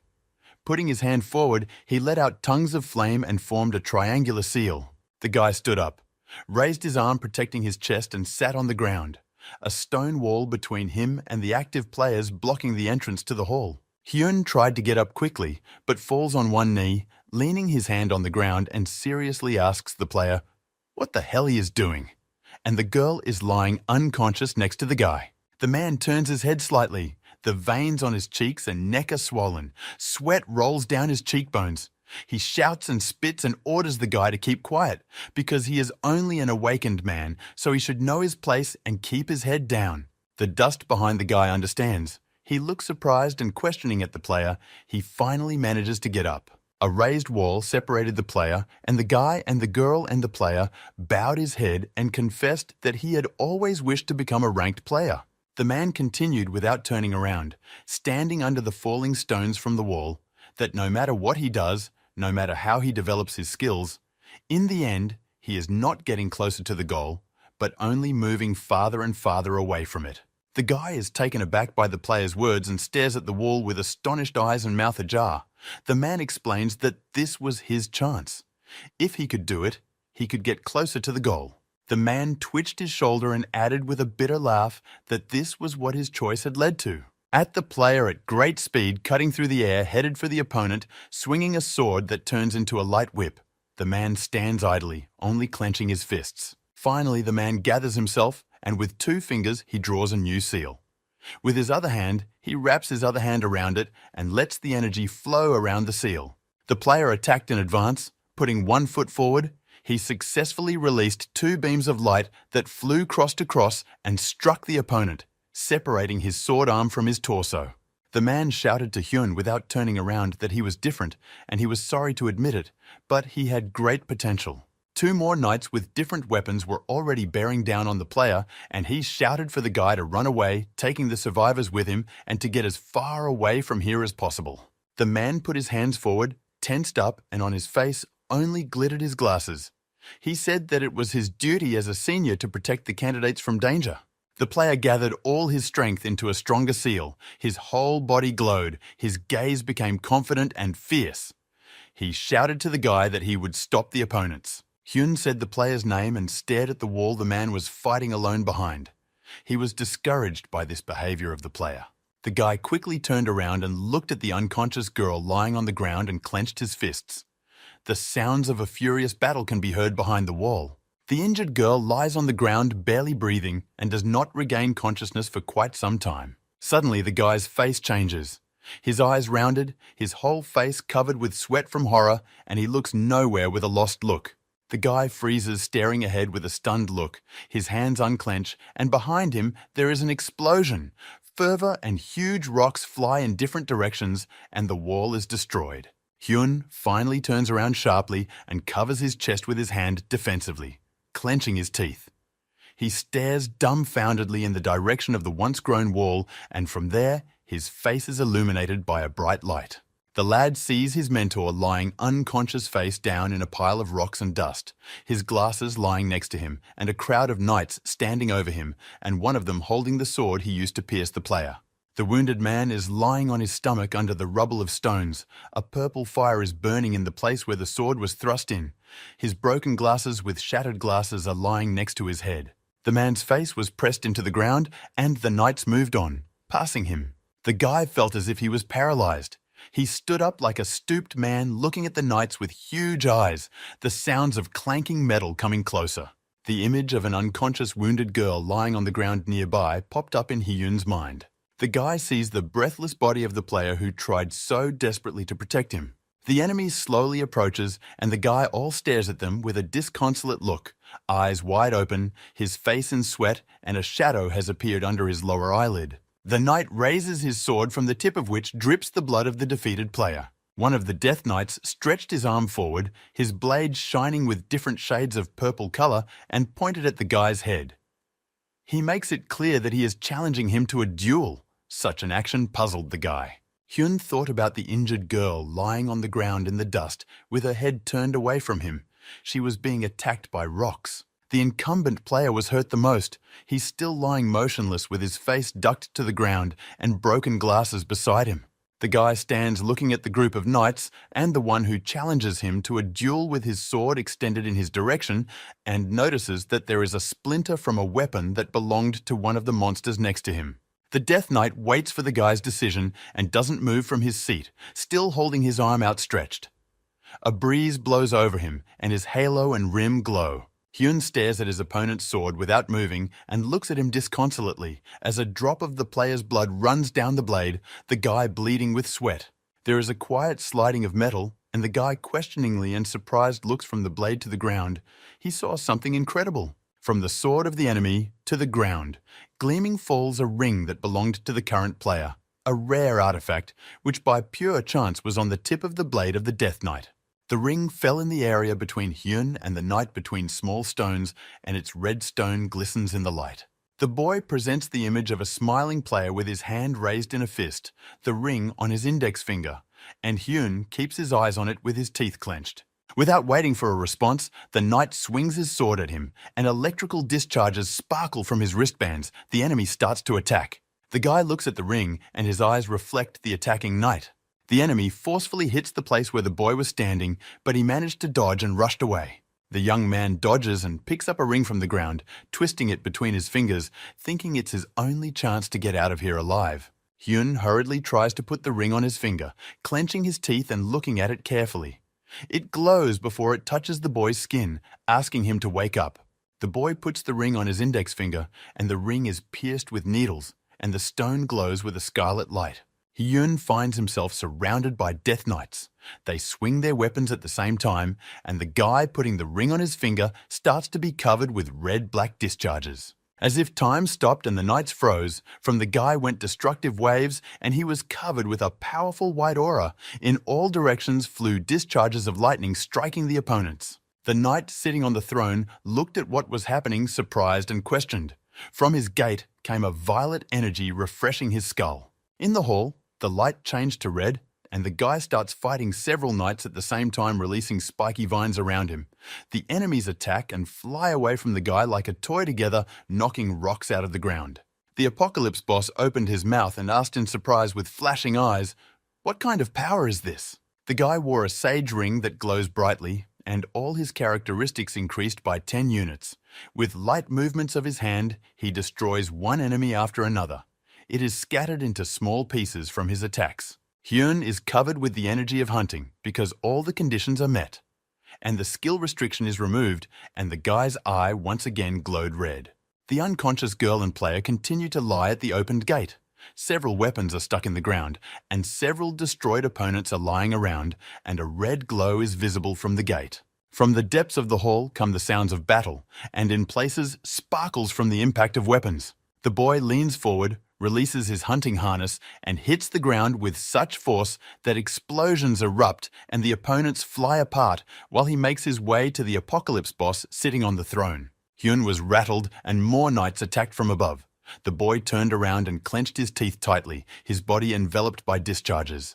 The young man sensed the enemies approaching and thrust his arm out in their direction, releasing more spiky vines.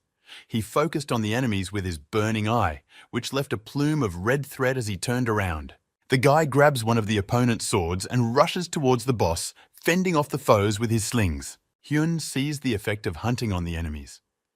Their halos and bezels begin to dissolve under the effect of his skill, and he thought it would take him 10 seconds to fully absorb using hunting. The young man thought that he can't depend only on hunting and releases the energy into the sword he holds in his hand. His hand and weapon are covered with stone skin. The guy notices the enemies approaching from all sides and directs his vines directly at the magical stones in the monsters' bellies. He deftly attacks each opponent and connects all the skills and every unit of stats he has acquired to the battle. Hyun destroys the knights one by one and makes it a point to use every last bit of it. The boy gets so excited that he starts to slash his opponents left and right, not giving them a chance to get close to him. The young man is once again surrounded by knights and watches each one carefully. He is girded with his energy and swings his sword at those closest to him. One of the knights managed to evade the attack and points his sword at the guy. The guy gritted his teeth and looked at him with a fierce look and thought that only then he can survive this when he uses everything he knows. A crushing blow fell on the floor. There was an explosion. Parts of the knight's armor mixed with stones flew in different directions. A thick column of dust rose, punctuated by discharges of enemy energy. The noise of flying and falling stones is heard in the hall. The dust has risen so much that the view became zero. The dust begins to disperse and the guy sees a huge spear covered with discharges and sparks pierced one of the knights. He does not understand what is happening and sits on the ground leaning on his elbows. The young man looked at the spear, which was shining and sparkling. He opened his eyes in surprise and asked what the hell it was. The boy heard a strange sound that did not bode well. His face contorted a grimace of horror and he clenched his teeth covered with sweat. The young man was in the rear of the enemy fighting alone, saw the boss of the apocalypse rise from his throne, and from him emanates a terrifying energy. The guy shuddered. The Death Knight stands with his arm outstretched forward and clearly not happy with what is happening. Energy is shooting out from all parts of his body and flying around.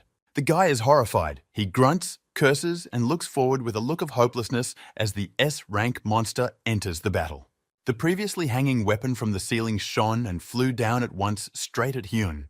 He turned and looked up stunned. The guy deftly dodged the falling blades with clenched teeth and a frightened look, and behind him there was another rumble of thunder and dust with rocks flying in different directions. He turns around and dodges with clenched teeth, noticing that the flying weapons start to change direction and hit the perimeter he is in. As he continues his escape, Hyun doesn't notice the sparks from his opponent's energy reaching his leg. Various weapons sprinkled throughout the hall coloring the floor purple, and the knight stands at the top of the stairs at his throne. The boy breaks out of the attack zone screaming and stretches his arm forward, shrouded in a black and red aura, exhaling heavily. The young man reaches the stairs leading to the throne and directs his hunt at the apocalypse boss, who stands unmoving.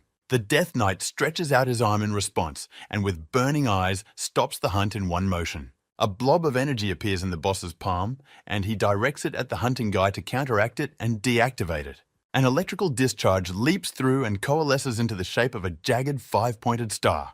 The Death Knight held his hand out to the side and a huge spear appeared and the hunt disintegrated into small fiery shreds. The guy with his skill was thrown back and shreds of his energy followed. He stared at the boss in astonishment with his arms stretched forward. Hyun opened his eyes even wider and was surprised when the apocalypse boss said that he was strong. However, this was his limit. The Death Knight looked at Hyun from under his brow and one of his eyes begins to emit red fire against his purple aura. Once again, an explosion even more powerful than the previous one goes off in the hall. Rocks and dust flying everywhere and a purple pillar of light appears in the center of the impact. The dust begins to settle and develop, revealing many shining purple blades stuck into the ground. The knight descended the steps and stabbed the lying young man with his huge spear covered in energy and stepped on his head. The boss in shining armor looked down at the guy and asked him to answer his last question. The guy lies on the ground with his mouth open, and the opponent pins him with his foot and asks him who gave him the power. An ominous aura appears in the hall, and the Knight of the Apocalypse pushes the guy harder. He screams to the entire hall. The mysterious force countered the roar of the King of Knights, the resistance partially succeeded, sparks bounce off Hyun, and he exhaled. Looking down at the young man from above, the knight said he knew it. Unlike the others, the guy understands their language. The Apocalypse boss is all glowing, a haze comes out of his gate, and he looks at the lad with red burning eyes and asks him to tell what his power is. The young man continues to be pierced by electric shocks, coughs up blood, and starts screaming again. Hyun finds himself in an unknown space. Huge stone beams sticking into the ground everywhere. The boy stands on the water, and a multi-armed, horned, and faceless monster appears in front of him. The monster stands with his head slightly pulled back, and a dark haze begins to emanate from him. Rocks fall around him, leaving circles on the water. Asmodeus's eyes are faded, small stones fall on him from above, and he is inactive. His chest is bandaged, and instead of ribs, his chest is filled with skulls.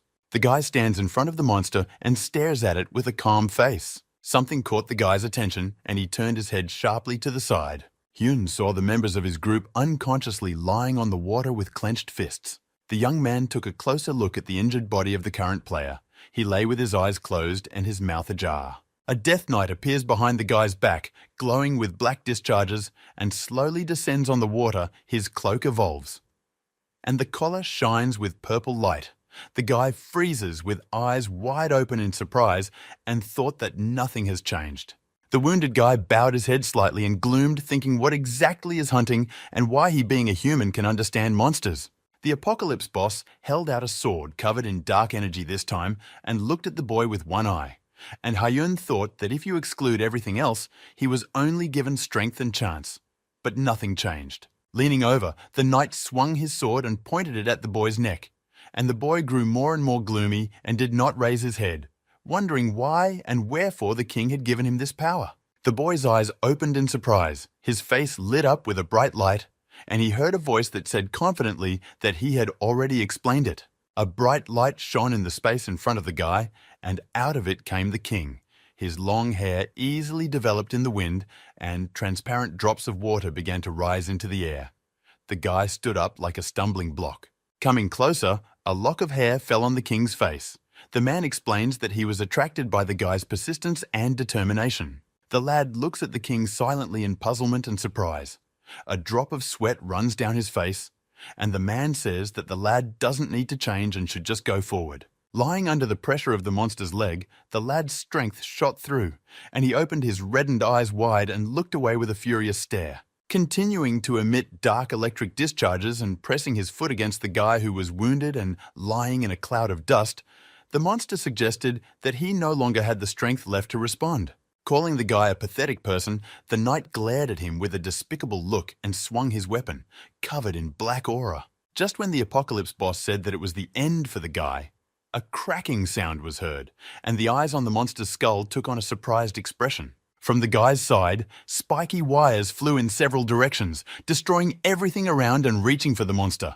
Dust rising into the air, rocks flying and scattered weapons of other knights. Energy vines start hitting the monsters around and they fall one by one under the onslaught of the guy's powerful blows. The armor and weapons of the affected monsters are flying in different directions. The spiked wires have increased in size and the affected area is getting wider. The Death Knight looked at what was happening and asks what is going on. The light in the hall changed. An airwave rises. The boy got out from under the knight's foot and put both hands on the ground, spreading his entanglements. A red aura appeared around himself, and the knight laughed loudly and called Hyun a lowlife and asked if he was going to continue like this. The young man's body pulsed with multicolored energy and he screamed, his mana stats starting to increase. The knight opened his mouth and laughed gloatingly, smugly adding, looking at the boy with red eyes, that this was his last battle. The monster tore towards the guy and asked if he wanted to entertain him to the very end and swung his weapon, and the guy, without moving from his seat, is covered with his entanglements like a cloak. At great speed, the sword comes at the guy, cutting through the air with a distinctive sound. He is covered in energy and is pierced by electrical discharges. The Apocalypse boss jumps up and strikes a crushing blow. From such an attack, the earth splits, stone boulders fly in different directions, and up rises a column of light penetrated by black discharges. The knight is in a leap, carefully watching the place he hit, his face illuminated by violet light and piercing discharges. The monster sharpened his attention and opened his mouth. There was a quiet noise which alerted the knight. The guy, without raising his eyes, asked, wondering what his power was, and repelled the blow of the opponent with one hand, bending it at the elbow above his head. It is completely enveloped in his energy. The knight's pupils narrowed in surprise, and he recoiled from the guy, not believing his eyes. The young man shouted and offered his opponent to feel his power on himself. The guy's eye lit up with red light, and he gathered energy in his hand. New, spiky vines started to emerge from it. Hyun reaches the BA rank, and at that moment he jumps up, gathering all his strength together, and strikes the enemy with a crushing black and red discharge, causing the monster and the objects around it to fly upwards, leaving behind a dark plume. As the knight moves away from the guy after the powerful blow, he grunts with his mouth wide open and keeps his eyes on the young man as he continues to be pursued by the spiky vines. After hitting his opponent, the lad returns to the ground, watching as he continues to fly upwards accompanied by his spiked vines, and begins to reach for the weapon flying past. The young man grabs the weapon and lets his slings pass around his arm. He swings his serrated sword and looks fiercely at his foe with lighted eyes. The boy jumps up lightning fast and starts attacking the enemy with the picked up weapon. He dodges and defends himself with his energy. He still manages to catch up with the enemy, and he strikes him right in the skull. A lot of powerful blows, the guy struck the enemy, and he roared and opened his mouth wide, asking how he dares. And surrounded by rays after the attacks, the skull of the enemy begins to be covered with cracks. A variety of thrown weapons flashed in the air and hovered, changing their direction. The guy floats in the air and his weapon breaks into 3 pieces, and the knight stretches out his arm in his direction, pointing many blades at the guy and shouting that a weakling like him dare not resist. The lad flies back along with the stones and lowers his head and raises his hand covered with hunting. The young man clenches his fist sharply, and the spiky vines begin to envelop his arm in a circle. At high speed, the spiked vines fly towards the enemy, cleaving the air. Suddenly, the spiky vines transform into a liquid-like state and spread in the air.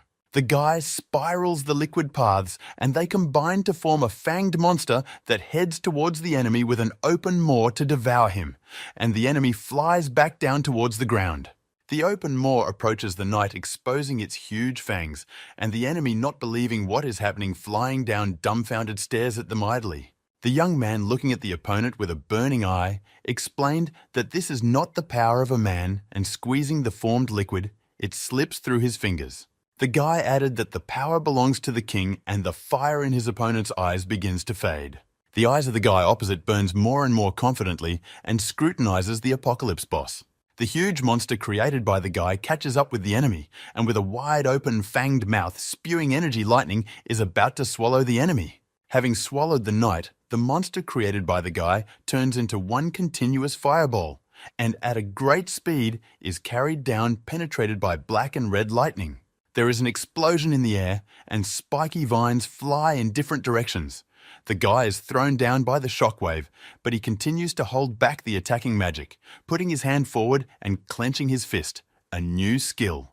The spirit of the King of Knights. At the exit of the dungeon is a lot of people. Ambulances have arrived, journalists are interviewing the participants, the street is noisy. 3 examiners stand at the portal and wait for the research teams to return. Finally, the gates rattle. A little excitement begins. A few observers start examining the gate. Puck asks the girl what's wrong with her magic reading. He's clearly nervous. She holds up a scanner and replies that it's ES rank, which stunned the others present. The girl looked at Puck in surprise and said that an evacuation order had been received, and the delay in evacuation was due to the gate distortion. The guy standing next to her added that they couldn't be sure the relief team would arrive before the dungeon broke. The chairman frowned and clenched his teeth, thinking with a blackguard that the dungeon from the DE rank dungeon was phoned with the energy of the ES rank. In that case, no one would survive. Puck's glasses clinked. His gaze became stern, and he suggested that he might have to intervene alone, and a drop of sweat trickled down his cheek. The gate flared and crackled. The watchers tensed up, waiting for further developments and waiting in stunned amazement. 2 of the waiting men took a step back, and Puck ducked his knees and raised his arms. And he shouted in astonishment, telling everyone to brace themselves and the group to be frightened by what was happening. The gate continues to make crackling noises, and bright beams and energy discharges appear from it. The watchers stare at the gate in amazement. The guy raised his fists and prepared for battle. The girl took a fighting stance, and Puck opened his mouth in surprise. What he saw stunned him completely, and he mumbled something inaudible questioningly. The gate takes its usual form, and only Hyun comes out to meet the observers, leaving the whole team stunned. The guy is all wounded and dirty, standing there with a smiling face, but with a lost look, and said that by some miracle he got out. Hyun changed his clothes and is asked about the dungeon. Thanks to him, the double gate situation was resolved. The examiners did the evacuation without serious damage, and it was decided that the results of this round will be based on the scores received earlier. The current player, Ma, died and was placed in a coffin, as well as the rest of the bodies of the deceased were found and handed over to their families safe and sound. The Players Association decided not to reveal who cleaned up the apocalypse because they had to face the negative press. But if they tell, the consequences will be unpredictable. The senior chairman calls the manager and the examiner over to him. They stand with their heads bowed and hands folded behind their backs. And the boss says, obviously, Kim Tae-yoon will be the main target of not only the media, but the villains. Go and Park looked like they were waiting for this, and both smiled in agreement with the chairman, saying that there was nothing they could do about it, because of course they understood. The chairman thanked those present, folded his hands and put his elbows on the table, a black patch over one of his eyes, and he continued. An old man sits at the table and makes himself comfortable. He asks the examiners what they think about all this. They are stretched out in a string, not knowing what to answer. The man sits down, and on his desk are abuses, and he added that they were thinking of Kim Tae-hyun. No, not like that. The man who cleaned up the S-rank dungeon apocalypse. Park smiled broadly and replied uncertainly, that guy had cleared the S-ranked dungeon with his own strength, so he was now at the level of an S-ranked player. The manager looked down with an absent look and tiredly said that although his current rank was the worst, he possessed a strength that was hard to estimate. The chairman looked at the examiners carefully, waiting for the continuation. He wondered what would come of all this. The manager and the examiner glanced at each other, looking at each other, waiting for one of them to think of something to answer. After all, there was a high chance that he might be of national rank. In the red sky, the moon overlaps the sun. There has been a solar eclipse. A guy stands exhaling heavily under falling rocks, his face all covered in drops of sweat. Along the path comes a crowd of various monsters. They growl with their mouths wide open, raising dust and swinging their paws. The boy stands back and watches as many different monsters pass by him. The young man stands on the cliff and wonders where the monsters are coming from. They are walking purposefully forward. Something catches the guy's attention, and he looks away thinking why he is in the abyss. Hyun stands on the cliff, turns around with his arm back, and looked in the direction the monsters are moving, raising his head. He looks at the solar eclipse and sees a white king floating in the center of it. The king's face is half covered by his hair, his arms are down, he is emitting a bright light, and rocks are falling from above. The boy recoiled and took a step back. He looked at the king in surprise. Continuing to float in the air, the king raises his hand slightly and puts his index finger out. Against the background of the eclipse, he illuminates everything around him, and the monsters are furious and growl loudly, opening their fanged mouths and clawed paws trying to reach him. The white king with curly hair stretches his hand forward, palm down, and a haze appears in it, gathering into a transparent white ball. The white haze passes through the king's fingers, further illuminating the hand. With a smooth sweep of his hand, the king creates a beam of light that quickly flies over the monsters, and they begin to split into molecules and, like white petals, begin to rise into the air and fill the space. The boy is dumbfounded. As he stares at what is happening from the cliff, it is illuminated by the bright light of the king, and from under the cliff rise white clubs from the once former monsters. The young man turns his dumbfounded gaze back to the king. He is so surprised that his eyes become huge and his mouth opens involuntarily and drops of sweat appear on his face. The thick clouds begin to part, and the king, having destroyed the monsters, begins to rise into the sky illuminated by a bright light. He said that he would wait, and the guy's legs gave out. He lifted his arms in amazement, looking at the king.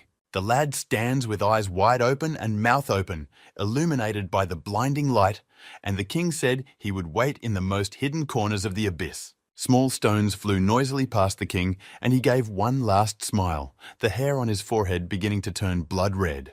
The young man woke up in bed in a cold sweat. He opened his eyes wide in amazement and breathed heavily, realizing that it was only a dream. He looked up at the ceiling with a dazed look and couldn't come to his senses.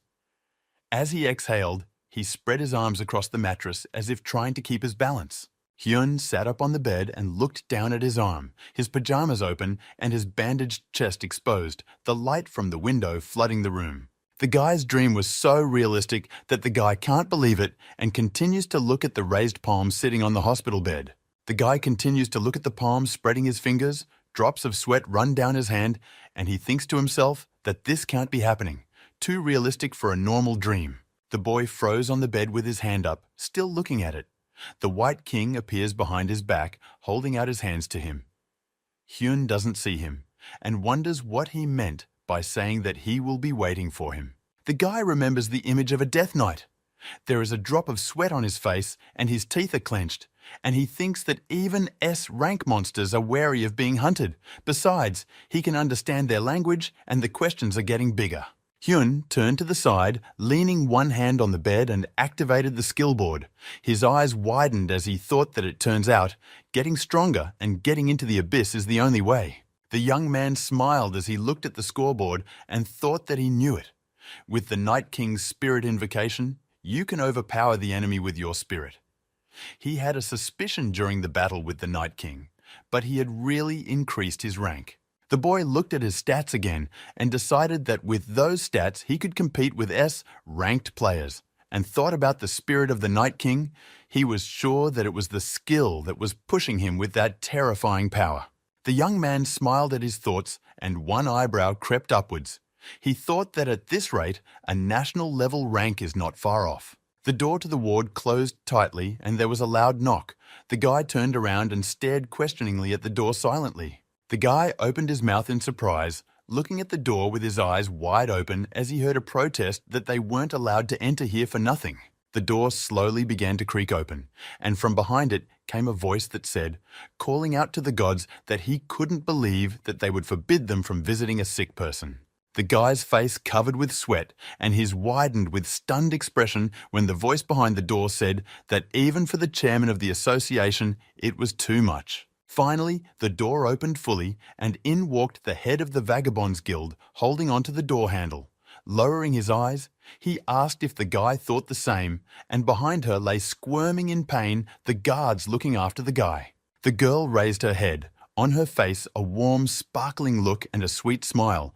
The rays of the sun rainbow on her chest, she looked at the guy, calling him darling.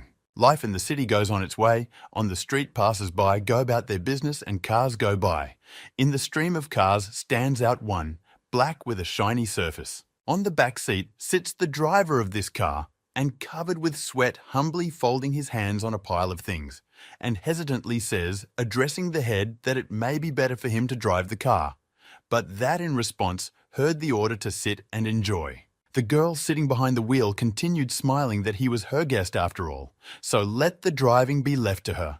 Hyun boredly sitting in the next seat and looking away. The guy, without turning his head towards the head, propped his chin with his hand and said the first phrase after a long silence. The girl looked at him in surprise with one eye. Hyun turned his head, looked down at the girl, and warily asked what the head of the Vagabonds. One of the strongest guilds needed from him. The head continued to drive and focused on the road, answering with a groan. Didn't she say that she would just take him home after the discharge and at the same time see who he was since he was able to survive the apocalypse? The young man, smiling smugly, looked at the girl and asked how the head of one of the leading guilds could have such primitive reasons, and asked her to think of something more believable. The driver sitting in the back jaw dropped from such insolence. The head smilingly looked at the guy and noticed that his tongue is sharp and decided to share the information. The driver behind froze, covered with sweat. The girl asked if the boy knew what happened during the third round of the qualifiers and thus puzzled the boy. The head continued smiling and looking at the road that the third round was also a game of survival, but unlike the first round, outsiders could watch. The girl glanced furtively at the guy and said that his powers were on display, and now all the guilds would start hunting for a low-ranked awakened past S-rank dungeon. The smile is gone from the guy's face, and he silently watches the head of the guild with his eyes alone, leaning back on the headrest of the seat. The head of the Vagabond Guild gracefully extended her hand to the lad and said that she was asking him to listen to her offer before refusing. The girl smilingly placed her hand on the armrest, reaching out to the lad for a handshake. She asked about money and fame and added that she would give him anything he wanted, so she offered to join the Vagabonds. The guy calmly looked at the outstretched hand and didn't move. He wasn't even surprised at such an offer. The head looks expectantly at the lad in response with a soft smile and a twinkle in his eyes. The young man looks at the girl with his eyes alone without turning his head, contemplating her offer. There was a tense silence in the car. The driver in the back seat closed his eyes and closed his lips, drenching himself in sweat. Finally, the young man turned his head towards the girl, and with a tired look said that he was not interested. Hearing the refusal, the driver from the back seat moved forward. Over the city, a surprised cry of not understanding the refusal was heard from both the head and the driver at the same time. The boy was given a ride to his house, the empty streets not a soul and only lanterns burning. The young man walked down a narrow alley, folded his hands in his pockets and thanked them for taking him there. And then he would get there on his own. The head of the Vagabond Guild jumped out of the car with the driver when the guy went down the steps and asked why.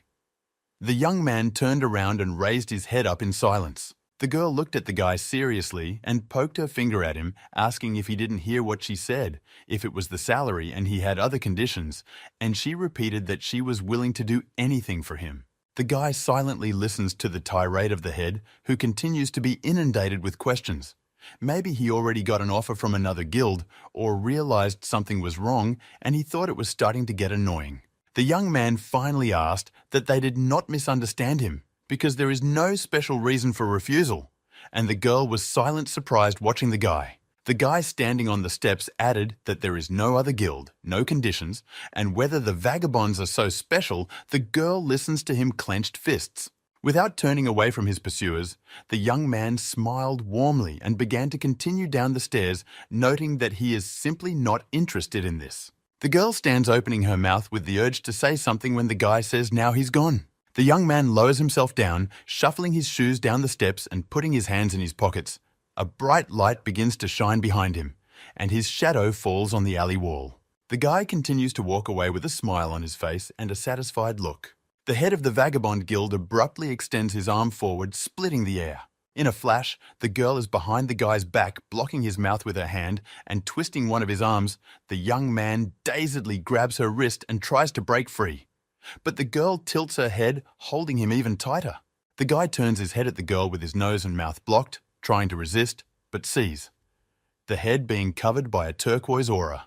The head reprimanded and asked the guy what was wrong with him without loosening her grip. Her eyes lit up with the color of her aura, and she looked at him with a furious look, and the guy uncomprehendingly tries to look at her.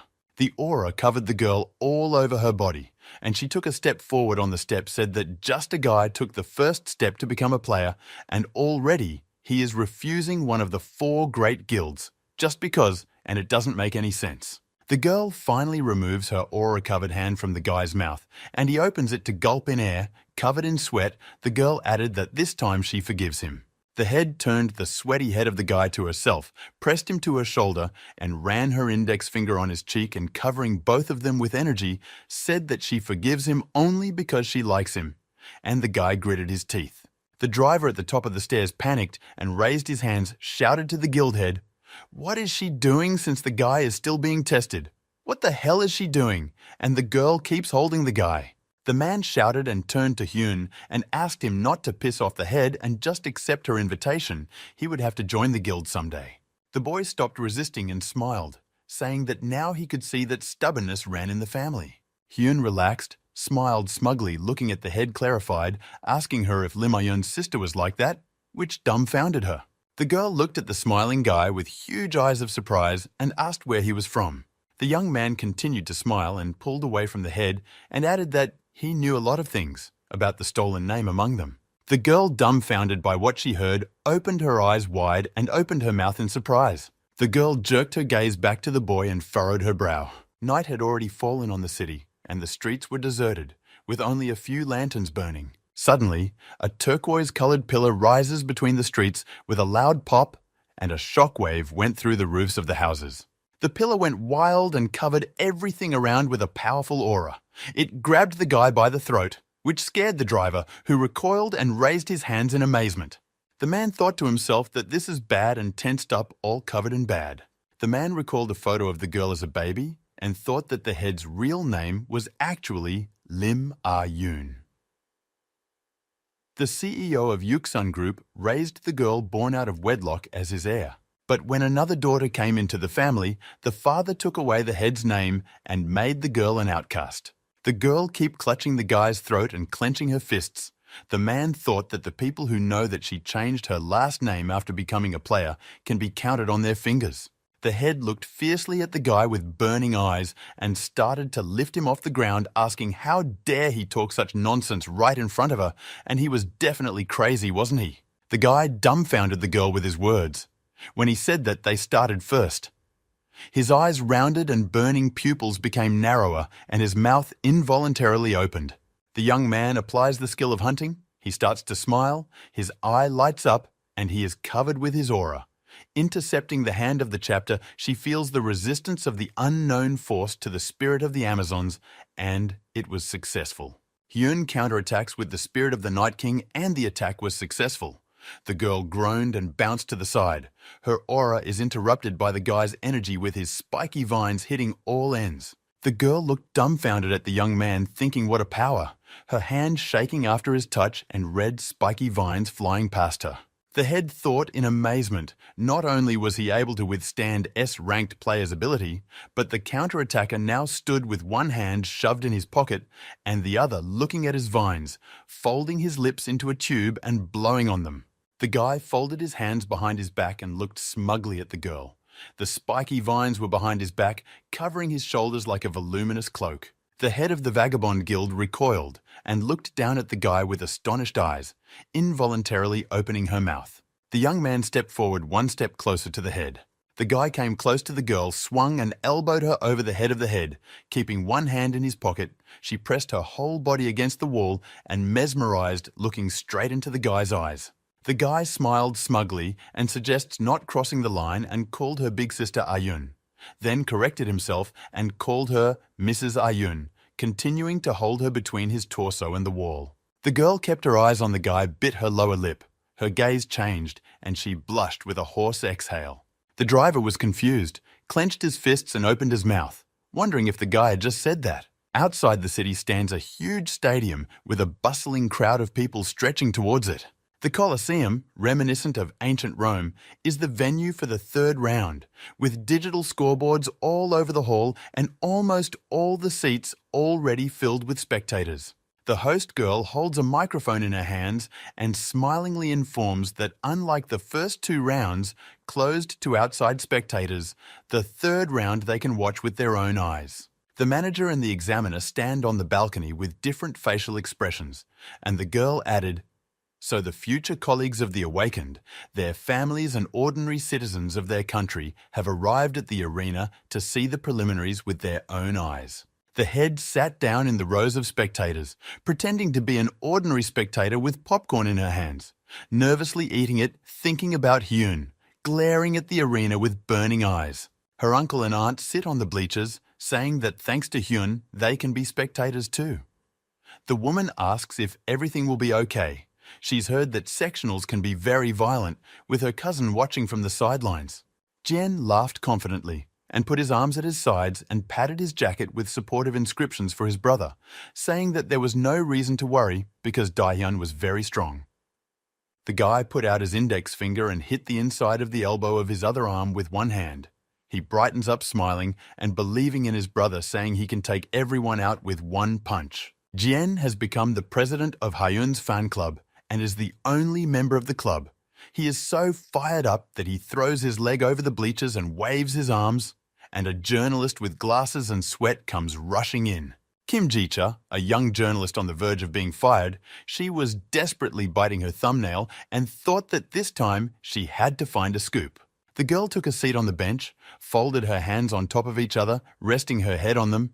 She was shaking as her last interview was rejected due to a low-ranked awakened being there, her work thrown at her, and asked what they should do about it.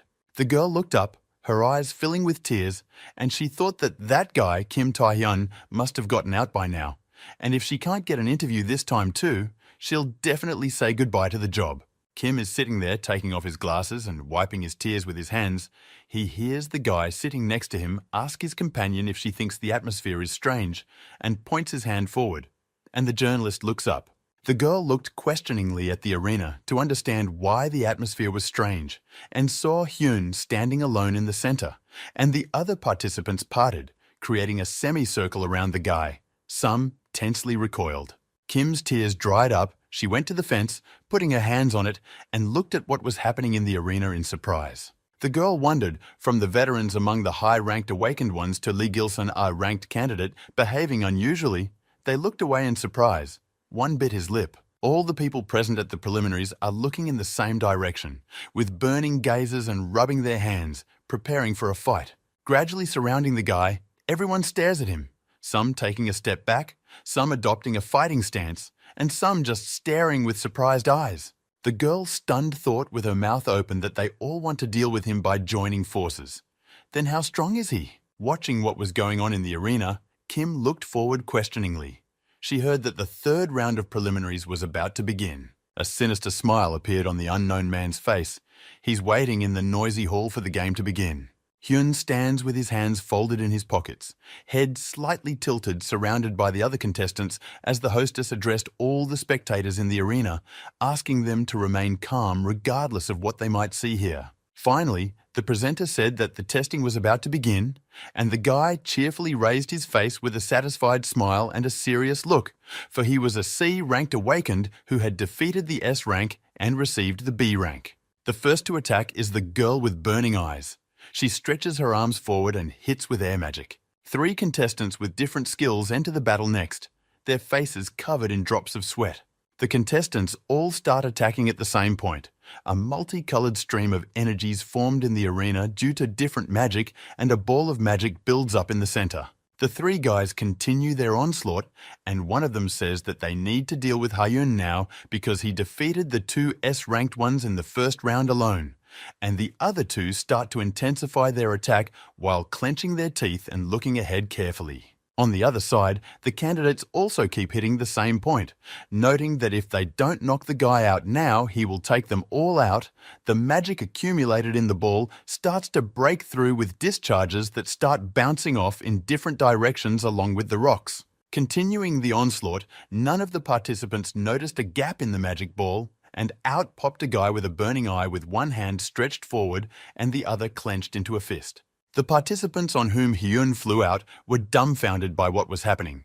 They bounced back with screams. All 3 of them stared forward with their mouths open and arms folded in defense and stopped attacking in fright. Hyun, with a smug smile, covers his body with stone skin and rushes at the guys with a clenched fist, his hand electrified. The first blow of crushing force hit the guy on the right side of his face and he flew backwards sharply. The second one was struck with several lightning-fast blows to his chest and arms, and he was knocked unconscious on the fly with his mouth wide open. Broken teeth fly around, mixed with blood drops and pebbles. A multicolored energy ball rises in the center of the arena, and the participants begin to fly around it in different directions. Hyun rushes forward at great speed and stops outside the magic ball with one arm stretched forward. The candidates who attacked first fall one by one unconscious into the clouds of raised dust, blood drops and stones. The guy with a smile stands in the thick of the dust, leaning forward slightly. Suddenly, a cracking sound is heard under the guy's feet and the ground begins to crumble, a green light glowing in the crack. Hyun pulled back, spreading his arms and bending his knees slightly. Green roots abruptly pop out of the ground and head towards the guy, fragments of stone flying off of them. The roots reached the target and braided the boy's body. Everything around shone with green light. The guy entangled by the roots moved forward and looked at his opponent with a cheerful look, and he asked who they had here. The participant with tree magic appeared in front of the guy and laughed evilly, putting his index finger to his lips, flashing his green, burning eyes. He said that Hyun might have defeated 2 AE's rankers, but his carelessness would cost him his life. The opponent smiled smugly, holding his index finger to his lips, looked at the guy with flashing eyes, and said that the winner of this round would be him, a ranked genius, Lee Gil-san. Hyun, in one fell swoop, easily tore the roots braiding him, and with a crushing kick, he hit his opponent in the head. He broke through the floor, a column of dust and stones flying in different directions. The light of the opponent faded. Lee crashes through the floor with a grunt. The light in his eyes fades. He opens his mouth wide and his arm falls limply down. The beads around his neck tear and the beads scatter, mixed in with the stones flying around. Hyun continues to tear the roots with light movements and with a wide smile cheerfully ordered his opponent to close his mouth. The participants watching from the side shouted that Hyun is a monster and orders come in to attack him from all sides without stopping. If they continue like this, he will get tired one day. And Hyun jumps out of the roots and stops next to Lee. Hyun quickly turns around to the talkers with a wide smile and looks down at them and points his finger at them. The guy continues to hold his hand outstretched forward and invokes the spirit of the King of Knights with a smile. The 3 guys rushed forward and one of them heard the activation of the skill while giving the guy a surprised look. The guy running with the activated skill felt the pressure on him and starts to stop. He looks forward frightened, not realizing what is happening. The attacking guy was covered in sweat. His eyes became dazed and his pupils turned red. He furrowed his eyebrows. His head began to be pressed by an inexplicable force. The Death Knight appeared above Hyun's head, standing with his arm outstretched, his arms spread wide and his mouth open, his body covered with a terrifying aura. The guys running to attack begin to fall one by one, unable to withstand the pressure. The King of Knights makes an eerie sound and is covered by the auras of the guy and his own, exhaling an attacking red beam with his mouth wide open. His appearance is different from what it was before. His eyes don't shine and his crown doesn't shine. The participants felled by the power of the King of Knights can't get up. They are squirming in pain and pressure. Clenching their fists, they crawl and grunt around the tension and flying stones. Hyun's relatives jump up from their seats and stare dumbfounded and sweaty at the arena with their mouths open.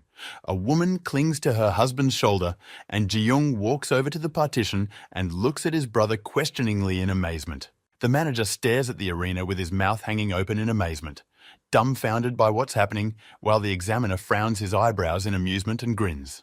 Kim is just as stunned as the others, eyes wide and mouth open. She cried out dumbfounded.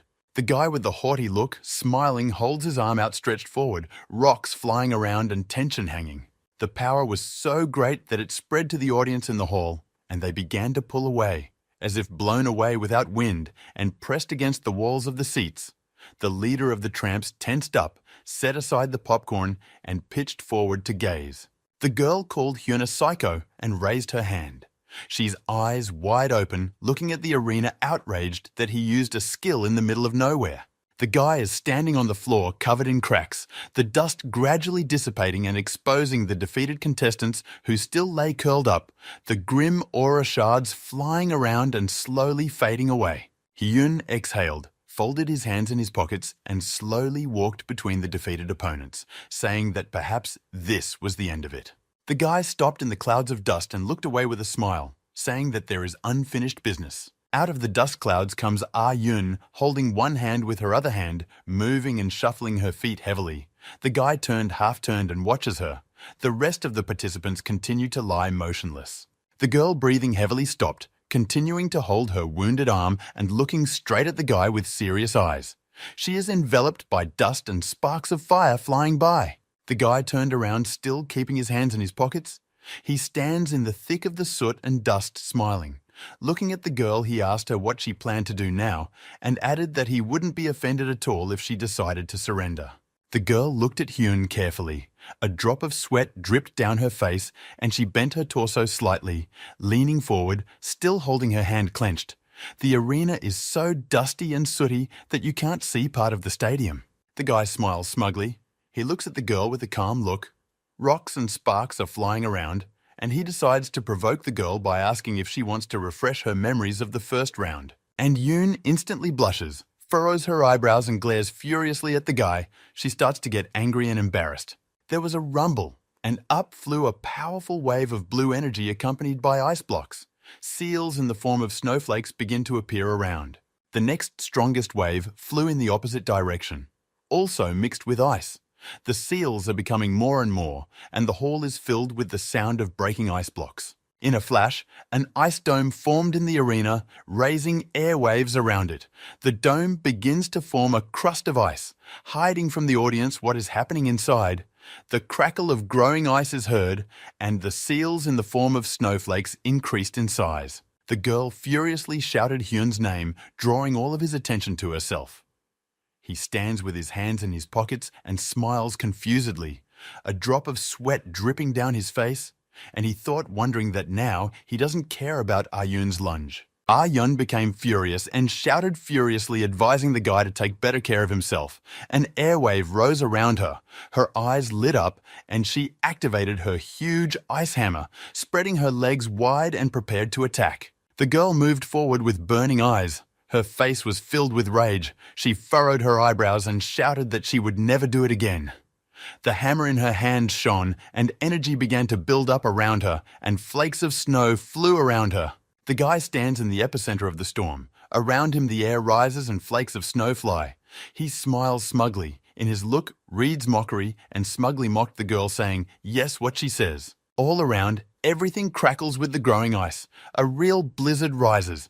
Ice blocks start to build up everywhere, and small drifts of snow appear. Flakes of snow fly in the blizzard. Ice blocks glisten. You can't see anything around because of the blizzard. Part of the cracked floor peeks through the snow curtain and the girl's hammer with a broken handle stuck in the floor. The girl's blue hair flutters in the airwaves inside the dome mixed with snow and ice shards from the blocks. Hyung stands as if he hasn't moved, his hands still in his pockets, his hands covered in frost and a sad expression on his face, while the girl walks past him with a surprised look and is about to fall. The blizzard continues. Ice shards and flakes of snow falling, the girl falls at Hyun's feet on the cracked floor unconscious with a distinctive sound. The guy from above looks at her with his hands out and clenched fists. The girl lay with her eyes closed, lips closed, and a drop of sweat dripping down her cheek, her right arm resting above her head and her hair spread in a circle, flakes of snow and ice shards falling on her. The boy exhaled and stretched forward a shaking hand. His palm was covered in a thin layer of ice, and he noted that he expected nothing less. Snow and ice continued to fall all around. The space was filled with a snowy haze. The young man moved his gaze from his hand to the girl and said that she is still his most difficult opponent. The guy's body continues to be covered with hoarfrost, and the blizzard still does not calm down. The announcer announces that the third round is over. The snow dome dissipates and the guy is left standing in the arena. The crowd jumped up from their seats with resounding cheers.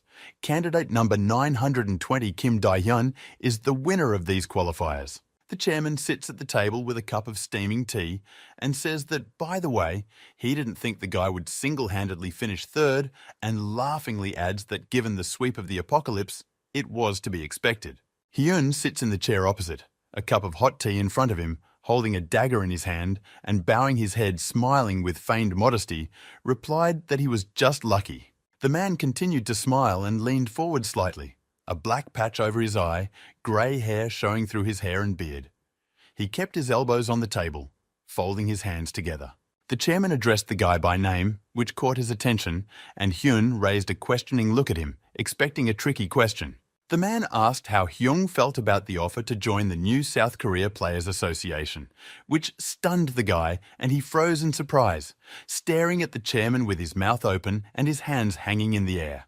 The guy stares at the chairman with his mouth open, his eyes rounded and sweat dripping down his face. The dagger he was holding in his hands fell on the table, and his hands rested on the table, the winner's cup and untouched tea on the table. Dust particles fly in the sunlit space. The guy who froze at the words of the chairman rounded his eyes and sits with his mouth open, raising his eyebrows when the chairman continued by asking if he wants to work for the association. The man froze, waiting for an answer. There was a heavy silence in the room. He pressed his lips to the folded hands in front of him and looked expectantly at the guy seriously and attentively, keeping his eyes on him. The guy looked at the winner's cup, which stands on the participant's form on which his name is engraved, decorated with a yin-yang sign in red and blue, and he thought that honestly, a lot has changed. The young man recalled his battles with the best opponents and thought about the fact that an underdog like him became a ranked player and even took first place at the qualifiers. Hyun received a personal invitation not only from the leader of a great guild, but also from Che Jin-wi himself, the strongest of the new South Korea Association. The man sits waiting for an answer. Tension hung in the room. He lowered his folded hands in front of him and looks expectantly at the guy, keeping his eyes on him. The guy smiled and thought, goody goody, just when he thinks he has it all figured out, he gets hit on the head. The boy is still thinking and reaches for the cup of tea, which is still hot and steaming. The boy bows his head and picks up the cup and replies that he would prefer to refuse, which discouraged the chairman. The man jumped out of his seat and shouted in rage how this could be, while the guy, sitting calmly in his seat, said that there was no particular reason for refusal. The guy, smiling, added that he just believed that unlike becoming a member of one of the 4 great guilds or association, and fell silent, picking up his mug of tea. The guy continued with a smile that he would do more good on his own, holding the cup in his hand, his dagger and his questionnaire in front of him. The guy apologized and said he couldn't help, and the chairman glared at him and froze in amazement, still not touching his tea. The chairman grinned and stretched in a smile, a drop of sweat running down his cheek.